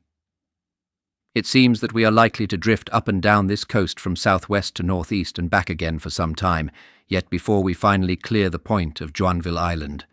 Until we do, we cannot hope for much opening up, as the ice must be very congested against the southeast coast of the island. Otherwise our failure to respond to the recent southeasterly gale cannot be well accounted for. In support of this, there has been some very heavy pressure on the northeast side of our flow, one immense block being upended to a height of 25 feet. We saw a Dominican gull fly over today, the first we have seen since leaving South Georgia. It is another sign of our proximity to land. We cut steps in this 25-foot slab, and it makes a fine lookout. When the weather clears, we confidently expect to see land. A heavy blizzard obscured our view till March 23rd. Land in sight was reported this morning. We were skeptical, but this afternoon it showed up unmistakably to the west, and there can be no further doubt about it. It is Joinville Island, and its serrated mountain ranges, all snow-clad, are just visible on the horizon. This barren, inhospitable-looking land would be a haven of refuge to us if we could but reach it. It would be ridiculous to make the attempt, though, with the ice all broken up as it is. It is too loose and broken to march over, yet not open enough to be able to launch the boats. For the next 2 or 3 days we saw ourselves slowly drifting past the land, longing to reach it, yet prevented from doing so by the ice between, and towards the end of March we saw Mount Haddington fade away into the distance. Our hopes were now centred on Elephant Island or Clarence Island, which lay 100 miles almost due north of us. If we failed to reach either of them, we might try for South Georgia, but our chances of reaching it would be very small. Chapter 8. Escape from the Ice. On April 7th at daylight, the long-desired peak of Clarence Island came into view, bearing nearly north from our camp. At first it had the appearance of a huge berg, but with the growing light we could see plainly the black lines of scree and the high precipitous cliffs of the island, which were miraged up to some extent. The dark rocks in the white snow were a pleasant sight. So long had our eyes looked on icebergs that apparently grew or dwindled according to the angles at which the shadows were cast by the sun. So often had we discovered rocky islands and brought in sight the peaks of Joinville Land, only to find them, after some change of wind or temperature, floating away as nebulous cloud or ordinary berg. That not until Worsley, Wild and Hurley had unanimously confirmed my observation was I satisfied that I was really looking at Clarence Island. The land was still more than 60 miles away, but it had to our eyes something of the appearance of home, since we expected to find there our first solid footing after all the long months of drifting on the unstable ice. We had adjusted ourselves to the life on the floe, but our hopes had been fixed all the time on some possible landing place. As one hope failed to materialize, our anticipations fed themselves on another. Our drifting home had no rudder to guide it, no sail to give it speed. We were dependent upon the caprice of wind and current. We went whither those irresponsible forces listed. The longing to feel solid earth under our feet filled our hearts. In the full daylight, Clarence Island ceased to look like land and had the appearance of a berg of more than 8 or 10 miles away. So deceptive are distances in the clear air of the Antarctic. The sharp white peaks of Elephant Island showed to the west of north a little later in the day. I have stopped issuing sugar now, and our meals consist of seal meat and blubber only, with 7 ounces of dried milk per day for the party, I wrote. Each man receives a pinch of salt, and the milk is boiled up to make hot drinks for all hands. The diet suits us, since we cannot get much exercise on the floe and the blubber supplies heat. Fried slices of blubber seem to our taste to resemble crisp bacon. It certainly is no hardship to eat it, though persons living under civilized conditions probably would shudder at it. The hardship would come if we were unable to get it. I think that the palate of the human animal can adjust itself to anything. Some creatures will die before accepting a strange diet if deprived of their natural food. The yaks of the Himalayan uplands must feed from the growing grass, scanty and dry though it may be, and would starve even if allowed the best oats and corn. We still have the dark water sky of the last week with us to the southwest and west, round to the northeast. We are leaving all the bergs to the west, and there are few within our range of vision now. The swell is more marked today, and I feel sure we are at the verge of the floe ice. One strong gale, followed by a calm, would scatter the pack, I think, and then we could push through. I have been thinking much of our prospects. The appearance of Clarence Island after our long drift seems somehow to convey an ultimatum. The island is the last outpost of the south and our final chance of a landing place. Beyond it lies the broad Atlantic. Our little boats may be compelled any day now to sail unsheltered over the open sea with 1,000 leagues of ocean separating them from the land to the north and east. It seems vital that we shall land on Clarence Island or its neighbour, Elephant Island. The latter island has attraction for us, although as far as I know nobody has ever landed there. Its name suggests the presence of the plump and succulent sea elephant. We have an increasing desire in any case to get firm ground under our feet. The floe has been a good friend to us, but it is reaching the end of its journey, and it is liable at any time now to break up and fling us into the unplumbed sea. A little later, after reviewing the whole situation in the light of our circumstances, I made up my mind that we should try to reach Deception Island. The relative positions of Clarence, Elephant, and Deception Islands can be seen on the chart. The 2 islands first named lay comparatively near to us, and were separated by some 80 miles of water from Prince George Island, which was about 150 miles away from our camp on the berg. From this island a chain of similar islands extends westward, terminating in Deception Island. The channels separating these desolate patches of rock and ice are from 10 to 15 miles wide, but we knew from the Admiralty sailing directions that there were stores for the use of shipwrecked mariners on Deception Island, and it was possible that the summer whalers had not yet deserted its harbour. Also, we had learned from our scanty records that a small church had been erected there for the benefit of the transient whalers. The existence of this building would mean to us a supply of timber, from which, if dire necessity urged us, we could construct a reasonably seaworthy boat. We had discussed this point during our drift on the floe. 2 of our boats were fairly strong, but the third, the James Caird, was light, although a little longer than the others. All of them were small for the navigation of these notoriously stormy seas, and they would be heavily loaded, so a voyage in open water would be a serious undertaking. I fear that the carpenter's fingers were already itching to convert pews into topsides and decks. In any case, the worst that could befall us when we had reached Deception Island would be a wait until the whalers returned about the middle of November. Another bit of information gathered from the records of the west side of the Weddell Sea related to Prince George Island. The Admiralty sailing directions, referring to the South Shetlands, mentioned a cave on this island. None of us had seen that cave, or could say if it was large or small, wet or dry. But as we drifted on our floe and later, when navigating the treacherous leads and making our uneasy night camps, that cave seemed to my fancy to be a palace which in contrast would dim the splendours of Versailles. The swell increased that night, and the movement of the ice became more pronounced. Occasionally a neighbouring floe would hammer against the ice on which we were camped, and the lesson of these blows was plain to read. We must get solid ground under our feet quickly. When the vibrations ceased after a heavy surge, my thoughts flew round to the problem ahead. If the party had not numbered more than 6 men, a solution would not have been so hard to find. But obviously the transportation of the whole party to a place of safety, with the limited means at our disposal, was going to be a matter of extreme difficulty. There were 28 men on our floating cake of ice, which was steadily dwindling under the influence of wind, weather, charging floes, and heavy swell. I confess that I felt the burden of responsibility sit heavily on my shoulders, but on the other hand, I was stimulated and cheered by the attitude of the men. Loneliness is the penalty of leadership, but the man who has to make the decisions is assisted greatly if he feels that there is no uncertainty in the minds of those who follow him, and that his orders will be carried out confidently and in expectation of success. The sun was shining in the blue sky on the following morning, April 8th.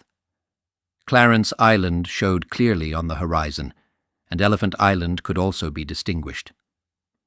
The single snow-clad peak of Clarence Island stood up as a beacon of safety, though the most optimistic imagination could not make an easy path of the ice and ocean that separated us from that giant, white and austere. The pack was much looser this morning, and the long, rolling swell from the northeast is more pronounced than it was yesterday.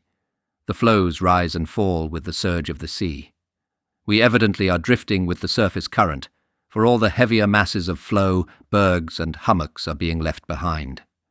There has been some discussion in the camp as to the advisability of making one of the bergs our home for the time being, and drifting with it to the west. The idea is not sound. I cannot be sure that the berg would drift in the right direction. If it did move west and carried us into the open water, what would be our fate when we tried to launch the boats down the steep sides of the berg in the sea swell after the surrounding floes had left us? One must reckon, too, the chance of the berg splitting or even overturning during our stay. It is not possible to gauge the condition of a big mass of ice by surface appearance. The ice may have a fault, and when the wind, current, and swell set up strains and tensions, the line of weakness may reveal itself suddenly and disastrously. No, I do not like the idea of drifting on a berg. We must stay on our floe till conditions improve, and then make another attempt to advance towards the land. At 6:30 p.m., a particularly heavy shock went through our floe. The watchman and other members of the party made an immediate inspection and found a crack right under the James Caird and between the other 2 boats and the main camp. Within 5 minutes, the boats were over the crack and close to the tents. The trouble was not caused by a blow from another floe. We could see that the piece of ice we occupied had slewed, and now presented its long axis towards the oncoming swell. The floe, therefore, was pitching in the manner of a ship, and it had cracked across when the swell lifted the centre, leaving the 2 ends comparatively unsupported. We were now on a triangular raft of ice, the 3 sides measuring roughly 90, 100, and 120 yards. Night came down dull and overcast, and before midnight the wind had freshened from the west. We could see that the pack was opening under the influence of wind, wave, and current, and I felt that the time for launching the boats was near at hand. Indeed, it was obvious that even if the conditions were unfavourable for a start during the coming day, we could not safely stay on the floe many hours longer. The movement of the ice in the swell was increasing, and the floe might split right under our camp. We had made preparations for quick action if anything of the kind occurred. Our case would be desperate if the ice broke into small pieces not large enough to support our party, and not loose enough to permit the use of the boats. The following day was Sunday, April 9th, but it proved no day of rest for us.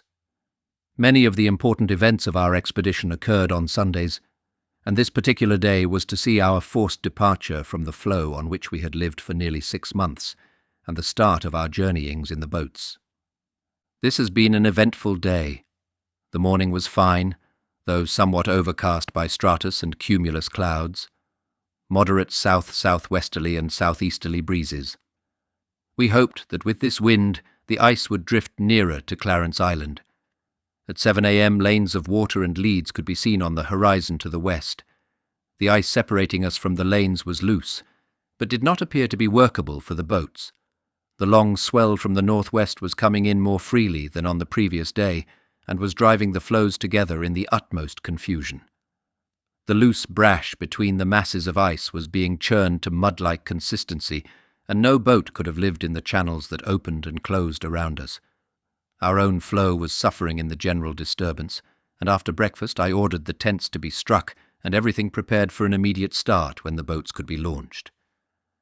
I had decided to take the James Caird myself, with Wild and 11 men.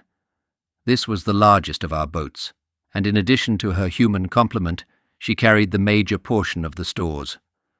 Worsley had charge of the Dudley Docker with 9 men, and Hudson and Crean were the senior men on the Stancombe Wills. Soon after breakfast, the ice closed again.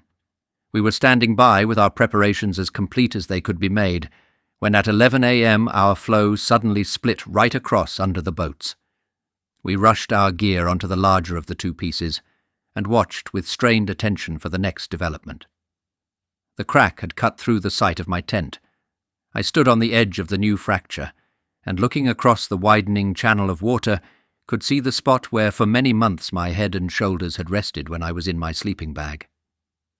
The depression formed by my body and legs was on our side of the crack. The ice had sunk under my weight during the months of waiting in the tent, and I had many times put snow under the bag to fill the hollow. The lines of stratification showed clearly the different layers of snow. How fragile and precarious had been our resting place. Yet usage had dulled our sense of danger. The floe had become our home, and during the early months of the drift, we had almost ceased to realize that it was but a sheet of ice floating on unfathomed seas. Now our home was being shattered under our feet, and we had a sense of loss and incompleteness hard to describe. The fragments of our floe came together again a little later, and we had our lunch of seal meat, all hands eating their fill. I thought that a good meal would be the best possible preparation for the journey that now seemed imminent, and as we would not be able to take all our meat with us when we finally moved, we could regard every pound eaten as a pound rescued. The call to action came at 1 p.m. The pack opened well, and the channels became navigable. The conditions were not all one could have desired, but it was best not to wait any longer. The Dudley Docker and the Stancombe Wills were launched quickly. Stores were thrown in, and the 2 boats were pulled clear of the immediate floes towards a pool of open water 3 miles broad, in which floated a lone and mighty berg. The James Caird was the last boat to leave, heavily loaded with stores and odds and ends of camp equipment. Many things regarded by us as essentials at that time were to be discarded a little later as the pressure of the primitive became more severe. Man can sustain life with very scanty means. The trappings of civilization are soon cast aside in the face of stern realities, and given the barest opportunity of winning food and shelter, man can live and even find his laughter ringing true. The 3 boats were a mile away from our floe home at 2 p.m. We had made our way through the channels and had entered the big pool when we saw a rush of foam-clad water and tossing ice approaching us, like the tidal bore of a river. The pack was being impelled to the east by a tide rip, and two huge masses of ice were driving down upon us on converging courses. The James Caird was leading. Starboarding the helm and bending strongly to the oars, we managed to get clear. The two other boats followed us, though from their position astern at first they had not realized the immediate danger.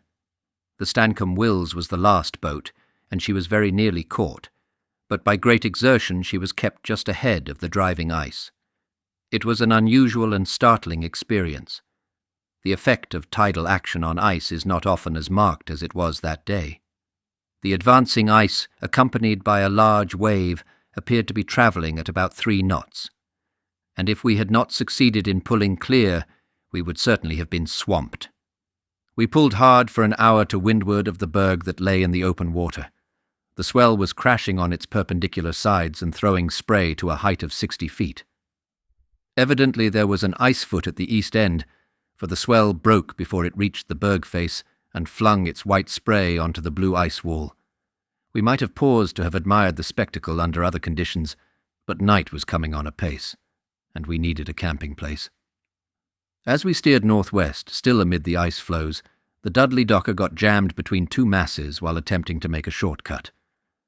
The old adage about a shortcut being the longest way round is often as true in the Antarctic as it is in the peaceful countryside. The James Caird got a line aboard the Dudley Docker, and after some hauling, the boat was brought clear of the ice again.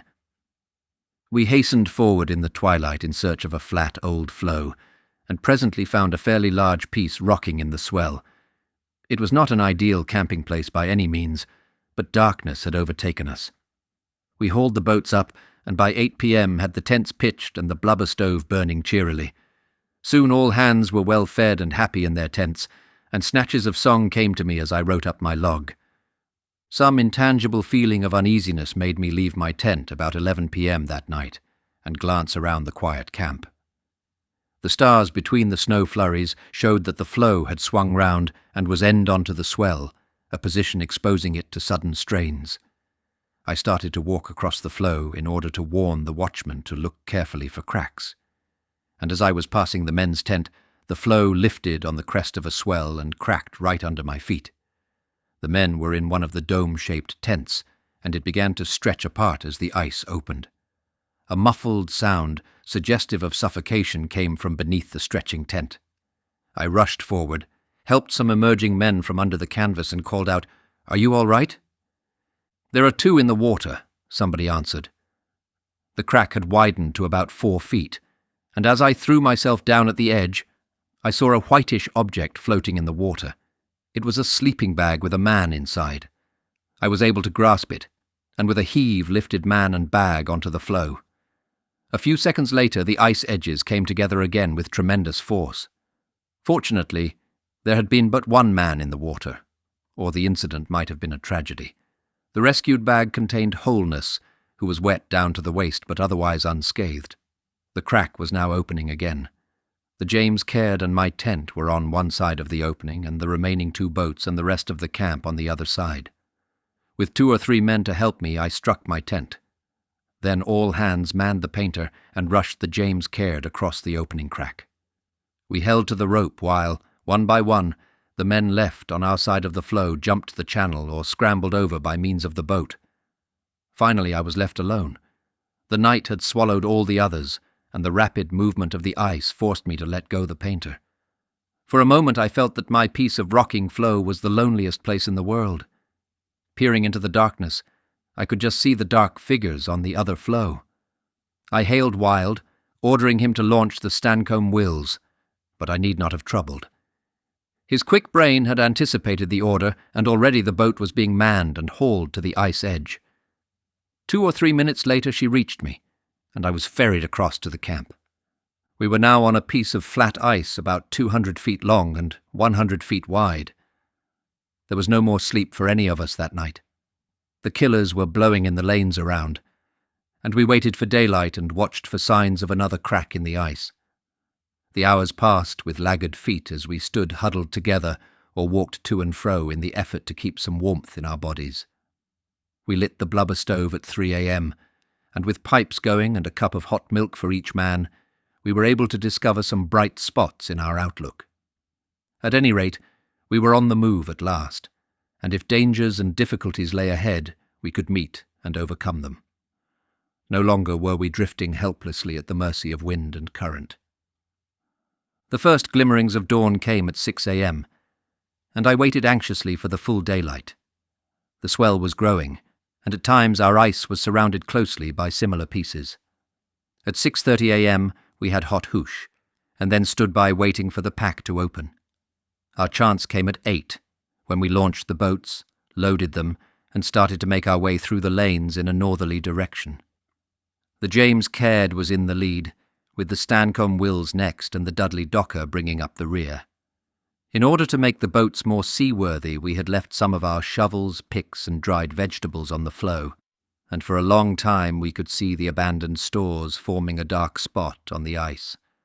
The boats were still heavily loaded.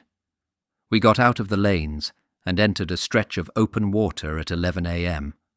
A strong easterly breeze was blowing, but the fringe of pack lying outside protected us from the full force of the swell, just as the coral reef of a tropical island checks the rollers of the Pacific. Our way was across the open sea, and soon after noon we swung round the north end of the pack and laid a course to the westward, the James Caird still in the lead. Immediately our deeply laden boats began to make heavy weather. They shipped sprays which, freezing as they fell, covered men and gear with ice, and soon it was clear that we could not safely proceed. I put the James Caird round and ran for the shelter of the pack again, the other boats following. Back inside the outer line of ice, the sea was not breaking. This was at 3 p.m., and all hands were tired and cold. A big floeberg resting peacefully ahead caught my eye, and half an hour later we had hauled up the boats and pitched camp for the night. It was a fine, big blue berg with an attractively solid appearance, and from our camp we could get a good view of the surrounding sea and ice. The highest point was about 15 feet above sea level. After a hot meal, all hands, except the watchman, turned in. Everyone was in need of rest after the troubles of the previous night and the unaccustomed strain of the last 36 hours at the oars. The berg appeared well able to withstand the battering of the sea, and too deep and massive to be seriously affected by the swell, but it was not as safe as it looked.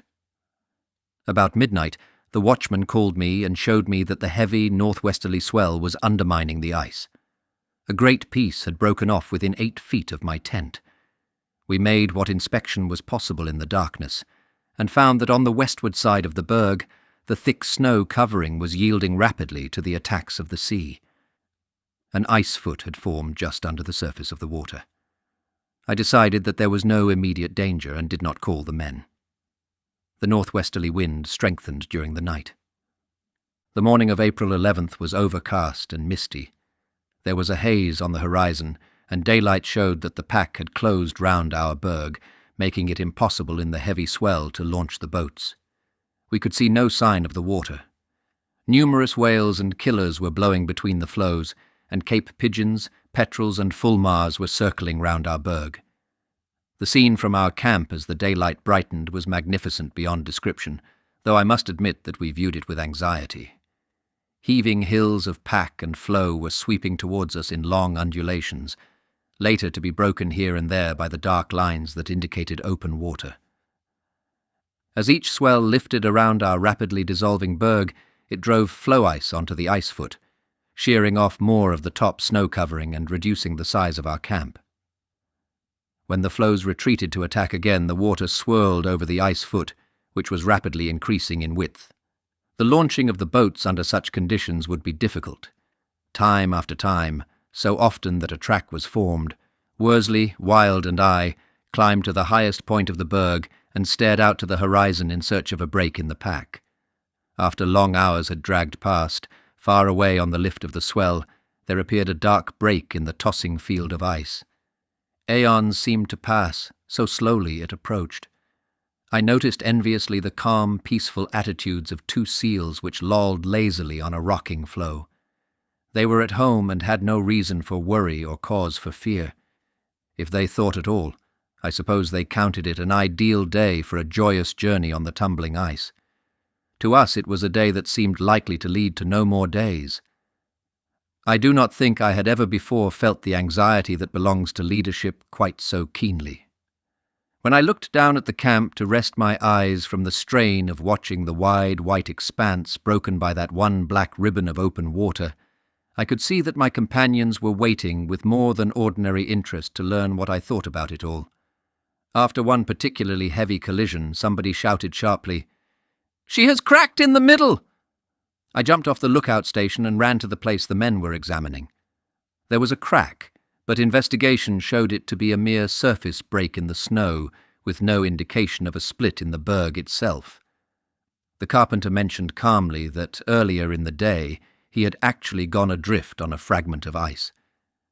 He was standing near the edge of our camping ground when the ice under his feet parted from the parent mass. A quick jump over the widening gap saved him.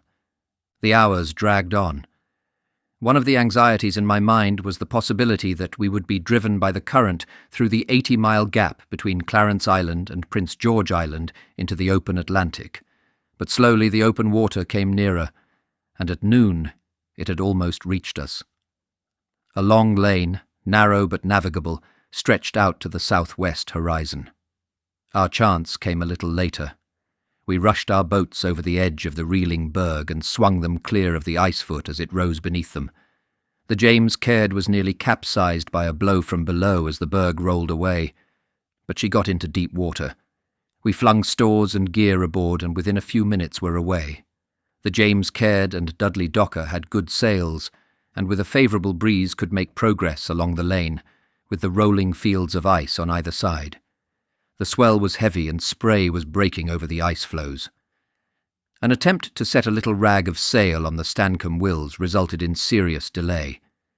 The area of sail was too small to be of much assistance, and while the men were engaged in this work, the boat drifted down towards the ice floe, where her position was likely to be perilous. Seeing her plight, I sent the Dudley Docker back for her, and tied the James Caird up to a piece of ice. The Dudley Docker had to tow the Stancombe Wills, and the delay cost us 2 hours of valuable daylight.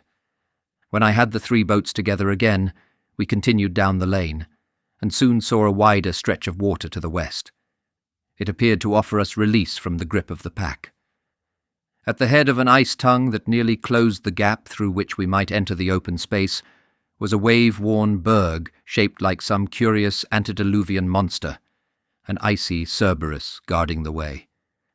It had head and eyes and rolled so heavily that it almost overturned. Its sides dipped deep in the sea, and as it rose again the water seemed to be streaming from its eyes, as though it were weeping at our escape from the clutch of the floes. This may seem fanciful to the reader, but the impression was real to us at the time. People living under civilized conditions, surrounded by nature's varied forms of life, and by all the familiar work of their own hands, may scarcely realize how quickly the mind, influenced by the eyes, responds to the unusual and weaves about it curious imaginings, like the firelight fancies of our childhood days. We had lived long amid the ice, and we half unconsciously strove to see resemblances to human faces and living forms in the fantastic contours and massively uncouth shapes of berg and floe. At dusk we made fast to a heavy floe, each boat having its painter fastened to a separate hummock in order to avoid collisions in the swell.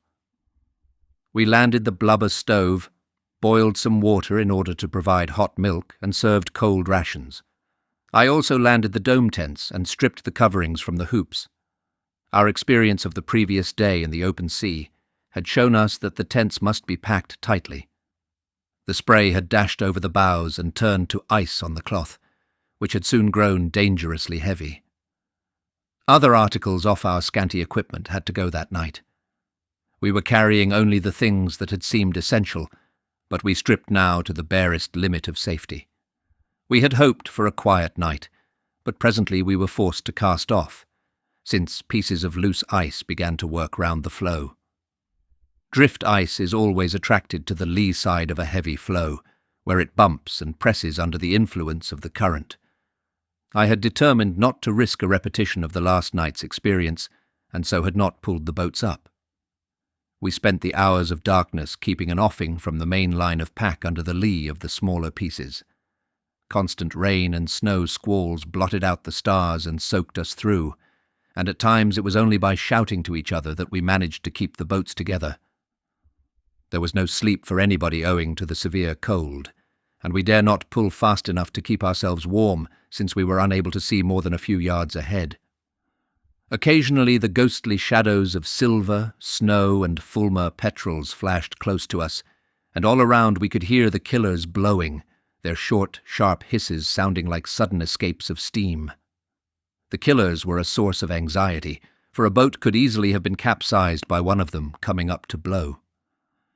They would throw aside in a nonchalant fashion pieces of ice much bigger than our boats when they rose to the surface, and we had an uneasy feeling that the white bottoms of the boats would look like ice from below. Shipwrecked mariners drifting in the Antarctic seas would be things not dreamed of in the killer's philosophy, and might appear on closer examination to be tasty substitutes for seal and penguin. We certainly regarded the killers with misgivings. Early in the morning of April 12th, the weather improved and the wind dropped. Dawn came with a clear sky, cold and fearless. I looked around at the faces of my companions in the James Caird and saw pinched and drawn features. The strain was beginning to tell. Wilde sat at the rudder with the same calm, confident expression that he would have worn under happier conditions. His steel-blue eyes looked out to the day ahead. All the people, though evidently suffering, were doing their best to be cheerful, and the prospect of a hot breakfast was inspiriting. I told all the boats that immediately we could find a suitable floe the cooker would be started, and hot milk, and Bovril would soon fix everybody up. Away we rowed to the westward through open pack, floes of all shapes and sizes on every side of us, and every man not engaged in pulling looking eagerly for a suitable camping place. I could gauge the desire for food of the different members by the eagerness they displayed in pointing out to me the floes they considered exactly suited to our purpose.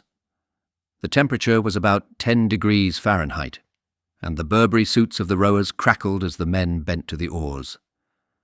I noticed little fragments of ice and frost falling from arms and bodies.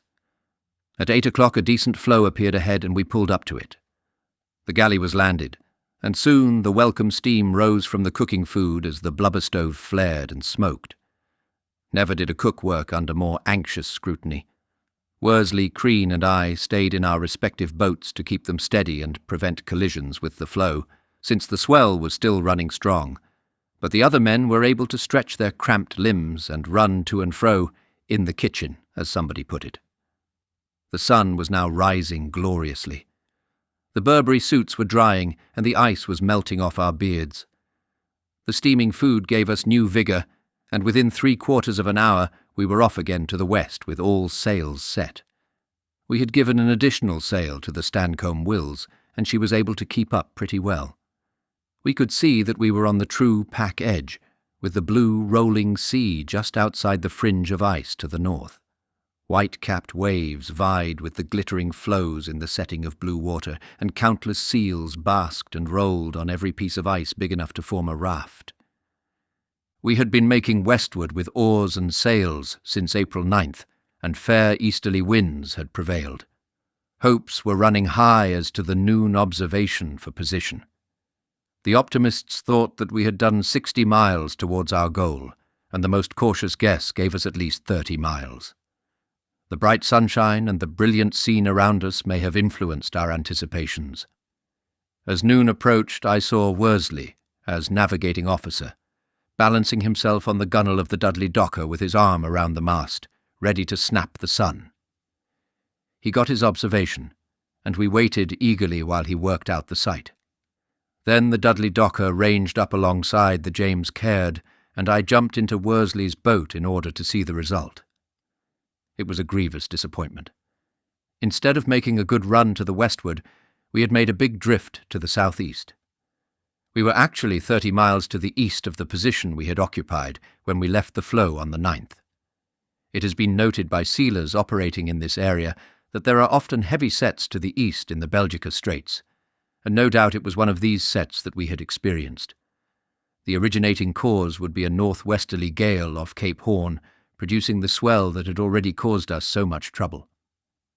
After a whispered consultation with Worsley and Wild, I announced that we had not made as much progress as we expected, but I did not inform the hands of our retrograde movement. The question of our course now demanded further consideration. Deception Island seemed to be beyond our reach. The wind was foul for Elephant Island, and as the sea was clear to the southwest, I discussed with Worsley and Wild the advisability of proceeding to Hope Bay on the mainland of the Antarctic continent, now only 80 miles distant. Elephant Island was the nearest land, but it lay outside the main body of pack, and even if the wind had been fair, we would have hesitated at that particular time to face the high sea that was running in the open. We laid a course roughly for Hope Bay, and the boats moved on again. I gave Worsley a line for a berg ahead and told him, if possible, to make fast before darkness set in. This was about 3 o'clock in the afternoon. We had set sail, and as the Stancomb Wills could not keep up with the other 2 boats, I took her in tow, not being anxious to repeat the experience of the day we left the reeling berg. The Dudley Docker went ahead, but came beating down towards us at dusk. Worsley had been close to the berg, and he reported that it was unapproachable. It was rolling in the swell and displaying an ugly ice foot. The news was bad. In the failing light we turned towards a line of pack, and found it so tossed and churned by the sea that no fragment remained big enough to give us an anchorage and shelter. 2 miles away we could see a larger piece of ice, and to it we managed after some trouble to secure the boats. I brought my boat bow onto the floe, whilst Howe, with the painter in his hand, stood ready to jump. Standing up to watch our chance, while the oars were held ready to back the moment Howe had made his leap, I could see that there would be no possibility of getting the galley ashore that night. Howe just managed to get a footing on the edge of the floe, and then made the painter fast to a hummock. The other 2 boats were fastened alongside the James Caird. They could not lie astern of us in a line, since cakes of ice came drifting round the floe and gathering under its lee. As it was, we spent the next 2 hours poling off the drifting ice that surged towards us. The blubber stove could not be used, so we started the primus lamps. There was a rough, choppy sea, and the Dudley Docker could not get her primus under way, something being adrift. The men in that boat had to wait until the cook on the James Caird had boiled up the first pot of milk. The boats were bumping so heavily that I had to slack away the painter of the Stancomb Wills and put her astern. Much ice was coming round the floe and had to be poled off. Then the Dudley Docker, being the heavier boat, began to damage the James Caird, and I slacked the Dudley Docker away. The James Caird remained moored to the ice, with the Dudley Docker and the Stancomb Wills in line behind her. The darkness had become complete, and we strained our eye to see the fragments of ice that threatened us. Presently we thought we saw a great berg bearing down upon us, its form outlined against the sky, but this startling spectacle resolved itself into a low-lying cloud in front of the rising moon. The moon appeared in a clear sky. The wind shifted to the southeast as the light improved and drove the boats broadside on towards the jagged edge of the floe. We had to cut the painter of the James Caird and pole her off, thus losing much valuable rope. There was no time to cast off. Then we pushed away from the floe, and all night long we lay in the open, freezing sea, the Dudley Docker now ahead, the James Caird astern of her, and the Stancomb Wills third in the line. The boats were attached to one another by their painters. Most of the time the Dudley Docker kept the James Caird and the Stancomb Wills up to the swell, and the men who were rowing were in better pass than those in the other boats, waiting inactive for the dawn. The temperature was down to 4 degrees below zero, and a film of ice formed on the surface of the sea. When we were not on watch, we lay in each other's arms for warmth. Our frozen suits thawed where our bodies met, and as the slightest movement exposed these comparatively warm spots to the biting air, we clung motionless, whispering each to his companion our hopes and thoughts. Occasionally, from an almost clear sky came snow showers, falling silently on the sea and laying a thin shroud of white over our bodies and our boats. The dawn of April 13th came clear and bright, with occasional passing clouds. Most of the men were now looking seriously worn and strained. Their lips were cracked, and their eyes and eyelids showed red in their salt-encrusted faces. The beards even of the younger men might have been those of patriarchs, for the frost and the salt spray had made them white. I called the Dudley Docker alongside and found the condition of the people there was no better than in the James Caird. Obviously we must make land quickly, and I decided to run for Elephant Island. The wind had shifted fair for that rocky isle, then about 100 miles away, and the pack that separated us from Hope Bay had closed up during the night from the south. At 6 p.m. we made a distribution of stores among the 3 boats, in view of the possibility of their being separated. The preparation of a hot breakfast was out of the question. The breeze was strong, and the sea was running high in the loose pack around us. We had a cold meal, and I gave orders that all hands might eat as much as they pleased, this concession being due partly to a realization that we would have to jettison some of our stores when we reached open sea in order to lighten the boats. I hoped, moreover, that a full meal of cold rations would compensate to some extent for the lack of warm food and shelter. Unfortunately, some of the men were unable to take advantage of the extra food owing to seasickness. Poor fellows, it was bad enough to be huddled in the deeply laden, spray-swept boats, frost-bitten and half-frozen, without having the pangs of seasickness added to the list of their woes. But some smiles were caused even then by the plight of one man, who had a habit of accumulating bits of food against the day of starvation that he seemed always to think was at hand, and who was condemned now to watch impotently while hungry comrades with undisturbed stomachs made biscuits, rations, and sugar disappear with extraordinary rapidity. We ran before the wind through the loose pack, a man in the bow of each boat trying to pole off with a broken oar the lumps of ice that could not be avoided. I regarded speed as essential. Sometimes collisions were not averted. The James Caird was in the lead, where she bore the brunt of the encounter with lurking fragments, and she was holed above the waterline by a sharp spur of ice. But this mishap did not stay us. Later the wind became stronger, and we had to reef sails, so as not to strike the ice too heavily. The Dudley Docker came next to the James Caird, and the Stancombe Wills followed. I had given order that the boats should keep 30 or 40 yards apart, so as to reduce the danger of a collision if one boat was checked by the ice. The pack was thinning, and we came to occasional open areas where thin ice had formed during the night. When we encountered this new ice, we had to shake the reef out of the sails in order to force a way through. Outside of the pack, the wind must have been of hurricane force. Thousands of small, dead fish were to be seen, killed probably by a cold current and the heavy weather. They floated in the water and lay on the ice where they had been cast by the waves. The petrels and squagulls were swooping down and picking them up like sardines off toast. We made our way through the lanes till at noon we were suddenly spewed out of the pack into the open ocean. Dark blue and sapphire green ran the seas. Our sails were soon up, and with a fair wind we moved over the waves like 3 Viking ships on the quest of a lost Atlantis. With the sheet well out and the sun shining bright above, we enjoyed for a few hours a sense of the freedom and magic of the sea, compensating us for pain and trouble in the days that had passed. At last we were free from the ice, in water that our boats could navigate. Thoughts of home, stifled by the deadening weight of anxious days and nights, came to birth once more, and the difficulties that had still to be overcome dwindled in fancy almost to nothing. During the afternoon we had to take a second reef in the sails, for the wind freshened and the deeply laden boats were shipping much water and steering badly in the rising sea. I had laid the course for Elephant Island, and we were making good progress. The Dudley Docker ran down to me at dusk, and Worsley suggested that we should stand on all night, but already the Stancombe Wills was barely discernible among the rollers in the gathering dusk, and I decided that it would be safer to heave to and wait for the daylight.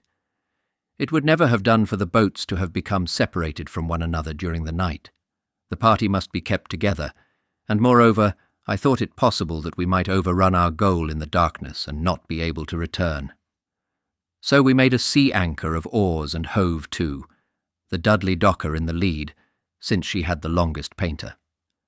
The James Caird swung astern of the Dudley Docker, and the Stancombe Wills again had the third place. We ate a cold meal, and did what little we could to make things comfortable for the hours of darkness. Rest was not for us. During the greater part of the night the sprays broke over the boats and froze in masses of ice, especially at the stern and bows. This ice had to be broken away in order to prevent the boats growing too heavy.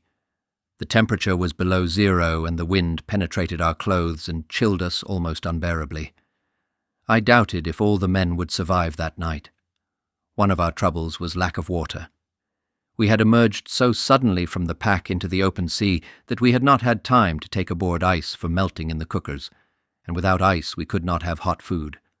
The Dudley Docker had one lump of ice weighing about 10 pounds, and this was shared out among all hands. We sucked small pieces and got a little relief from thirst engendered by the salt spray, but at the same time we reduced our bodily heat. The condition of most of the men was pitiable. All of us had swollen mouths, and we could hardly touch the food. I longed intensely for the dawn. I called out to the other boats at intervals during the night, asking how things were with them. The men always managed to reply cheerfully. One of the people on the Stancombe Wills shouted, "We are doing all right, but I would like some dry mitts." The jest brought a smile to cracked lips. He might as well have asked for the moon. The only dry things aboard the boats were swollen mouths and burning tongues. Thirst is one of the troubles that confront the traveller in polar regions. Ice may be plentiful on every hand, but it does not become drinkable until it is melted, and the amount that may be dissolved in the mouth is limited. We had been thirsty during the days of heavy pulling in the pack, and our condition was aggravated quickly by the salt spray. Our sleeping bags would have given us some warmth, but they were not within our reach. They were packed under the tents in the bows, where a mail-like coating of ice enclosed them, and we were so cramped that we could not pull them out. At last daylight came, and with the dawn the weather cleared and the wind fell to a gentle southwesterly breeze. A magnificent sunrise heralded in what we hoped would be our last day in the boats. Rose-pink in the growing light, the lofty peak of Clarence Island told of the coming glory of the sun. The sky grew blue above us, and the crests of the waves sparkled cheerfully. As soon as it was light enough, we chipped and scraped the ice off the bows and sterns. The rudders had been unshipped during the night in order to avoid the painters catching them. We cast off our ice anchor and pulled the oars aboard. They had grown during the night to the thickness of telegraph poles while rising and falling in the freezing seas, and had to be chipped clear before they could be brought inboard.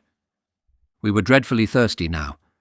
We found that we could get momentary relief by chewing pieces of raw seal meat and swallowing the blood, but thirst came back with redoubled force owing to the saltness of the flesh. I gave orders, therefore, that meat was to be served out only at stated intervals during the day or when thirst seemed to threaten the reason of any particular individual. In the full daylight, Elephant Island showed cold and severe to the north-northwest.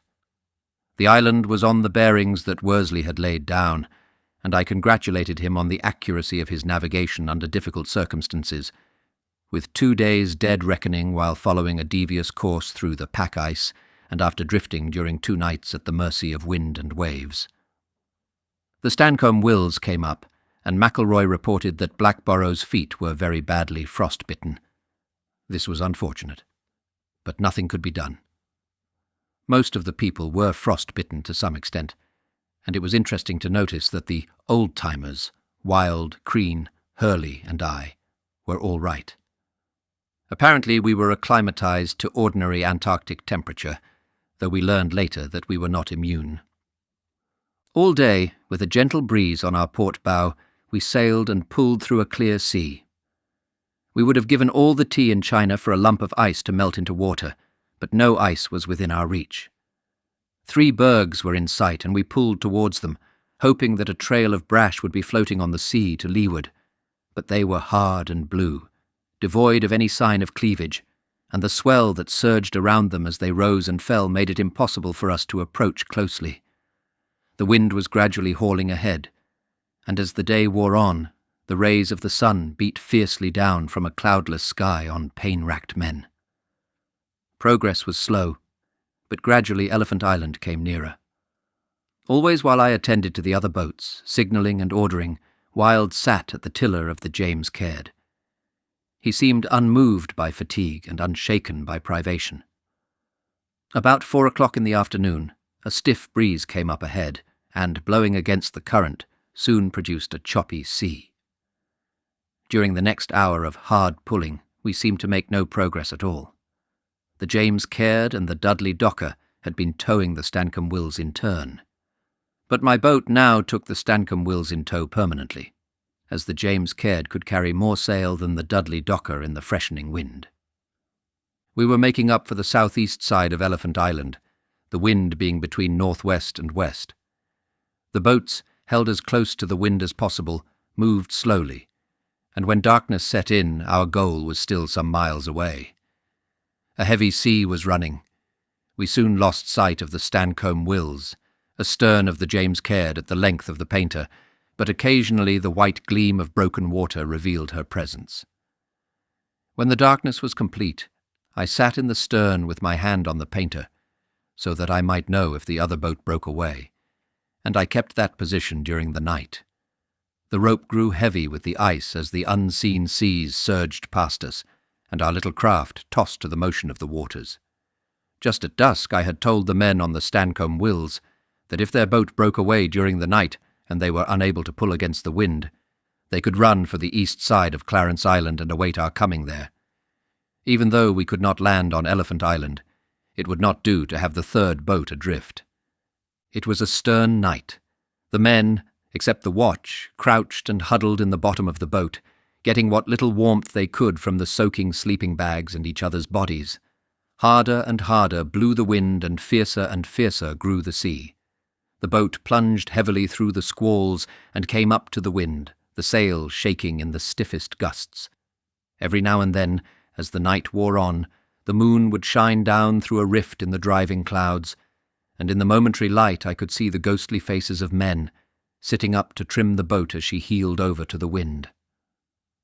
When the moon was hidden, its presence was revealed still by the light reflected on the streaming glaciers of the island.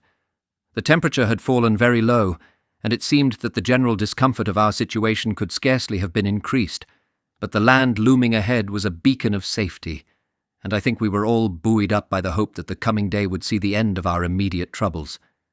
At least we would get firm land under our feet. While the painter of the Stancombe Wills tightened and drooped under my hand, my thoughts were busy with plans for the future. Towards midnight the wind shifted to the southwest, and this change enabled us to bear up closer to the island. A little later the Dudley Docker ran down to the James Caird, and Worsley shouted a suggestion that he should go ahead and search for a landing place. His boat had the heels of the James Caird, with the Stancombe Wills in tow. I told him he could try, but he must not lose sight of the James Caird. Just as he left me, a heavy snow squall came down, and in the darkness the boats parted. I saw the Dudley Docker no more. This separation caused me some anxiety during the remaining hours of the night. A cross sea was running, and I could not feel sure that all was well with the missing boat. The waves could not be seen in the darkness, though the direction and force of the wind could be felt, and under such conditions, in an open boat, disaster might overtake the most experienced navigator. I flashed our compass lamp on the sail in the hope that the signal would be visible on board the Dudley Docker, but could see no reply. We strained our eyes to windward in the darkness in the hope of catching a return signal and repeated our flashes at intervals. My anxiety, as a matter of fact, was groundless. I will quote Worsley's own account of what happened to the Dudley Docker. About midnight we lost sight of the James Caird with the Stancombe Wills in tow, but not long after saw the light of the James Caird's compass lamp, which Sir Ernest was flashing on their sail as a guide to us. We answered by lighting our candle under the tent and letting the light shine through. At the same time we got the direction of the wind and how we were hauling from my little pocket compass, the boat's compass being smashed. With this candle our poor fellows lit their pipes, their only solace, as our raging thirst prevented us from eating anything. By this time we had got into a bad tide rip, which, combined with the heavy, lumpy sea, made it almost impossible to keep the Dudley Docker from swamping. As it was, we shipped several bad seas over the stern as well as abeam and over the bows, although we were on a wind. Lees, who owned himself to be a rotten oarsman, made good here by strenuous bailing, in which he was well seconded by Cheetham. Greenstreet, a splendid fellow, relieved me at the tiller and helped generally. He and Macklin were my right and left bowers as stroke oars throughout. MacLeod and Cheetham were two good sailors and oars, the former a typical old deep-sea Salton growler, the latter a pirate to his fingertips. In the height of the gale that night, Cheetham was buying matches from me for bottles of champagne, 1 bottle per match, too cheap. I should have charged him 2 bottles. The champagne is to be paid when he opens his pub in Hull, and I am able to call that way. We had now had 108 hours of toil, tumbling, freezing, and soaking, with little or no sleep. I think Sir Ernest, Wild, Greenstreet, and I could say that we had no sleep at all. Although it was 16 months since we had been in a rough sea, only 4 men were actually seasick, but several others were off colour. The temperature was 20 degrees below freezing point. Fortunately, we were spared the bitterly low temperature of the previous night. Greenstreet's right foot got badly frost-bitten, but Lees restored it by holding it in his sweater against his stomach. Other men had minor frost bites, due principally to the fact that their clothes were soaked through with salt water. We were close to the land as the morning approached, but could see nothing of it through the snow and spindrift. My eyes began to fail me. Constant peering to windward, watching for seas to strike us, appeared to have given me a cold in the eyes. I could not see or judge distance properly, and found myself falling asleep momentarily at the tiller. At 3 a.m., Greenstreet relieved me there.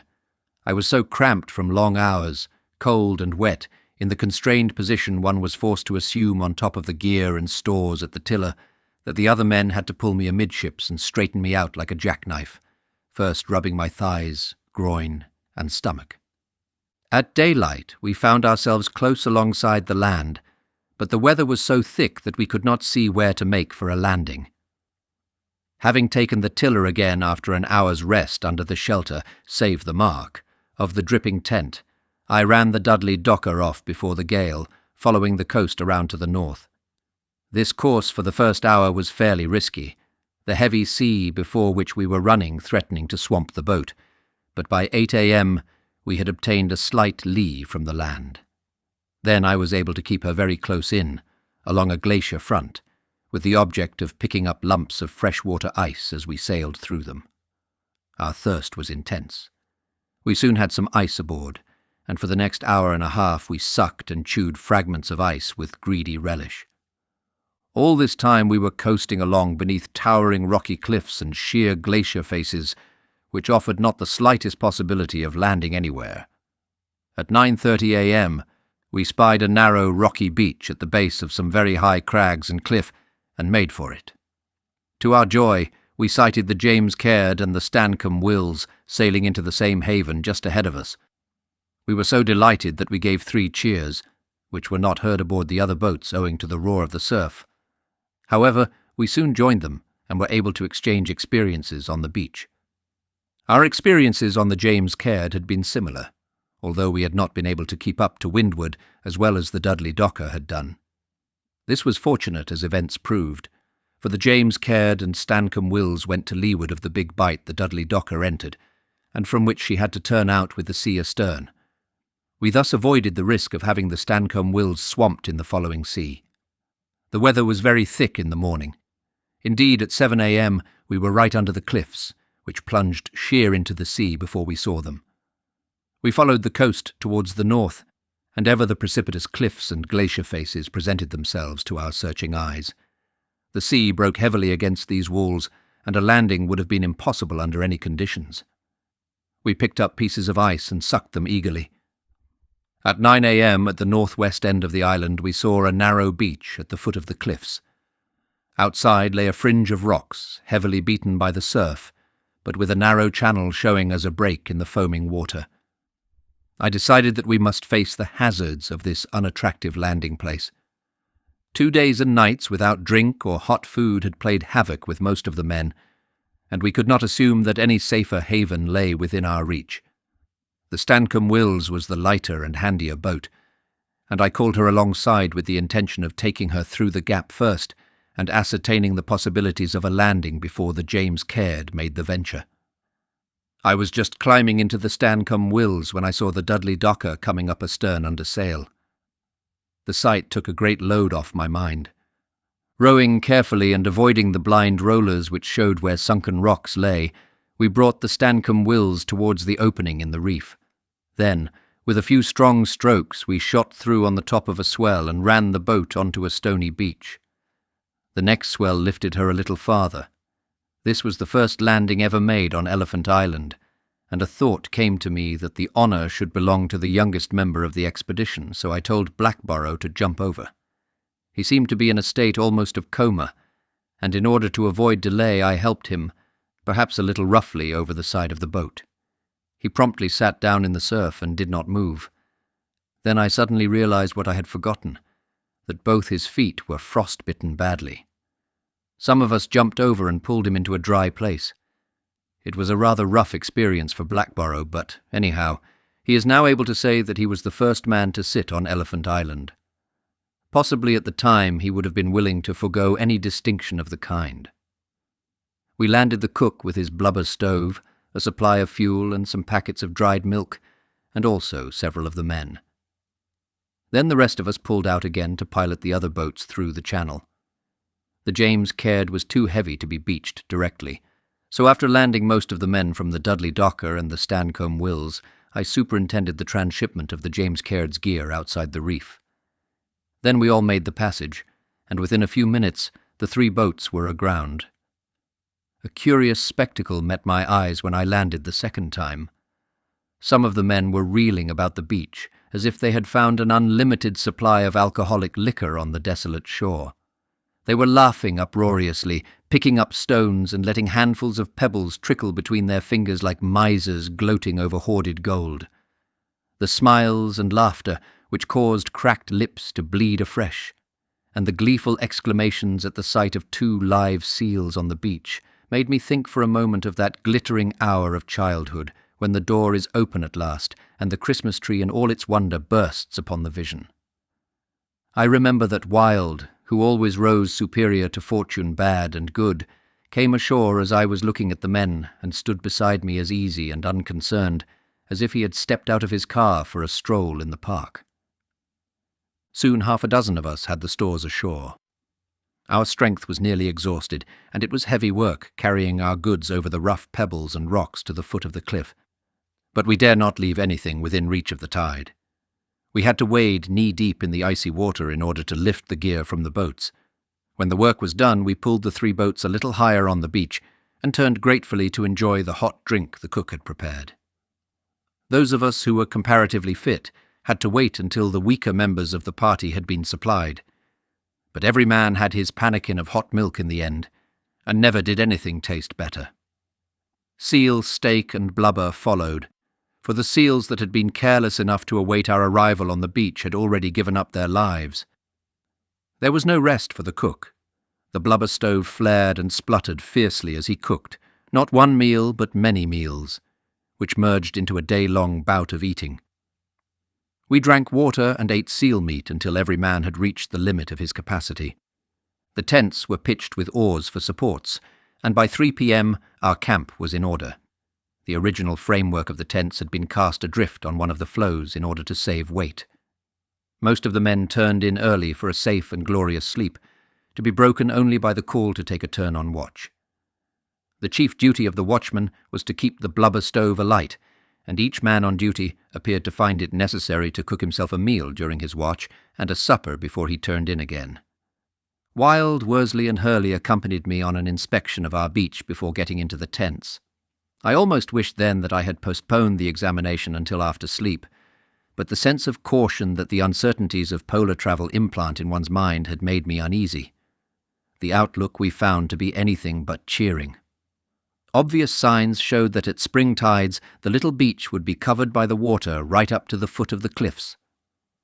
In a strong northeasterly gale, such as we might expect to experience at any time, the waves would pound over the scant barrier of the reef and break against the sheer sides of the rocky wall behind us.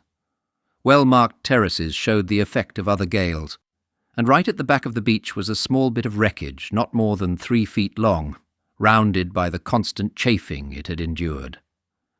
Obviously, we must find some better resting place. I decided not to share with the men the knowledge of the uncertainties of our situation until they had enjoyed the full sweetness of rest, untroubled by the thought that at any minute they might be called to face peril again. The threat of the sea had been our portion during many, many days, and a respite meant much to weary bodies and jaded minds. Early next morning, April 15th, all hands were astir.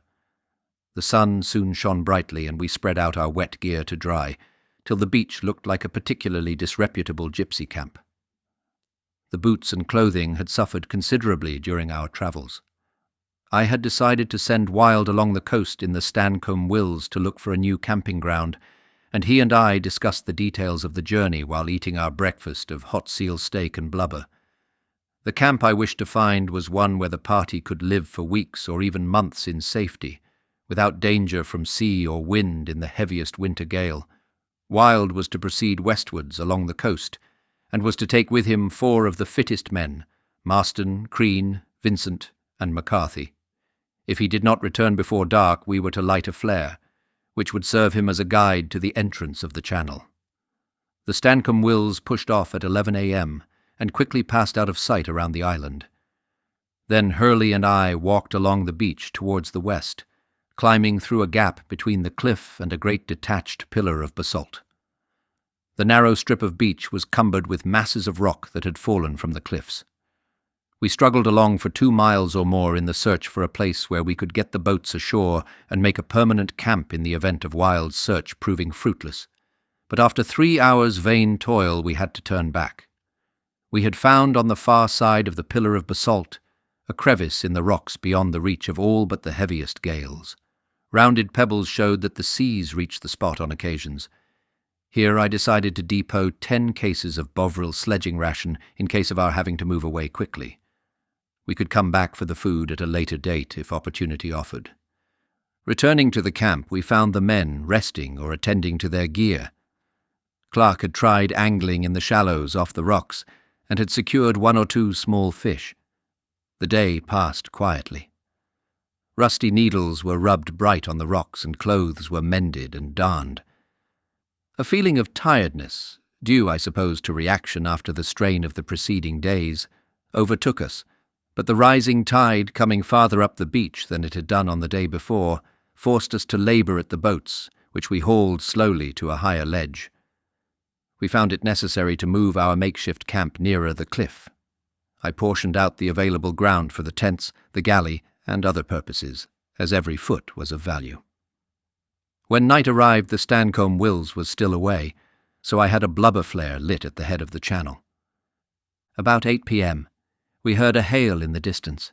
We could see nothing, but soon like a pale ghost out of the darkness came the boat, the faces of the men showing white in the glare of the fire. Wild ran her on the beach with the swell, and within a couple of minutes we had dragged her to a place of safety. I was waiting Wild's report with keen anxiety, and my relief was great when he told me that he had discovered a sandy spit 7 miles to the west, about 200 yards long, running out at right angles to the coast and terminating at the seaward end in a mass of rock. A long snow slope joined the spit at the shore end, and it seemed possible that a dugout could be made in the snow. The spit, in any case, would be a great improvement on our narrow beach. Wild added that the place he described was the only possible camping ground he had seen. Beyond, to the west and southwest, lay a frowning line of cliffs and glaciers, sheer to the water's edge. He thought that in very heavy gales, either from the southwest or east, the spit would be spray-blown, but that the seas would not actually break over it. The boats could be run up on a shelving beach. After hearing this good news, I was eager to get away from the beach camp. The wind, when blowing, was favourable for the run along the coast. The weather had been fine for 2 days, and a change might come at any hour. I told all hands that we would make a start early on the following morning. A newly killed seal provided a luxurious supper of steak and blubber, and then we slept comfortably till the dawn. The morning of April 17th came fine and clear. The sea was smooth, but in the offing we could see a line of pack which seemed to be approaching. We had noticed already pack and bergs being driven by the current to the east, and then sometimes coming back with a rush to the west. The current ran as fast as 5 miles an hour, and it was a set of this kind that had delayed Wild on his return from the spit. The rise and fall of the tide was only about 5 feet at this time, but the moon was making for full, and the tides were increasing. The appearance of ice emphasized the importance of getting away promptly. It would be a serious matter to be prisoned on the beach by the pack. The boats were soon afloat in the shallows, and after a hurried breakfast, all hands worked hard getting our gear and stores aboard. A mishap befell us when we were launching the boats. We were using oars as rollers, and 3 of these were broken, leaving us short for the journey that had still to be undertaken. The preparations took longer than I had expected. Indeed, there seemed to be some reluctance on the part of several men to leave the barren safety of the little beach and venture once more on the ocean. But the move was imperative, and by 11 a.m. we were away, the James Caird leading. Just as we rounded the small island occupied by the ringed penguins, the Williwaw swooped down from the 2,000-foot cliffs behind us, a herald of the southerly gale that was to spring up within half an hour.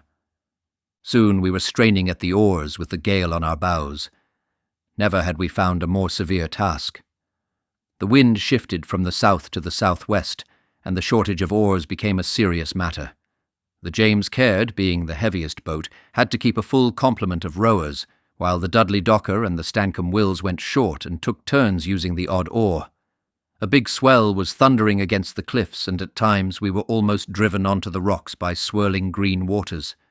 We had to keep close inshore in order to avoid being embroiled in the raging sea, which was lashed snow-white and quickened by the furious squalls into a living mass of sprays. After 2 hours of strenuous labour, we were almost exhausted, but we were fortunate enough to find comparative shelter behind a point of rock. Overhead towered the sheer cliffs for hundreds of feet, the seabirds that fluttered from the crannies of the rock dwarfed by the height. The boats rose and fell in the big swell, but the sea was not breaking in our little haven, and we rested there while we ate our cold ration. Some of the men had to stand by the oars in order to pole the boats off the cliff face. After half an hour's pause, I gave the order to start again. The Dudley Docker was pulling with 3 oars, as the Stancomb Wills had the odd one, and she fell away to leeward in a particularly heavy squall. I anxiously watched her battling up against wind and sea. It would have been useless to take the James Caird back to the assistance of the Dudley Docker, since we were hard-pressed to make any progress ourselves in the heavier boat. The only thing was to go ahead and hope for the best. All hands were wet to the skin again, and many men were feeling the cold severely.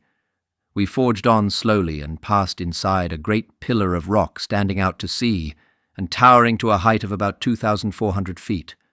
A line of reef stretched between the shore and this pillar, and I thought as we approached that we would have to face the raging sea outside. But a break in the white surf revealed a gap in the reef, and we laboured through with the wind driving clouds of spray on our port beam. The Stancomb Wills followed safely. In the stinging spray I lost sight of the Dudley Docker altogether. It was obvious she would have to go outside the pillar as she was making so much leeway, but I could not see what happened to her, and I dared not pause. It was a bad time. At last, about 5 p.m., the James Caird and the Stancomb Wills reached comparatively calm water, and we saw Wild's Beach just ahead of us. I looked back vainly for the Dudley Docker. Rocks studded the shallow water round the spit, and the sea surged amongst them. I ordered the Stancomb Wills to run onto the beach at the place that looked smoothest, and in a few moments the first boat was ashore, the men jumping out and holding her against the receding wave. Immediately I saw she was safe. I ran the James Caird in. Some of us scrambled up the beach through the fringe of the surf and slipped the painter round a rock so as to hold the boat against the backwash. Then we began to get the stores and gear out, working like men possessed, for the boats could not be pulled up till they had been emptied. The blubber stove was quickly alight, and the cook began to prepare a hot drink. We were labouring at the boats when I noticed Rickenson turn white and stagger in the surf. I pulled him out of reach of the water and sent him up to the stove, which had been placed in the shelter of some rocks. McElroy went to him and found that his heart had been temporarily unequal to the strain placed upon it. He was in a bad way and needed prompt medical attention. There are some men who will do more than their share of work and who will attempt more than they are physically able to accomplish. Rickenson was one of these eager souls. He was suffering, like many other members of the expedition, from bad saltwater boils. Our wrists, arms and legs were attacked. Apparently this infliction was due to constant soaking with seawater, the chafing of wet clothes and exposure. I was very anxious about the Dudley Docker, and my eyes as well as my thoughts were turned eastward as we carried the stores ashore. But within half an hour the missing boat appeared, labouring through the spume-white sea, and presently she reached the comparative calm of the bay. We watched her coming with that sense of relief that the mariner feels when he crosses the harbour bar. The tide was going out rapidly, and Worsley lightened the Dudley Docker by placing some cases on an outer rock, where they were retrieved subsequently. Then he beached his boat, and with many hands at work we soon had our belongings ashore, and our 3 craft above high water mark. The spit was by no means an ideal camping ground. It was rough, bleak, and inhospitable. Just an acre or 2 of rock and shingle, with the sea foaming around it except where the snow slope, running up to a glacier, formed the landward boundary. But some of the larger rocks provided a measure of shelter from the wind, and as we clustered round the blubber stove, with the acrid smoke blowing into our faces, we were quite a cheerful company. After all, another stage of the homeward journey had been accomplished, and we could afford to forget for an hour the problems of the future. Life was not so bad. We ate our evening meal while the snow drifted down from the surface of the glacier, and our chilled bodies grew warm. Then we dried a little tobacco at the stove, and enjoyed our pipes before we crawled into our tents. The snow had made it impossible for us to find the tide line, and we were uncertain how far the sea was going to encroach upon our beach. I pitched my tent on the seaward side of the camp, so that I might have early warning of danger, and sure enough, about 2 a.m., a little wave forced its way under the tent cloth. This was a practical demonstration that we had not gone far enough back from the sea, but in the semi-darkness it was difficult to see where we could find safety. Perhaps it was fortunate that experience had inured us to the unpleasantness of sudden forced changes of camp. We took down the tents and repitched them close against the high rocks at the seaward end of the spit, where large boulders made an uncomfortable resting place. Snow was falling heavily. Then all hands had to assist in pulling the boats farther up the beach, and at this task we suffered a serious misfortune. 2 of our 4 bags of clothing had been placed under the bilge of the James Caird, and before we realized the danger, a wave had lifted the boat and carried the 2 bags back into the surf. We had no chance of recovering them. This accident did not complete the tale of the night's misfortunes. The big 8-man tent was blown to pieces in the early morning. Some of the men who had occupied it took refuge in other tents, but several remained in their sleeping bags under the fragments of cloth until it was time to turn out. A southerly gale was blowing on the morning of April 18th, and the drifting snow was covering everything. The outlook was cheerless indeed, but much work had to be done, and we could not yield to the desire to remain in the sleeping bags. Some sea elephants were lying about the beach above high water mark, and we killed several of the younger ones for their meat and blubber. The big tent could not be replaced, and in order to provide shelter for the men, we turned the Dudley Docker upside down and wedged up the weather side with boulders. We also lashed the painter and stern rope round the heaviest rocks we could find, so as to guard against the danger of the boat being moved by the wind. The 2 bags of clothing were bobbing about amid the brash and glacier ice to the windward side of the spit, and it did not seem possible to reach them. The gale continued all day, and the fine drift from the surface of the glacier was added to the big flakes of snow falling from the sky. I made a careful examination of the spit with the object of ascertaining its possibilities as a camping ground. Apparently, some of the beach lay above high water mark, and the rocks that stood above the shingle gave a measure of shelter. It would be possible to mount the snow slope towards the glacier in fine weather, but I did not push my exploration in that direction during the gale. At the seaward end of the spit was the mass of rock already mentioned. A few thousand ringed penguins with some gentoos were on these rocks, and we had noted this fact with a great deal of satisfaction at the time of our landing. The ringed penguin is by no means the best of the penguins from the point of view of the hungry traveller, but it represents food. At 8 a.m. that morning I noticed the ringed penguins mustering in orderly fashion close to the water's edge, and thought that they were preparing for the daily fishing excursion. But presently it became apparent that some important move was on foot. They were going to migrate, and with their departure much valuable food would pass beyond our reach. Hurriedly we armed ourselves with pieces of sledge-runner and other improvised clubs, and started towards the rookery. We were too late. The leaders gave their squawk of command, and the columns took to the sea in unbroken ranks. Following their leaders, the penguins dived through the surf and reappeared in the heaving water beyond. A very few of the weaker birds took fright and made their way back to the beach, where they fell victims later to our needs. But the main army went northwards, and we saw them no more. We feared that the Gentoo penguins might follow the example of their ringed cousins, but they stayed with us. Apparently they had not the migratory habit. They were comparatively few in number, but from time to time they would come in from the sea and walk up our beach. The Gentoo is the most strongly marked of all the smaller varieties of penguins as far as colouring is concerned, and it far surpasses the Adelie in weight of legs and breast, the points that particularly appealed to us. The deserted rookery was sure to be above high water mark at all times, and we mounted the rocky ledge in search of a place to pitch our tents. The penguins knew better than to rest where the sea could reach them, even when the highest tide was supported by the strongest gale. The disadvantages of a camp on the rookery were obvious. The smell was strong, to put it mildly, and was not likely to grow less pronounced when the warmth of our bodies thawed the surface. But our choice of places was not wide, and that afternoon we dug out a site for 2 tents in the debris of the rookery, levelling it off with snow and rocks. My tent, number 1, was pitched close under the cliff, and there during my stay on Elephant Island I lived.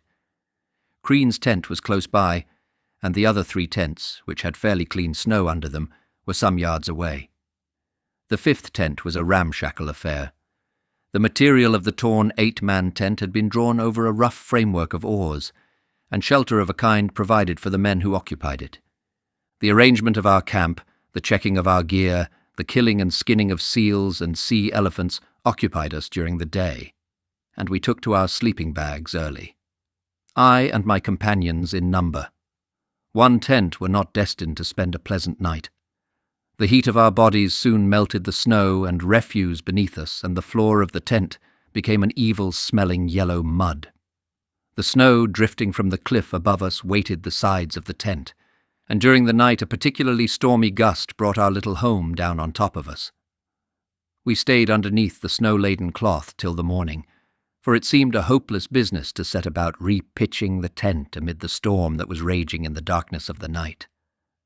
The weather was still bad on the morning of April 19th. Some of the men were showing signs of demoralization.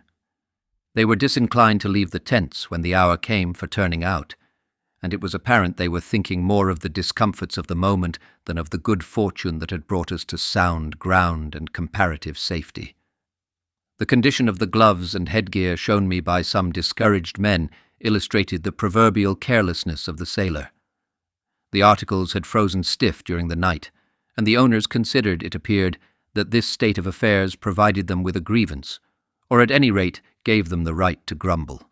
They said they wanted dry clothes and that their health would not admit of their doing any work. Only by rather drastic methods were they induced to turn to. Frozen gloves and helmets undoubtedly are very uncomfortable, and the proper thing is to keep these articles thawed by placing them inside one's shirt during the night. The southerly gale, bringing with it much snow, was so severe that as I went along the beach to kill a seal, I was blown down by a gust. The cooking pots from number 2 tents took a flying run into the sea at the same moment. A case of provisions which had been placed on them to keep them safe had been capsized by a squall. These pots, fortunately, were not essential, since nearly all our cooking was done over the blubber stove. The galley was set up by the rocks close to my tent, in a hole we had dug through the debris of the Penguin rookery. Cases of stores gave some shelter from the wind, and a spread sail kept some of the snow off the cook when he was at work. He had not much idle time. The amount of seal and sea elephant steak and blubber consumed by our hungry party was almost incredible. He did not lack assistance. The neighborhood of the blubber stove had attractions for every member of the party, but he earned everybody's gratitude by his unflagging energy in preparing meals that to us at least were savory and satisfying. Frankly, we needed all the comfort that the hot food could give us. The icy fingers of the gale searched every cranny of our beach and pushed relentlessly through our worn garments and tattered tents. The snow, drifting from the glacier and falling from the skies, swathed us and our gear and set traps for our stumbling feet. The rising sea beat against the rocks and shingle and tossed fragments of floe ice within a few feet of our boats. Once during the morning the sun shone through the racing clouds, and we had a glimpse of blue sky. But the promise of fair weather was not redeemed. The consoling feature of the situation was that our camp was safe. We could endure the discomforts, and I felt that all hands would be benefited by the opportunity for rest and recuperation. Chapter 9. The Boat Journey. The increasing sea made it necessary for us to drag the boats farther up the beach. This was a task for all hands, and after much labour we got the boats into safe positions among the rocks and made fast the painters to big boulders. Then I discussed with Wild and Worsley the chances of reaching South Georgia before the winter locked the seas against us. Some effort had to be made to secure relief. Privation and exposure had left their mark on the party, and the health and mental condition of several men were causing me serious anxiety.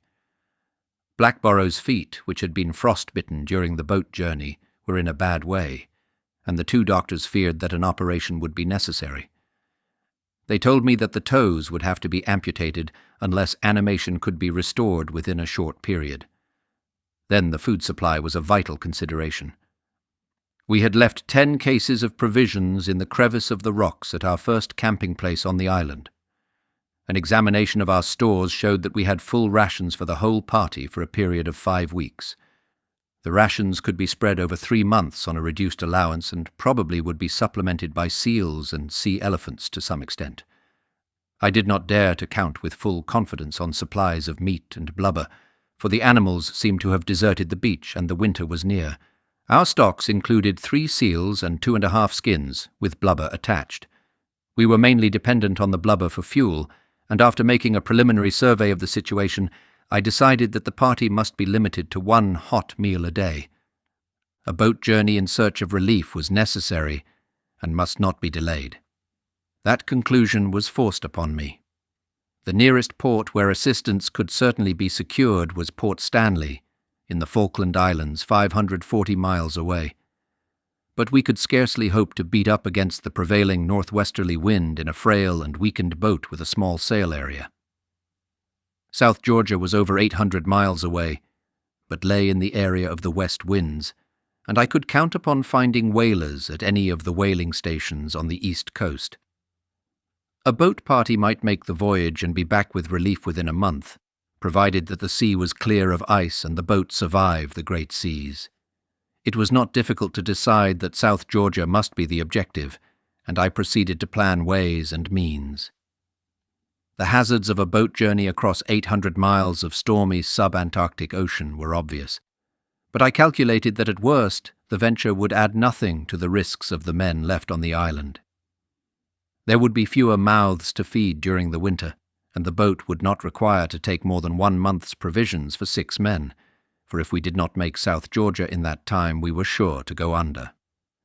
A consideration that had weight with me was that there was no chance at all of any search being made for us on Elephant Island.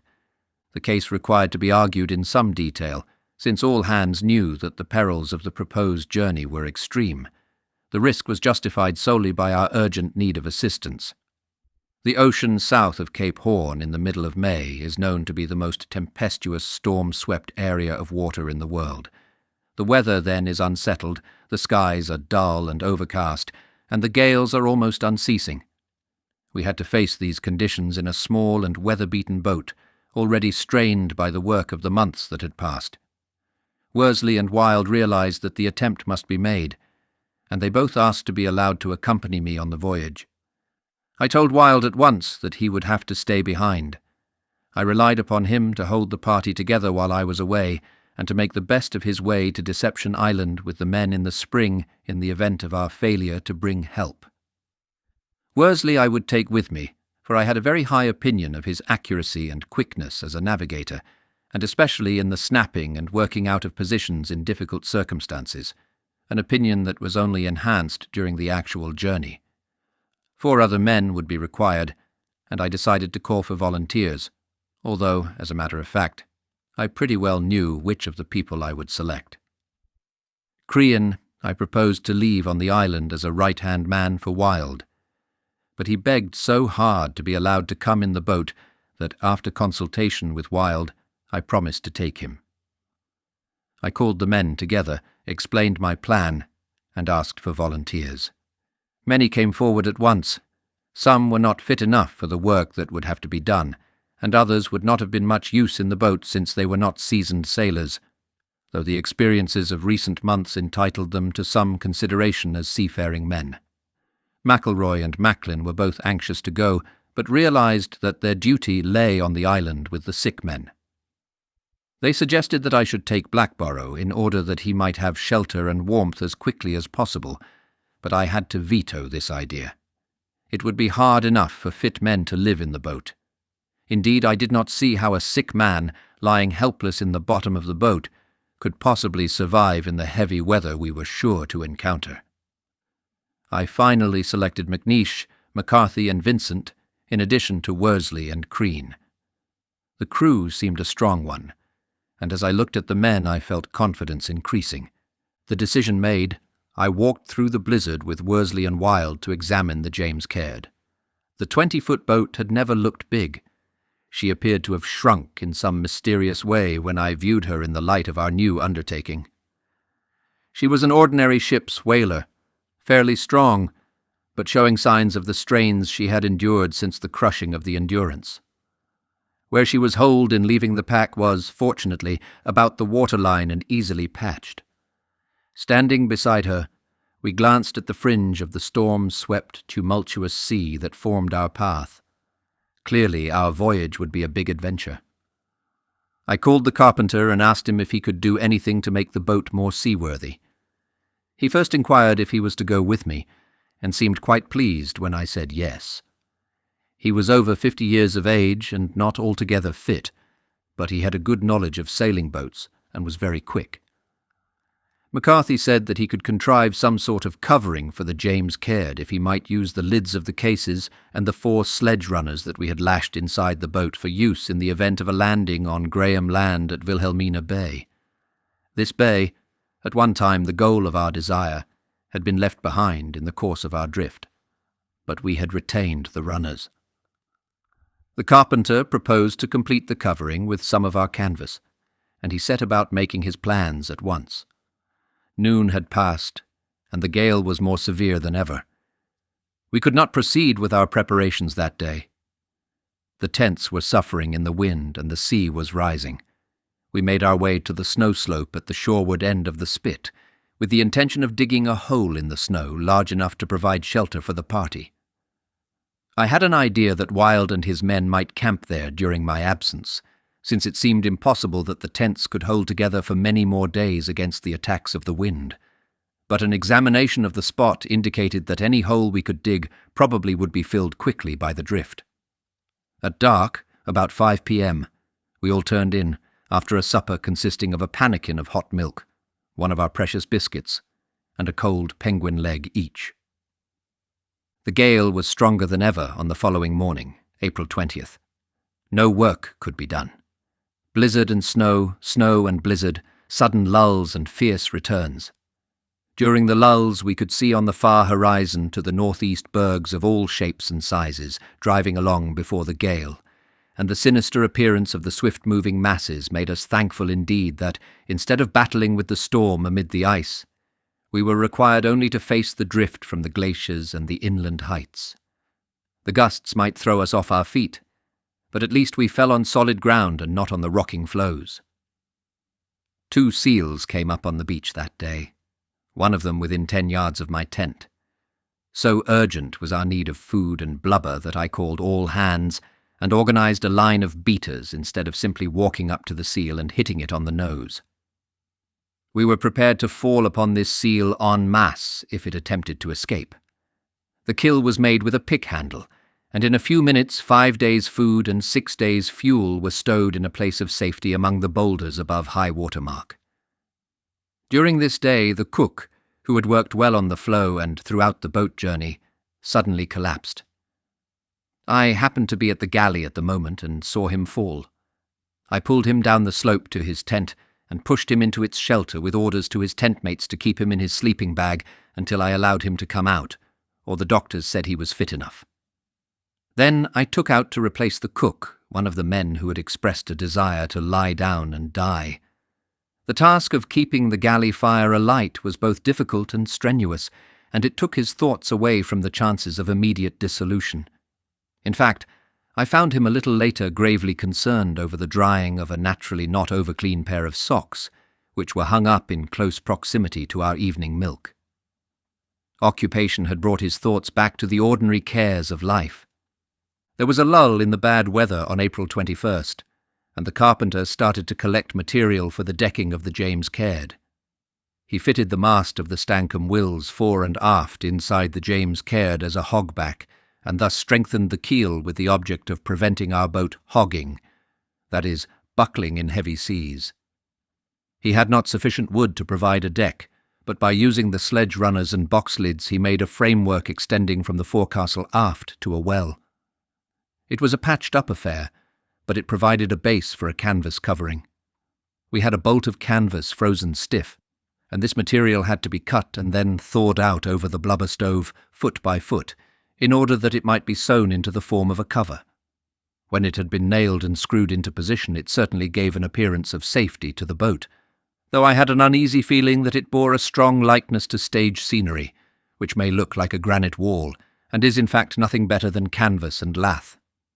As events proved, the covering served its purpose well. We certainly could not have lived through the voyage without it. Another fierce gale was blowing on April 22nd, interfering with our preparations for the voyage. The cooker from number. 5 tents came adrift in a gust, and although it was chased to the water's edge, it disappeared for good. Blackborough's feet were giving him much pain, and McElroy and Macklin thought it would be necessary for them to operate soon. They were under the impression then that they had no chloroform, but they found some subsequently in the medicine chest after we had left. Some cases of stores left on a rock off the spit on the day of our arrival were retrieved during this day. We were setting aside stores for the boat journey and choosing the essential equipment from the scanty stock at our disposal. 2 10-gallon casks had to be filled with water melted down from ice collected at the foot of the glacier. This was a rather slow business. The blubber stove was kept going all night, and the watchman emptied the water into the casks from the pot in which the ice was melted. A working party started to dig a hole in the snow slope about 40 feet above sea level with the object of providing a site for a camp. They made fairly good progress at first, but the snow drifted down unceasingly from the inland ice, and in the end the party had to give up the project. The weather was fine on April 23rd, and we hurried forward our preparations. It was on this day I decided finally that the crew for the James Caird should consist of Worsley, Crean, McNeish, McCarthy, Vincent, and myself. A storm came on about noon, with driving snow and heavy squalls. Occasionally the air would clear for a few minutes, and we could see a line of pack ice, 5 miles out, driving across from west to east. This sight increased my anxiety to get away quickly. Winter was advancing, and soon the pack might close completely round the island and stay our departure for days or even for weeks. I did not think that ice would remain around Elephant Island continuously during the winter, since the strong winds and fast currents would keep it in motion. We had noticed ice and bergs going past at the rate of 4 or 5 knots. A certain amount of ice was held up about the end of our spit, but the sea was clear where the boat would have to be launched. Worsley, Wilde and I climbed to the summit of the seaward rocks and examined the ice from a better vantage point than the beach offered. The belt of pack outside appeared to be sufficiently broken for our purposes, and I decided that, unless the conditions forbade it, we would make a start in the James Caird on the following morning. Obviously, the pack might close at any time. This decision made, I spent the rest of the day looking over the boat, gear and stores, and discussing plans with Worsley and Wilde. Our last night on the solid ground of Elephant Island was cold and uncomfortable. We turned out at dawn and had breakfast. Then we launched the Stancomb Wills and loaded her with stores, gear and ballast, which would be transferred to the James Caird when the heavier boat had been launched. The ballast consisted of bags made from blankets and filled with sand, making a total weight of about 1,000 pounds. In addition, we had gathered a number of round boulders and about 250 pounds of ice, which would supplement our 2 casks of water.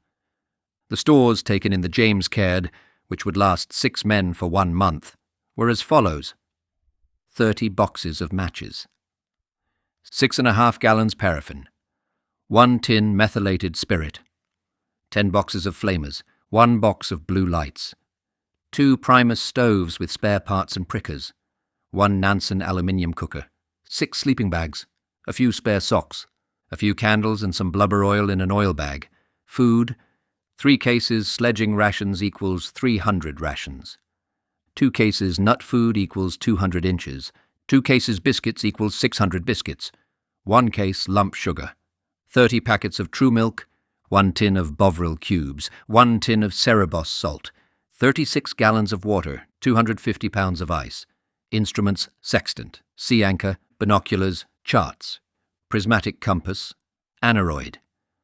The swell was slight when the Stancomb Wills was launched, and the boat got under way without any difficulty. But half an hour later, when we were pulling down the James Caird, the swell increased suddenly. Apparently the movement of the ice outside had made an opening and allowed the sea to run in without being blanketed by the line of pack. The swell made things difficult. Many of us got wet to the waist while dragging the boat out, a serious matter in that climate. When the James Caird was afloat in the surf, she nearly capsized among the rocks before we could get her clear, and Vincent and the carpenter, who were on the deck, were thrown into the water.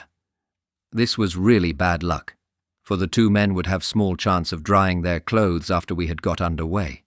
Hurley, who had the eye of the professional photographer for incidents, secured a picture of the upset, and I firmly believe that he would have liked the 2 unfortunate men to remain in the water until he could get a snap at close quarters. But we hauled them out immediately, regardless of his feelings. The James Caird was soon clear of the breakers. We used all the available ropes as a long painter to prevent her drifting away to the northeast, and then the Stancomb Wills came alongside, transferred her load, and went back to the shore for more. As she was being beached this time, the sea took her stern and half-filled her with water. She had to be turned over and emptied before the return journey could be made. Every member of the crew of the Stancomb Wills was wet to the skin. The water casks were towed behind the Stancomb Wills on this second journey, and the swell, which was increasing rapidly, drove the boat onto the rocks, where one of the casks was slightly stove in. This accident proved later to be a serious one, since some seawater had entered the cask, and the contents were now brackish. By midday the James Caird was ready for the voyage. Vincent and the carpenter had secured some dry clothes by exchange with members of the shore party. I heard afterwards that it was a full fortnight before the soaked garments were finally dried, and the boat's crew was standing by, waiting for the order to cast off. A moderate westerly breeze was blowing. I went ashore in the Stancomb Wills and had a last word with Wilde, who was remaining in full command, with directions as to his course of action in the event of our failure to bring relief. But I practically left the whole situation and scope of action and decision to his own judgment, secure in the knowledge that he would act wisely, I told him that I trusted the party to him and said goodbye to the men. Then we pushed off for the last time, and within a few minutes I was aboard the James Caird. The crew of the Stancombe Wills shook hands with us as the boats bumped together and offered us the last good wishes. Then, setting our jib, we cut the painter and moved away to the northeast.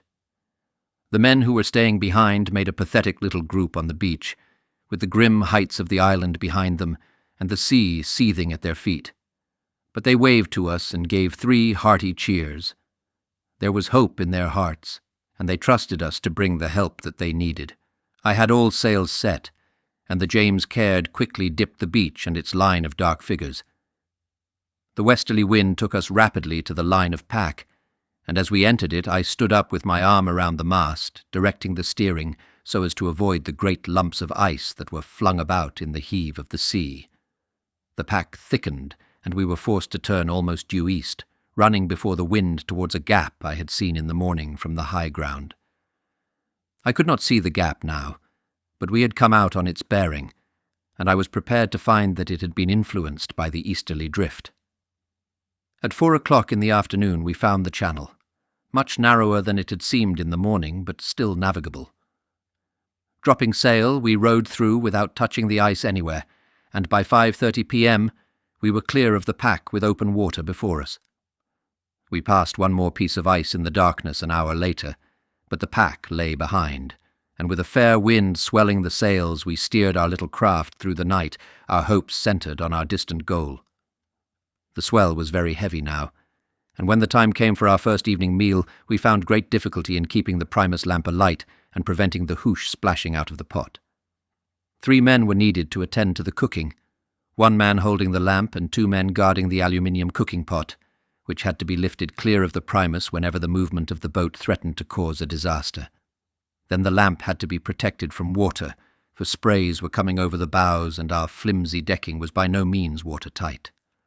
All these operations were conducted in the confined space under the decking, where the men lay or knelt and adjusted themselves as best they could to the angles of our cases and ballast. It was uncomfortable, but we found consolation in the reflection that without the decking we could not have used the cooker at all. The tale of the next 16 days is one of supreme strife amid heaving waters. The sub-Antarctic Ocean lived up to its evil winter reputation. I decided to run north for at least 2 days, while the wind held, and so get into warmer weather before turning to the east and laying a course for South Georgia. We took 2-hourly spells at the tiller. The men who were not on watch crawled into the sodden sleeping bags and tried to forget their troubles for a period, but there was no comfort in the boat. The bags and cases seemed to be alive in the unfailing knack of presenting their most uncomfortable angles to our rest-seeking bodies.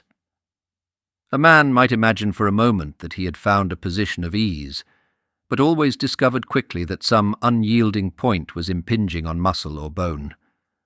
The first night aboard the boat was one of acute discomfort for us all, and we were heartily glad when the dawn came and we could set about the preparation of a hot breakfast. This record of the voyage to South Georgia is based upon scanty notes made day by day. The notes dealt usually with the bare facts of distances, positions, and weather, but our memories retained the incidents of the passing days in a period never to be forgotten. By running north for the first 2 days, I hoped to get warmer weather, and also to avoid lines of pack that might be extending beyond the main body. We needed all the advantage that we could obtain from the higher latitude for sailing on the Great Circle, but we had to be cautious regarding possible ice streams. Cramped in our narrow quarters and continually wet by the spray, we suffered severely from cold throughout the journey. We fought the seas and the winds, and at the same time had a daily struggle to keep ourselves alive. At times we were in dire peril. Generally we were upheld by the knowledge that we were making progress towards the land where we would be.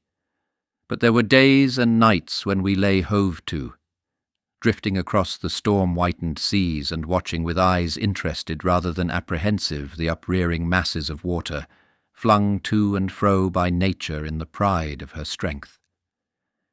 Deep seemed the valleys when we lay between the reeling seas. High were the hills when we perched momentarily on the tops of giant combers. Nearly always there were gales. So small was our boat, and so great were the seas that often our sail flapped idly in the calm between the crests of two waves. Then we would climb the next slope and catch the full fury of the gale where the wool-like whiteness of the breaking water surged around us. We had our moments of laughter, rare, it is true, but hearty enough. Even when cracked lips and swollen mouths checked the outward and visible signs of amusement, we could see a joke of the primitive kind. Man's sense of humour is always most easily stirred by the petty misfortunes of his neighbours, and I shall never forget Worsley's efforts on one occasion to place the hot aluminium stand on top of the primus stove after it had fallen off in an extra heavy roll. With his frost-bitten fingers he picked it up, dropped it, picked it up again, and toyed with it gingerly as though it were some fragile article of ladies' wear. We laughed, or rather gurgled with laughter. The wind came up strong and worked into a gale from the northwest on the third day out. We stood away to the east. The increasing seas discovered the weaknesses of our decking. The continuous blows shifted the box lids and sledge runners so that the canvas sagged down and accumulated water. Then icy trickles, distinct from the driving sprays, poured fore and aft into the boat. The nails that the carpenter had extracted from cases at Elephant Island and used to fasten down the battens were too short to make firm the decking. We did what we could to secure it, but our means were very limited, and the water continued to enter the boat at a dozen points. Much bailing was necessary, and nothing that we could do prevented our gear from becoming sodden. The searching runnels from the canvas were really more unpleasant than the sudden definite douches of the sprays.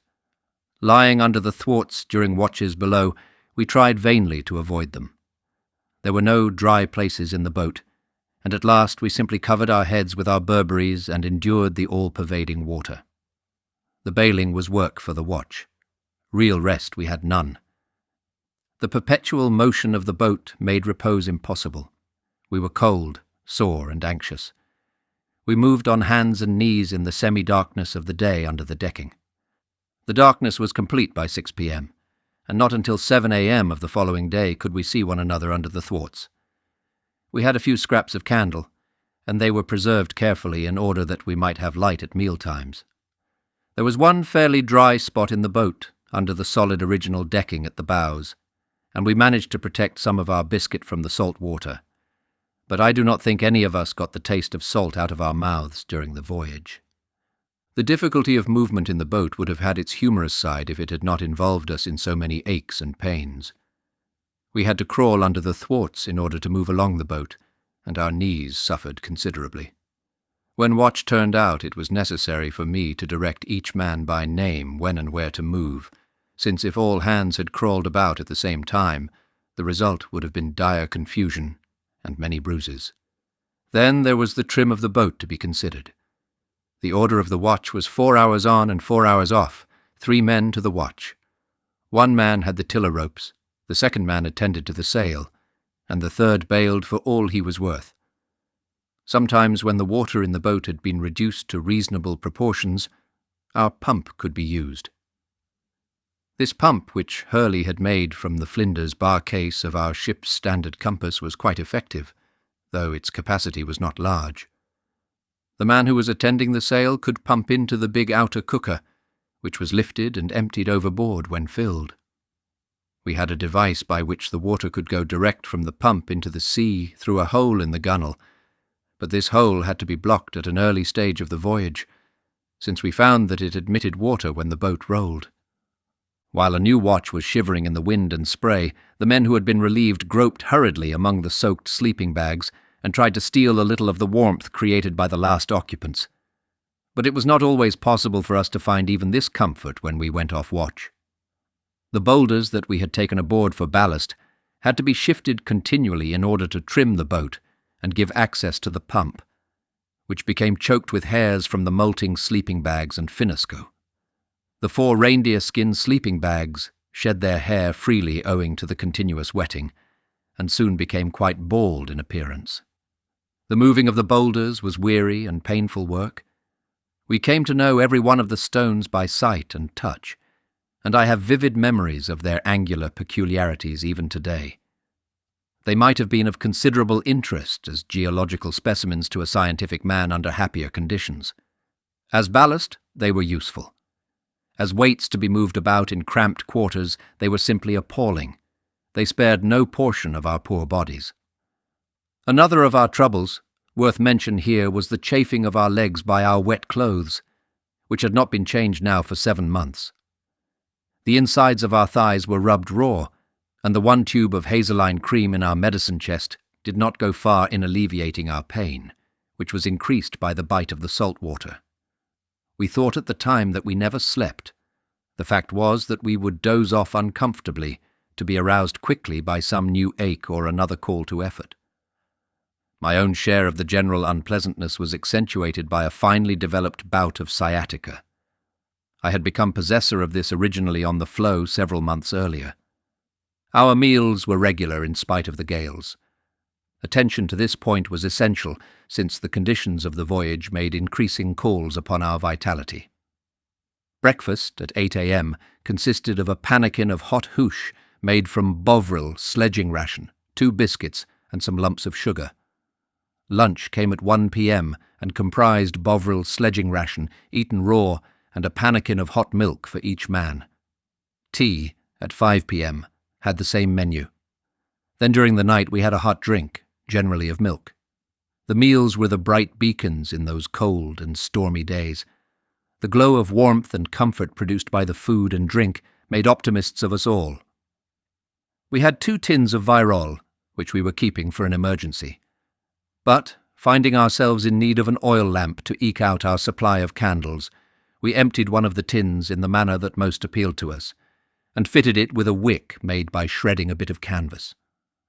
When this lamp was filled with oil, it gave a certain amount of light, though it was easily blown out, and was of great assistance to us at night. We were fairly well off as regarded fuel, since we had 6.5 gallons of petroleum. A severe southwesterly gale on the 4th day out forced us to heave to.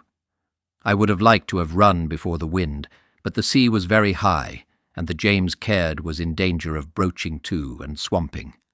The delay was vexatious, since up to that time we had been making 60 or 70 miles a day, good going with our limited sail area. We hove to under double-reefed mainsail and our little jigger, and waited for the gale to blow itself out. During that afternoon we saw bits of wreckage, the remains probably of some unfortunate vessel that had failed to weather the strong gales south of Cape Horn. The weather conditions did not improve, and on the 5th day out the gale was so fierce that we were compelled to take in the double-reefed mainsail and hoist our small jib instead.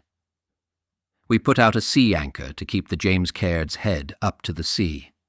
This anchor consisted of a triangular canvas bag fastened to the end of the painter and allowed to stream out from the bows. The boat was high enough to catch the wind, and as she drifted to leeward, the drag of the anchor kept her head to windward. Thus our boat took most of the seas more or less end on. Even then the crests of the waves often would curl right over us, and we shipped a great deal of water, which necessitated unceasing bailing and pumping. Looking out abeam, we would see a hollow like a tunnel formed as the crest of a big wave toppled over onto the swelling body of water.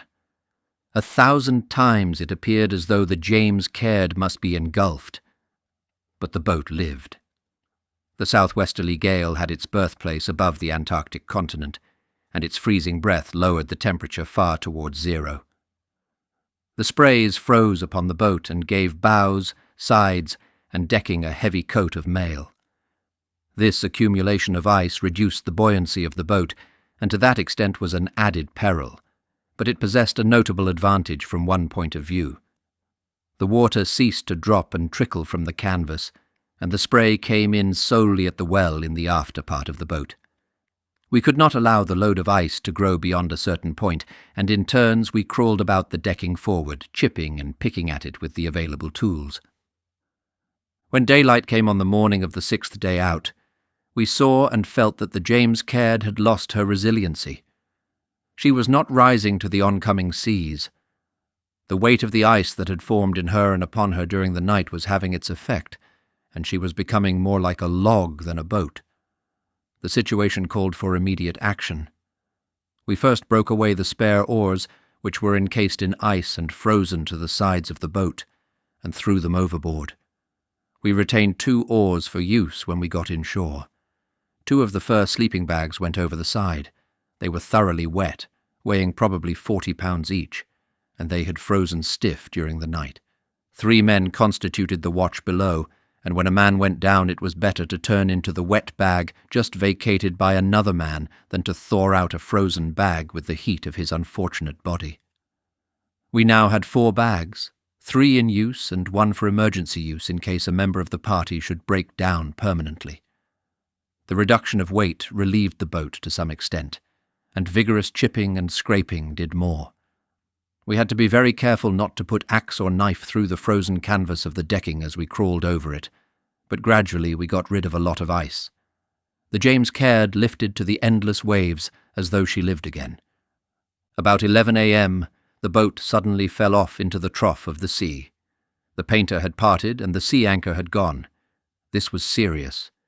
The James Caird went away to leeward, and we had no chance at all of recovering the anchor and our valuable rope, which had been our only means of keeping the boat's head up to the seas without the risk of hoisting sail in a gale. Now we had to set the sail and trust to its holding. While the James Caird rolled heavily in the trough, we beat the frozen canvas until the bulk of the ice had cracked off it and then hoisted it. The frozen gear worked protestingly, but after a struggle our little craft came up to the wind again, and we breathed more freely. Skin frostbites were troubling us, and we had developed large blisters on our fingers and hands. I shall always carry the scar of one of these frostbites on my left hand, which became badly inflamed after the skin had burst and the cold had bitten deeply. We held the boat up to the gale during that day, enduring as best we could discomforts that amounted to pain. The boat tossed interminably on the big waves under grey, threatening skies. Our thoughts did not embrace much more than the necessities of the hour. Every surge of the sea was an enemy to be watched and circumvented. We ate our scanty meals, treated our frostbites, and hoped for the improved conditions that the morrow might bring. Night fell early, and in the lagging hours of darkness we were cheered by a change for the better in the weather. The wind dropped, the snow squalls became less frequent, and the sea moderated. When the morning of the 7th day dawned, there was not much wind. We shook the reef out of the sail and laid our course once more for South Georgia. The sun came out bright and clear, and presently Worsley got a snap for longitude. We hoped that the sky would remain clear until noon, so that we could get the latitude. We had been 6 days out without an observation, and our dead reckoning naturally was uncertain. The boat must have presented a strange appearance that morning. All hands basked in the sun. We hung our sleeping bags to the mast and spread our socks and other gear all over the deck. Some of the ice had melted off the James Caird in the early morning after the gale began to slacken, and dry patches were appearing in the decking. Porpoises came blowing round the boat, and Cape pigeons wheeled and swooped within a few feet of us. These little black and white birds have an air of friendliness that is not possessed by the great circling albatross. They had looked grey against the swaying sea during the storm as they darted about over our heads and uttered their plaintive cries. The albatrosses, of the black or sooty variety, had watched with hard, bright eyes, and seemed to have a quite impersonal interest in our struggle to keep afloat amid the battering seas. In addition to the Cape pigeons, an occasional stormy petrel flashed overhead. Then there was a small bird, unknown to me, that appeared always to be in a fussy, bustling state, quite out of keeping with the surroundings. It irritated me. It had practically no tail, and it flitted about vaguely as though in search of the lost member.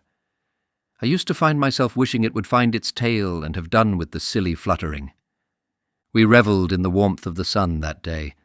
Life was not so bad after all. We felt we were well on our way. Our gear was drying, and we could have a hot meal in comparative comfort. The swell was still heavy, but it was not breaking, and the boat rode easily. At noon, Worsley balanced himself on the gunwale and clung with one hand to the stay of the mainmast while he got a snap of the sun. The result was more than encouraging. We had done over 380 miles and were getting on for halfway to South Georgia. It looked as though we were going to get through. The wind freshened to a good stiff breeze during the afternoon, and the James Caird made satisfactory progress. I had not realized until the sunlight came how small our boat really was.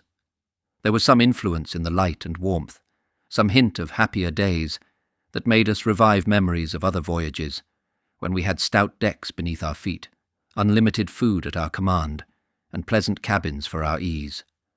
Now we clung to a battered little boat, alone, all alone, alone on a wide, wide sea. So low in the water were we that each succeeding swell cut off our view of the skyline.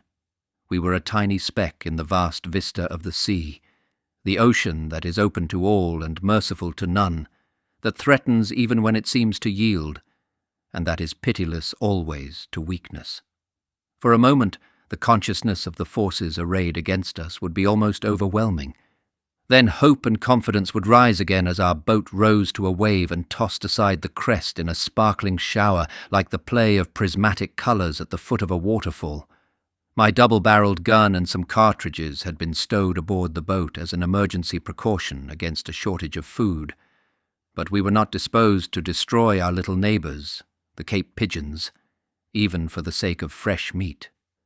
We might have shot an albatross, but the wandering king of the ocean aroused in us something of the feeling that inspired too late the ancient mariner. So the gun remained among the stores and sleeping bags in the narrow quarters beneath our leaking deck, and the birds followed us unmolested. The 8th, 9th, and 10th days of the voyage had few features worthy of special note. The wind blew hard during those days, and the strain of navigating the boat was unceasing, but always we made some advance towards our goal. No bergs showed on our horizon, and we knew that we were clear of the ice fields. Each day brought its little round of troubles, but also compensation in the form of food and growing hope. We felt that we were going to succeed. The odds against us had been great, but we were winning through. We still suffered severely from the cold, for, though the temperature was rising, our vitality was declining owing to shortage of food, exposure, and the necessity of maintaining our cramped positions day and night. I found that it was now absolutely necessary to prepare hot milk for all hands during the night, in order to sustain life till dawn. This meant lighting the primus lamp in the darkness, and involved an increased drain on our small store of matches. It was the rule that one match must serve when the primus was being lit. We had no lamp for the compass, and during the early days of the voyage we would strike a match when the steersman wanted to see the course at night. But later, the necessity for strict economy impressed itself upon us, and the practice of striking matches at night was stopped. We had one watertight tin of matches. I had stowed away in a pocket, in readiness for a sunny day, a lens from one of the telescopes, but this was of no use during the voyage. The sun seldom shone upon us. The glass of the compass got broken one night, and we contrived to mend it with adhesive tape from the medicine chest. One of the memories that comes to me from those days is of Crean singing at the tiller. He always sang while he was steering, and nobody ever discovered what the song was. It was devoid of tune and as monotonous as the chanting of a Buddhist monk at his prayers. Yet somehow it was cheerful. In moments of inspiration, Crean would attempt the wearing of the green. On the 10th night, Worsley could not straighten his body after his spell at the tiller. He was thoroughly cramped, and we had to drag him beneath the decking and massage him before he could unbend himself and get into a sleeping bag. A hard northwesterly gale came up on the 11th day, May 5th, and shifted to the southwest in the late afternoon. The sky was overcast, and occasional snow squalls added to the discomfort produced by a tremendous cross sea, the worst, I thought, that we had experienced. At midnight I was at the tiller, and suddenly noticed a line of clear sky between the south and southwest. I called to the other men that the sky was clearing, and then a moment later I realized that what I had seen was not a rift in the clouds, but the white crest of an enormous wave. During 26 years' experience of the ocean in all its moods, I had not encountered a wave so gigantic. It was a mighty upheaval of the ocean, a thing quite apart from the big white-capped seas that had been our tireless enemies for many days. I shouted, "For God's sake, hold on! It's got us!"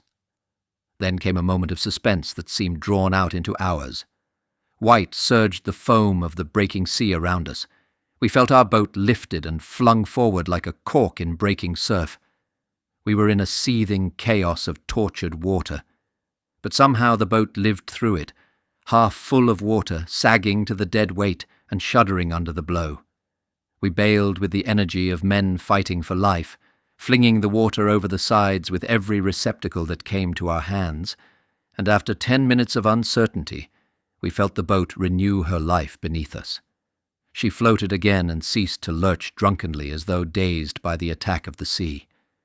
Earnestly we hoped that never again would we encounter such a wave. The conditions in the boat, uncomfortable before, had been made worse by the deluge of water.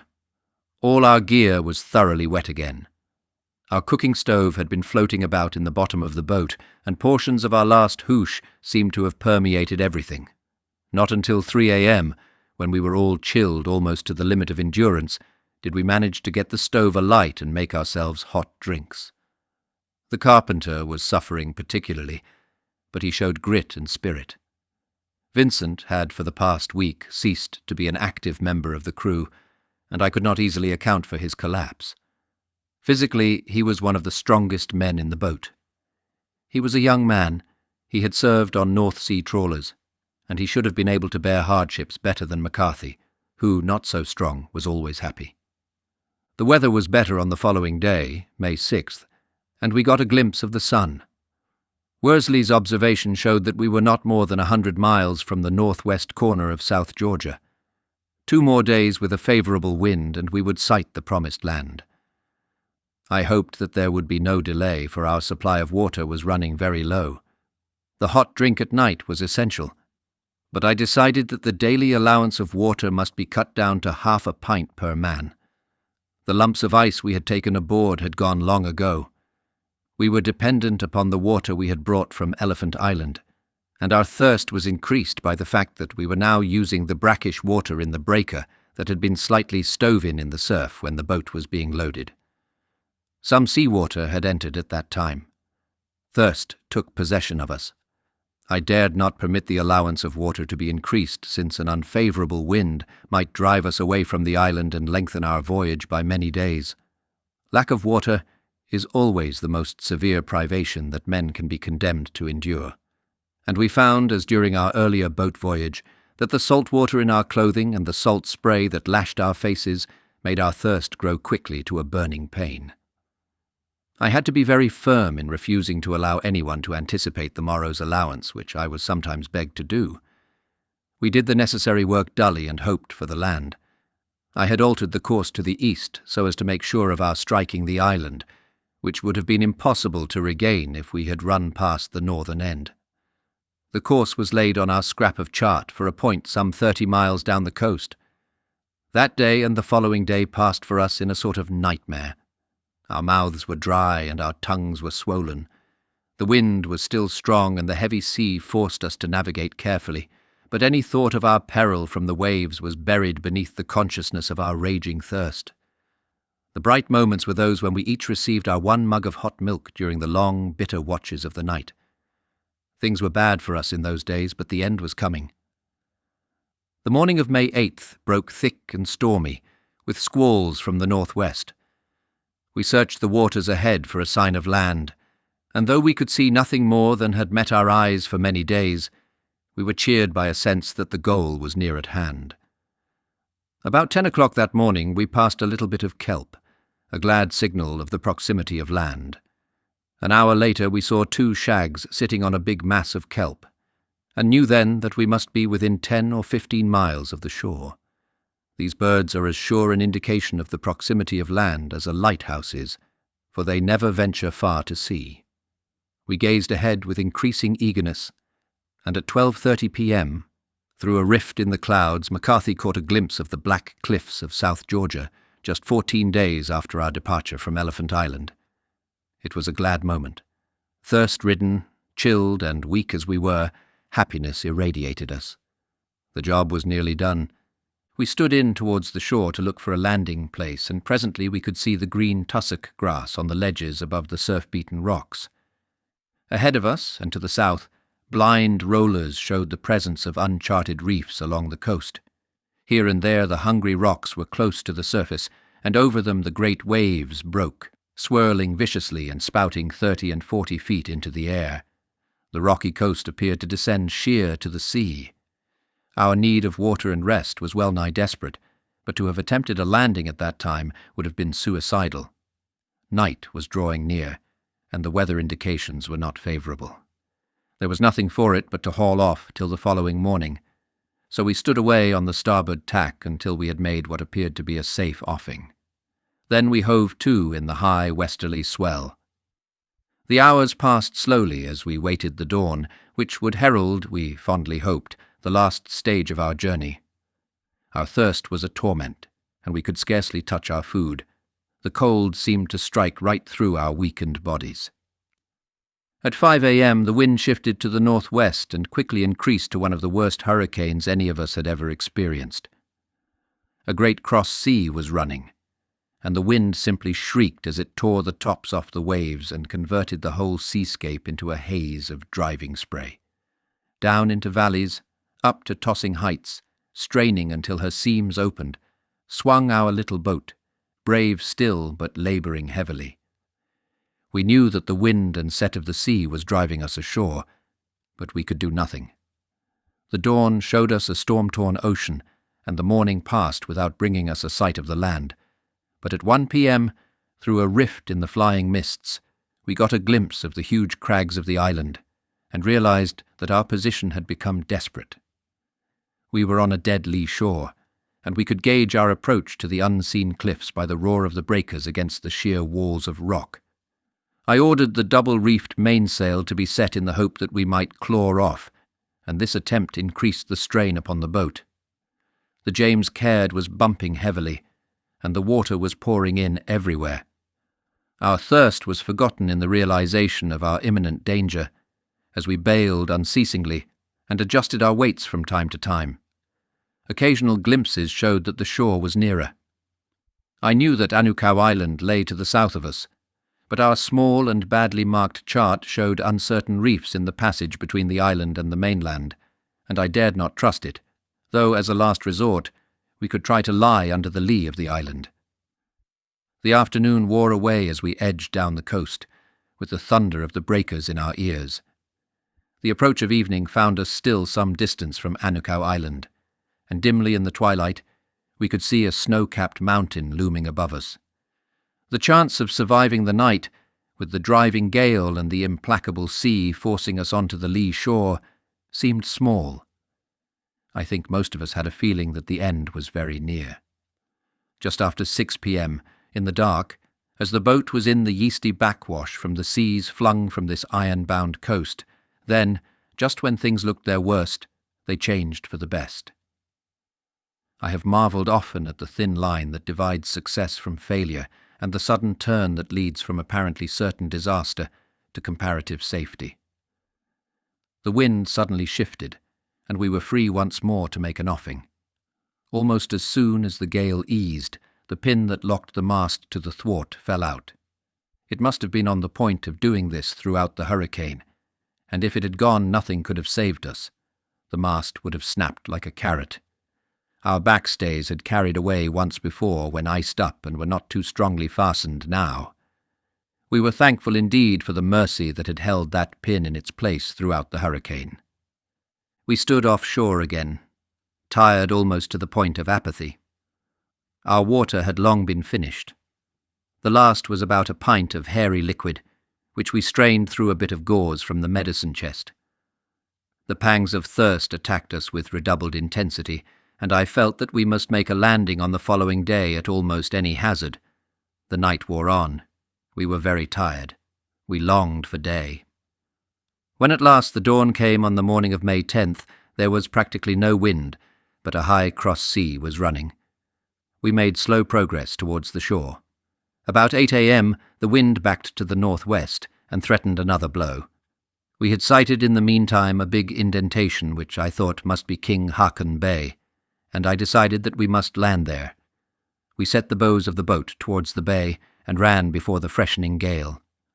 Soon we had angry reefs on either side. Great glaciers came down to the sea and offered no landing place. The sea spouted on the reefs and thundered against the shore. About noon we sighted a line of jagged reef, like blackened teeth, that seemed to bar the entrance to the bay. Inside, comparatively smooth water stretched 8 or 9 miles to the head of the bay. A gap in the reef appeared, and we made for it. But the fates had another rebuff for us. The wind shifted and blew from the east, right out of the bay. We could see the way through the reef, but we could not approach it directly. That afternoon we bore up, tacking 5 times in the strong wind. The last tack enabled us to get through, and at last we were in the wide mouth of the bay. Dusk was approaching. A small cove with a boulder-strewn beach guarded by a reef made a break in the cliffs on the south side of the bay, and we turned in that direction. I stood in the bows directing the steering as we ran through the kelp and made the passage of the reef.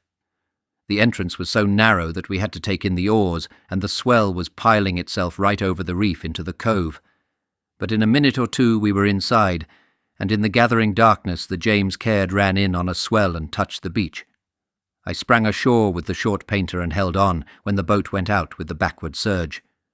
When the James Caird came in again, 3 of the men got ashore, and they held the painter while I climbed some rocks with another line.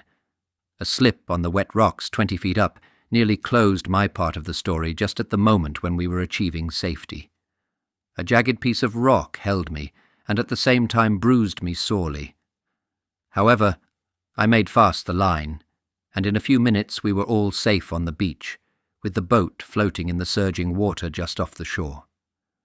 We heard a gurgling sound that was sweet music in our ears, and peering around, found a stream of fresh water almost at our feet.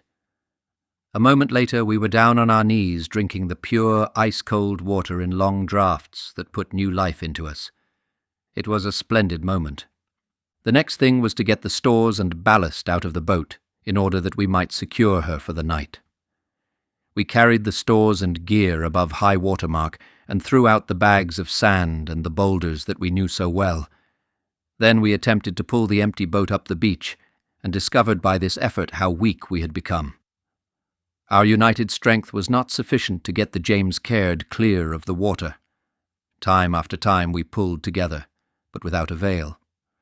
I saw that it would be necessary to have food and rest before we beached the boat. We made fast a line to a heavy boulder and set a watch to fend the James Caird off the rocks of the beach. Then I sent Crean round to the left side of the cove about 30 yards away, where I had noticed a little cave as we were running in. He could not see much in the darkness, but reported that the place certainly promised some shelter. We carried the sleeping bags round and found a mere hollow in the rock face, with a shingle floor sloping at a steep angle to the sea. There we prepared a hot meal, and when the food was finished I ordered the men to turn in. The time was now about 8 p.m., and I took the first watch beside the James Caird, which was still afloat in the tossing water just off the beach. Fending the James Caird off the rocks in the darkness was awkward work. The boat would have bumped dangerously if allowed to ride in with the waves that drove into the cove. I found a flat rock for my feet, which were in a bad way owing to cold, wetness, and lack of exercise in the boat, and during the next few hours I laboured to keep the James Caird clear of the beach. Occasionally I had to rush into the seething water. Then, as a wave receded, I let the boat out on the alpine rope so as to avoid a sudden jerk. The heavy painter had been lost when the sea anchor went adrift. The James Caird could be seen but dimly in the cove, where the high black cliffs made the darkness almost complete, and the strain upon one's attention was great. After several hours had passed, I found that my desire for sleep was becoming irresistible, and at 1 a.m. I called Crean. I could hear him groaning as he stumbled over the sharp rocks on his way down the beach. While he was taking charge of the James Caird, she got adrift, and we had some anxious moments. Fortunately, she went across towards the cave, and we secured her, unharmed. The loss or destruction of the boat at this stage would have been a very serious matter, since we probably would have found it impossible to leave the cove except by sea. The cliffs and glaciers around offered no practicable path towards the head of the bay. I arranged for 1-hour watches during the remainder of the night, and then took Crean's place among the sleeping men and got some sleep before the dawn came. The sea went down in the early hours of the morning, May 11th, and after sunrise we were able to set about getting the boat ashore, first bracing ourselves for the task with another meal. We were all weak still. We cut off the topsides and took out all the movable gear. Then we waited for Byron's great 9th wave, and when it lifted the James Caird in, we held her and, by dint of great exertion, worked her round broadside to the sea. Inch by inch we dragged her up until we reached the fringe of the tussock grass, and knew that the boat was above high water mark.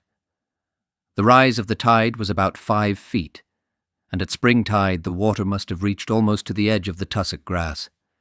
The completion of this job removed our immediate anxieties, and we were free to examine our surroundings and plan the next move. The day was bright and clear. King Haakon Bay is an 8-mile sound penetrating the coast of South Georgia in an easterly direction. We had noticed that the northern and southern sides of the sound were formed by steep mountain ranges, their flanks furrowed by mighty glaciers, the outlets of the great ice sheet of the interior. It was obvious that these glaciers and the precipitous slopes of the mountains barred our way inland from the cove. We must sail to the head of the sound. Swirling clouds and mist wreaths had obscured our view of the sound when we were entering, but glimpses of snow slopes had given us hope that an overland journey could be begun from that point. A few patches of very rough tussocky land, dotted with little tarns, lay between the glaciers along the foot of the mountains, which were heavily scarred with scree slopes. Several magnificent peaks and crags gazed out across their snowy domains to the sparkling waters of the sound. Our cove lay a little inside the southern headland of King Haakon Bay. A narrow break in the cliffs, which were about 100 feet high at this point, formed the entrance to the cove. The cliffs continued inside the cove on each side, and merged into a hill which descended at a steep slope to the boulder beach. The slope, which carried tussock grass, was not continuous.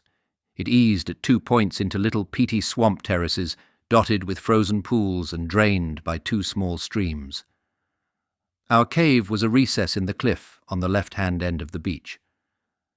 The rocky face of the cliff was undercut at this point, and the shingle thrown up by the waves formed a steep slope which we reduced to about 1 in 6 by scraping the stones away from the inside. Later, we strewed the rough floor with the dead, nearly dry underleaves of the tussock grass, so as to form a slightly soft bed for our sleeping bags. Water had trickled down the face of the cliff and formed long icicles, which hung down in front of the cave to the length of about 15 feet. These icicles provided shelter, and when we had spread our sails below them, with the assistance of oars, we had quarters that, in the circumstances, had to be regarded as reasonably comfortable. The camp at least was dry, and we moved our gear there with confidence. We built a fireplace and arranged our sleeping bags and blankets around it. The cave was about 8 feet deep and 12 feet wide at the entrance. While the camp was being arranged, Crean and I climbed the tussock slope behind the beach and reached the top of a headland overlooking the sound. There we found the nests of albatrosses, and, much to our delight, the nests contained young birds. The fledglings were fat and lusty, and we had no hesitation about deciding that they were destined to die at an early age. Our most pressing anxiety at this stage was a shortage of fuel for the cooker. We had rations for 10 more days, and we knew now that we could get birds for food, but if we were to have hot meals, we must secure fuel. The store of petroleum carried in the boat was running very low, and it seemed necessary to keep some quantity for use on the overland journey that lay ahead of us. A sea elephant or a seal would have provided fuel as well as food, but we could see none in the neighborhood. During the morning we started a fire in the cave with wood from the top sides of the boat, and though the dense smoke from the damp sticks inflamed our tired eyes, the warmth and the prospect of hot food were ample compensation.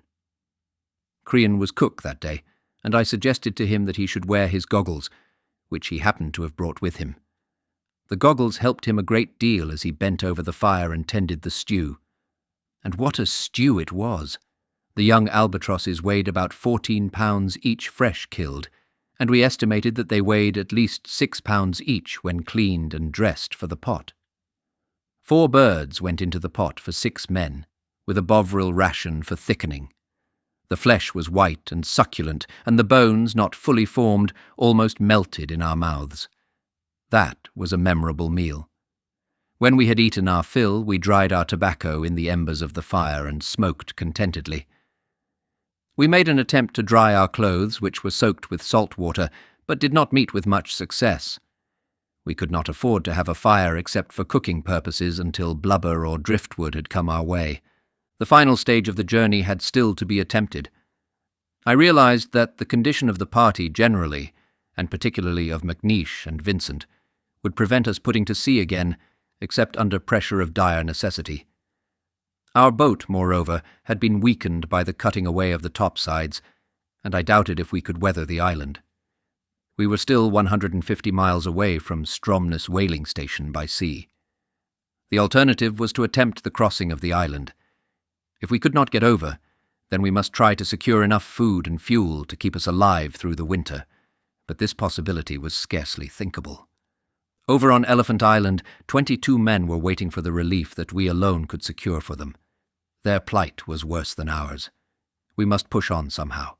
Several days must elapse before our strength would be sufficiently recovered to allow us to row or sail the last 9 miles up to the head of the bay. In the meantime, we could make what preparations were possible and dry our clothes by taking advantage of every scrap of heat from the fires we lit for the cooking of our meals. We turned in early that night, and I remember that I dreamed of the great wave and aroused my companions with a shout of warning as I saw with half-awakened eyes the towering cliff on the opposite side of the cove. Shortly before midnight, a gale sprang up suddenly from the northeast with rain and sleet showers. It brought quantities of glacier ice into the cove, and by 2 a.m., May 12th, our little harbour was filled with ice, which surged to and fro in the swell and pushed its way onto the beach. We had solid rock beneath our feet, and could watch without anxiety. When daylight came, rain was falling heavily, and the temperature was the highest we had experienced for many months. The icicles overhanging our cave were melting down in streams, and we had to move smartly when passing in and out, lest we should be struck by falling lumps. A fragment weighing 15 or 20 pounds crashed down while we were having breakfast. We found that a big hole had been burned in the bottom of Worsley's reindeer sleeping bag during the night. Worsley had been awakened by a burning sensation in his feet, and had asked the men near him if his bag was all right. They looked and could see nothing wrong. We were all superficially frostbitten about the feet, and this condition caused the extremities to burn painfully, while at the same time sensation was lost in the skin. Worsley thought that the uncomfortable heat of his feet was due to the frostbites, and he stayed in his bag and presently went to sleep again. He discovered when he turned out in the morning that the tussock grass which we had laid on the floor of the cave had smouldered outwards from the fire, and had actually burned a large hole in the bag beneath his feet. Fortunately, his feet were not harmed. Our party spent a quiet day, attending to clothing and gear, checking stores, eating and resting.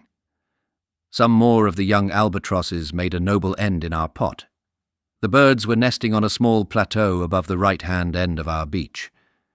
We had previously discovered that when we were landing from the boat on the night of May 10th, we had lost the rudder.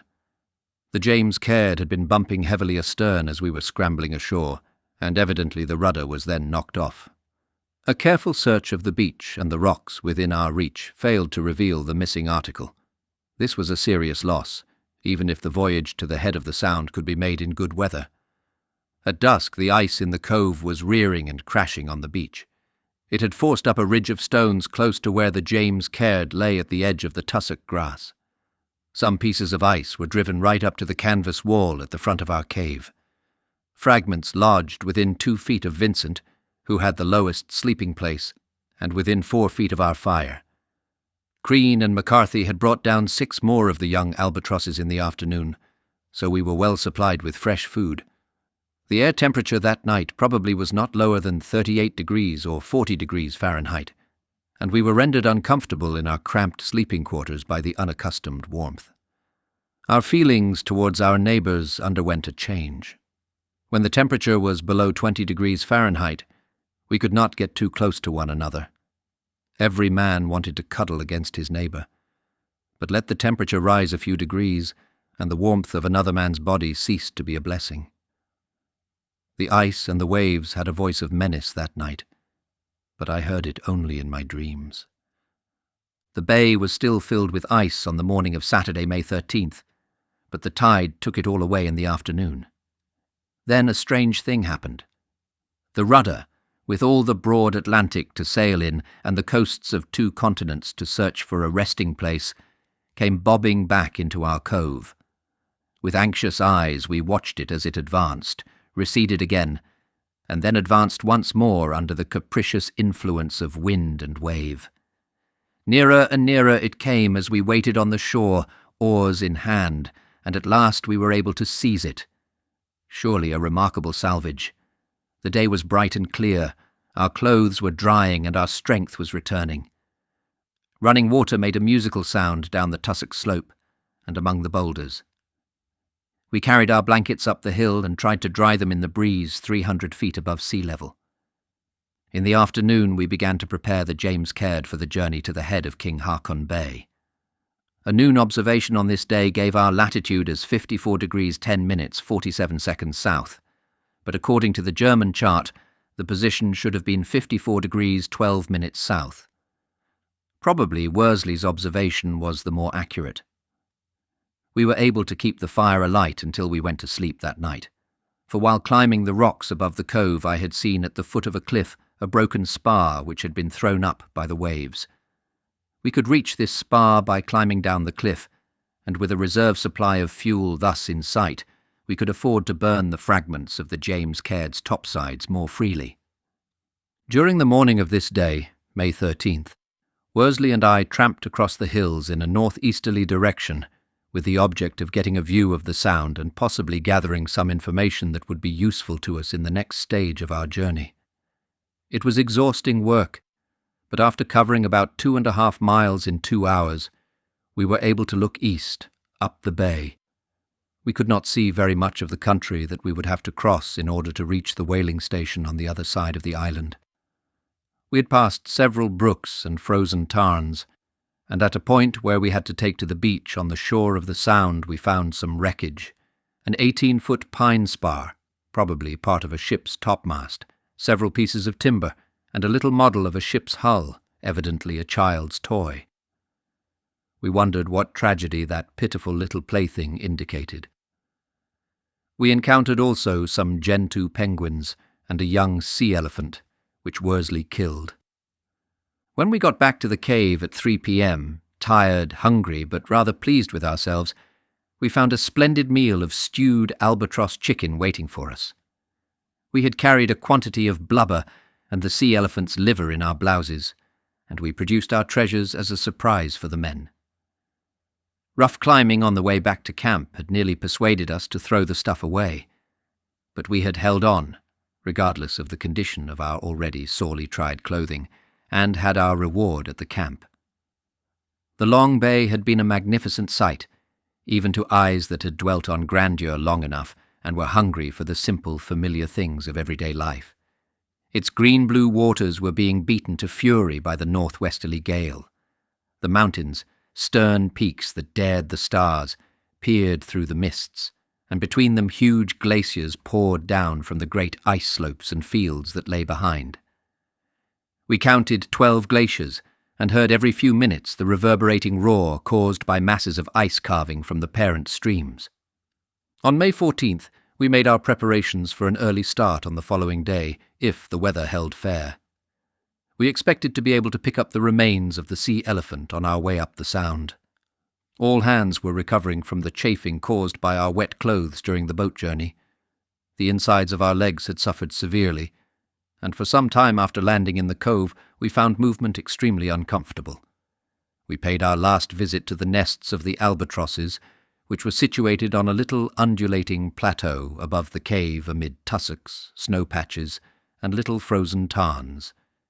Each nest consisted of a mound over a foot high of tussock grass, roots, and a little earth. The albatross lays 1 egg and very rarely 2. The chicks, which are hatched in January, are fed on the nest by the parent birds for almost 7 months before they take to the sea and fend for themselves. Up to 4 months of age, the chicks are beautiful white masses of downy fluff, but when we arrived on the scene their plumage was almost complete. Very often one of the parent birds was on guard near the nest. We did not enjoy attacking these birds, but our hunger knew no law. They tasted so very good, and assisted our recuperation to such an extent that each time we killed one of them, we felt a little less remorseful. May 15th was a great day. We made our hoosh at 7:30 a.m. Then we loaded up the boat and gave her a flying launch down the steep beach into the surf. Heavy rain had fallen in the night, and a gusty northwesterly wind was now blowing, with misty showers. The James Caird headed to the sea, as if anxious to face the battle of the waves once more. We passed through the narrow mouth of the cove, with the ugly rocks and waving kelp close on either side, turned to the east, and sailed merrily up the bay as the sun broke through the mists and made the tossing waters sparkle around us. We were a curious-looking party on that bright morning, but we were feeling happy. We even broke into song, and, but for our Robinson Crusoe appearance, a casual observer might have taken us for a picnic party, sailing in a Norwegian fjord, or one of the beautiful sounds of the west coast of New Zealand. The wind blew fresh and strong, and a small sea broke on the coast as we advanced. The surf was sufficient to have endangered the boat if we had attempted to land where the carcass of the sea elephant was lying, so we decided to go on to the head of the bay without risking anything, particularly as we were likely to find sea elephants on the upper beaches. The big creatures have a habit of seeking peaceful quarters protected from the waves. We had hopes, too, of finding penguins. Our expectation as far as the sea elephants were concerned was not at fault. We heard the roar of the bulls as we neared the head of the bay, and soon afterwards saw the great unwieldy forms of the beasts lying on a shelving beach towards the bay head. We rounded a high, glacier-worn bluff on the north side, and at 12:30 p.m. we ran the boat ashore on a low beach of sand and pebbles, with tussock growing above high water mark. There were hundreds of sea elephants lying about, and our anxieties with regard to food disappeared. Meat and blubber enough to feed our party for years was in sight. Our landing place was about 1.5 miles west of the northeast corner of the bay. Just east of us was a glacier snout ending on the beach, but giving a passage towards the head of the bay, except at high water or when a very heavy surf was running. A cold, drizzling rain had begun to fall, and we provided ourselves with shelter as quickly as possible. We hauled the James Caird up above high water mark and turned her over just to the lee or east side of the bluff. The spot was separated from the mountainside by a low morainic bank, rising 20 or 30 feet above sea level. Soon we had converted the boat into a very comfortable cabin à la Peggotty, turfing it round with tussocks which we dug up with knives. One side of the James Caird rested on stones so as to afford a low entrance, and when we had finished, she looked as though she had grown there. McCarthy entered into this work with great spirit. A sea elephant provided us with fuel and meat, and that evening found a well-fed and fairly contented party at rest in Peggotty Camp. Our camp, as I have said, lay on the north side of King Haakon Bay, near the head. Our path towards the whaling stations led round the seaward end of the snouted glacier on the east side of the camp, and up a snow slope that appeared to lead to a pass in the great Allardyce Range, which runs northwest and southeast and forms the main backbone of South Georgia. The range dipped opposite the bay into a well-defined pass from east to west. An ice sheet covered most of the interior, filling the valleys and disguising the configurations of the land, which, indeed, showed only in big rocky ridges, peaks, and nunataks. When we looked up the pass from Peggotty Camp, the country to the left appeared to offer 2 easy paths through to the opposite coast, but we knew that the island was uninhabited at that point, Possession Bay. We had to turn our attention farther east, and it was impossible from the camp to learn much of the conditions that would confront us on the overland journey. I planned to climb to the pass, and then be guided by the configuration of the country and the selection of a route eastward to Stromness Bay, where the whaling stations were established in the minor bays, Leith, Husvik, and Stromness. A range of mountains with precipitous slopes, forbidding peaks, and large glaciers lay immediately to the south of King Haakon Bay, and seemed to form a continuation of the main range. Between this secondary range and the pass above our camp, a great snow-upland sloped up to the inland ice sheet, and reached a rocky ridge that stretched athwart our path and seemed to bar the way. This ridge was a right-angled offshoot from the main ridge. Its chief features were 4 rocky peaks with spaces between that looked from a distance as though they might prove to be passes. The weather was bad on Tuesday, May 16th, and we stayed under the boat nearly all day. The quarters were cramped but gave full protection from the weather, and we regarded our little cabin with a great deal of satisfaction. Abundant meals of sea elephant steak and liver increased our contentment. McNeish reported during the day that he had seen rats feeding on the scraps, but this interesting statement was not verified. One would not expect to find rats at such a spot, but there was a bare possibility that they had landed from a wreck and managed to survive the very rigorous conditions.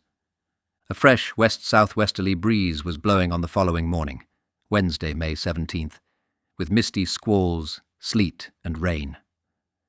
I took Worsley with me on a pioneer journey to the west, with the object of examining the country to be traversed at the beginning of the overland journey. We went round the seaward end of the snouted glacier, and after tramping about a mile over stony ground and snow-coated debris, we crossed some big ridges of scree and moraines. We found that there was good going for a sledge as far as the northeast corner of the bay, but did not get much information regarding the conditions farther on, owing to the view becoming obscured by a snow squall. We waited a quarter of an hour for the weather to clear, but were forced to turn back without having seen more of the country. I had satisfied myself, however, that we could reach a good snow slope, leading apparently to the inland ice. Worsley reckoned from the chart that the distance from our camp to Husvik, on an east magnetic course, was 17 geographical miles, but we could not expect to follow a direct line. The carpenter started making a sledge for use on the overland journey. The materials at his disposal were limited in quantity and scarcely suitable in quality. We overhauled our gear on Thursday, May 18th, and hauled our sledge to the lower edge of the snouted glacier. The vehicle proved heavy and cumbrous. We had to lift it empty over bare patches of rock along the shore, and I realized that it would be too heavy for 3 men to manage amid the snow plains, glaciers, and peaks of the interior. Worsley and Crean were coming with me, and after consultation we decided to leave the sleeping bags behind us and make the journey in very light marching order. We would take 3 days' provisions for each man in the form of sledging ration and biscuit. The food was to be packed in 3 sacks, so that each member of the party could carry his own supply. Then we were to take the primus lamp filled with oil, the small cooker, the carpenter's adze, for use as an ice axe, and the alpine rope, which made a total length of 50 feet when knotted. We might have to lower ourselves down steep slopes or cross crevassed glaciers. The filled lamp would provide 6 hot meals, which would consist of sledging ration boiled up with biscuit. There were 2 boxes of matches left, one full and the other partially used. We left the full box with the men at the camp and took the second box, which contained 48 matches. I was unfortunate as regarded footgear, since I had given away my heavy Burberry boots on the floe, and had now a comparatively light pair in poor condition. The carpenter assisted me by putting several screws in the sole of each boot with the object of providing a grip on the ice. The screws came out of the James Caird. We turned in early that night, but sleep did not come to me. My mind was busy with the task of the following day. The weather was clear, and the outlook for an early start in the morning was good. We were going to leave a weak party behind us in the camp. Vincent was still in the same condition, and he could not march. McNeish was pretty well broken up. The 2 men were not capable of managing for themselves, and McCarthy must stay to look after them. He might have a difficult task if we failed to reach the whaling station. The distance to Husvik, according to the chart, was no more than 17 geographical miles in a direct line, but we had very scanty knowledge of the conditions of the interior. No man had ever penetrated a mile from the coast of South Georgia at any point, and the whalers I knew regarded the country as inaccessible. During that day, while we were walking to the snouted glacier, we had seen 3 wild duck flying towards the head of the bay from the eastward. I hoped that the presence of these birds indicated tussock land and not snowfields and glaciers in the interior, but the hope was not a very bright one. We turned out at 2 a.m. on the Friday morning and had our hoosh ready an hour later. The full moon was shining in a practically cloudless sky, its rays reflected gloriously from the pinnacles and crevassed ice of the adjacent glaciers. The huge peaks of the mountains stood in bold relief against the sky and threw dark shadows on the waters of the Sound. There was no need for delay, and we made a start as soon as we had eaten our meal. McNeish walked about 200 yards with us. He could do no more. Then we said goodbye, and he turned back to the camp. The first task was to get round the edge of the snouted glacier, which had points like fingers projecting towards the sea. The waves were reaching the points of these fingers, and we had to rush from one recess to another when the waters receded.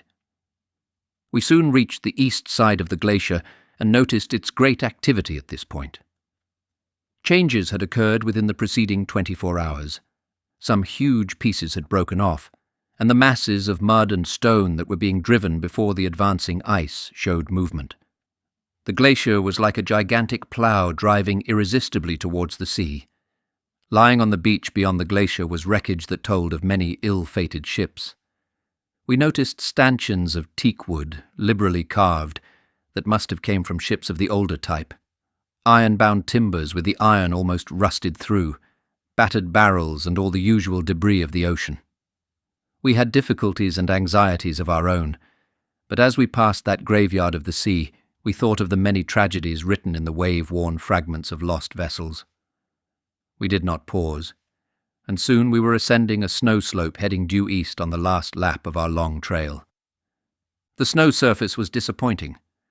2 days before we had been able to move rapidly on hard, packed snow. Now we sank over our ankles at each step and progress was slow. After 2 hours steady climbing, we were 2,500 feet above sea level. The weather continued fine and calm, and as the ridges drew nearer and the western coast of the island spread out below, the bright moonlight showed us that the interior was broken tremendously. High peaks, impassable cliffs, steep snow slopes, and sharply descending glaciers were prominent features in all directions, with stretches of snowplain overlaying the ice sheet of the interior. The slope we were ascending mounted to a ridge, and our course lay direct to the top. The moon, which proved a good friend during this journey, threw a long shadow at one point and told us that the surface was broken in our path. Warned in time, we avoided a huge hole capable of swallowing an army. The bay was now about 3 miles away, and the continued roaring of a big glacier at the head of the bay came to our ears. This glacier, which we had noticed during the stay at Peggotty Camp, seemed to be calving almost continuously. I had hoped to get a view of the country ahead of us from the top of the slope, but as the surface became more level beneath our feet, a thick fog drifted down. The moon became obscured and produced a diffused light that was more trying than darkness, since it illuminated the fog without guiding our steps. We roped ourselves together as a precaution against holes, crevasses, and precipices, and I broke trail through the soft snow. With almost the full length of the rope between myself and the last man, we were able to steer an approximately straight course, since if I veered to the right or the left when marching into the blank wall of the fog, the last man on the rope could shout a direction. So, like a ship with its port, starboard, steady, we tramped through the fog for the next 2 hours. Then, as daylight came, the fog thinned and lifted, and from an elevation of about 3,000 feet, we looked down on what seemed to be a huge frozen lake with its farther shores still obscured by the fog. We halted there to eat a bit of biscuit while we discussed whether we would go down and cross the flat surface of the lake or keep on the ridge we had already reached. I decided to go down, since the lake lay on our course. After an hour of comparatively easy travel through the snow, we noticed the thin beginnings of crevasses. Soon they were increasing in size and showing fractures, indicating that we were traveling on a glacier. As the daylight brightened, the fog dissipated. The lake could be seen more clearly, but still we could not discover its east shore. A little later the fog lifted completely, and then we saw that our lake stretched to the horizon, and realized suddenly that we were looking down upon the open sea on the east coast of the island. The slight pulsation at the shore showed that the sea was not even frozen. It was the bad light that had deceived us. Evidently we were at the top of Possession Bay, and the island at that point could not be more than 5 miles across from the head of King Haakon Bay. Our rough chart was inaccurate. There was nothing for it but to start up the glacier again. That was about 7 o'clock in the morning, and by 9 o'clock we had more than recovered our lost ground. We regained the ridge and then struck southeast, for the chart showed that 2 more bays indented the coast before Stromness. It was comforting to realize that we would have the eastern water in sight during our journey, although we could see there was no way around the shoreline owing to steep cliffs and glaciers. Men lived in houses lit by electric light on the east coast. News of the outside world waited us there, and above all, the east coast meant for us the means of rescuing the 22 men we had left on Elephant Island. This concludes the first part of 2 total of South, the story of Shackleton's last expedition, 1914 to 1917, by Ernest Shackleton, produced by Best Audiobooks for free.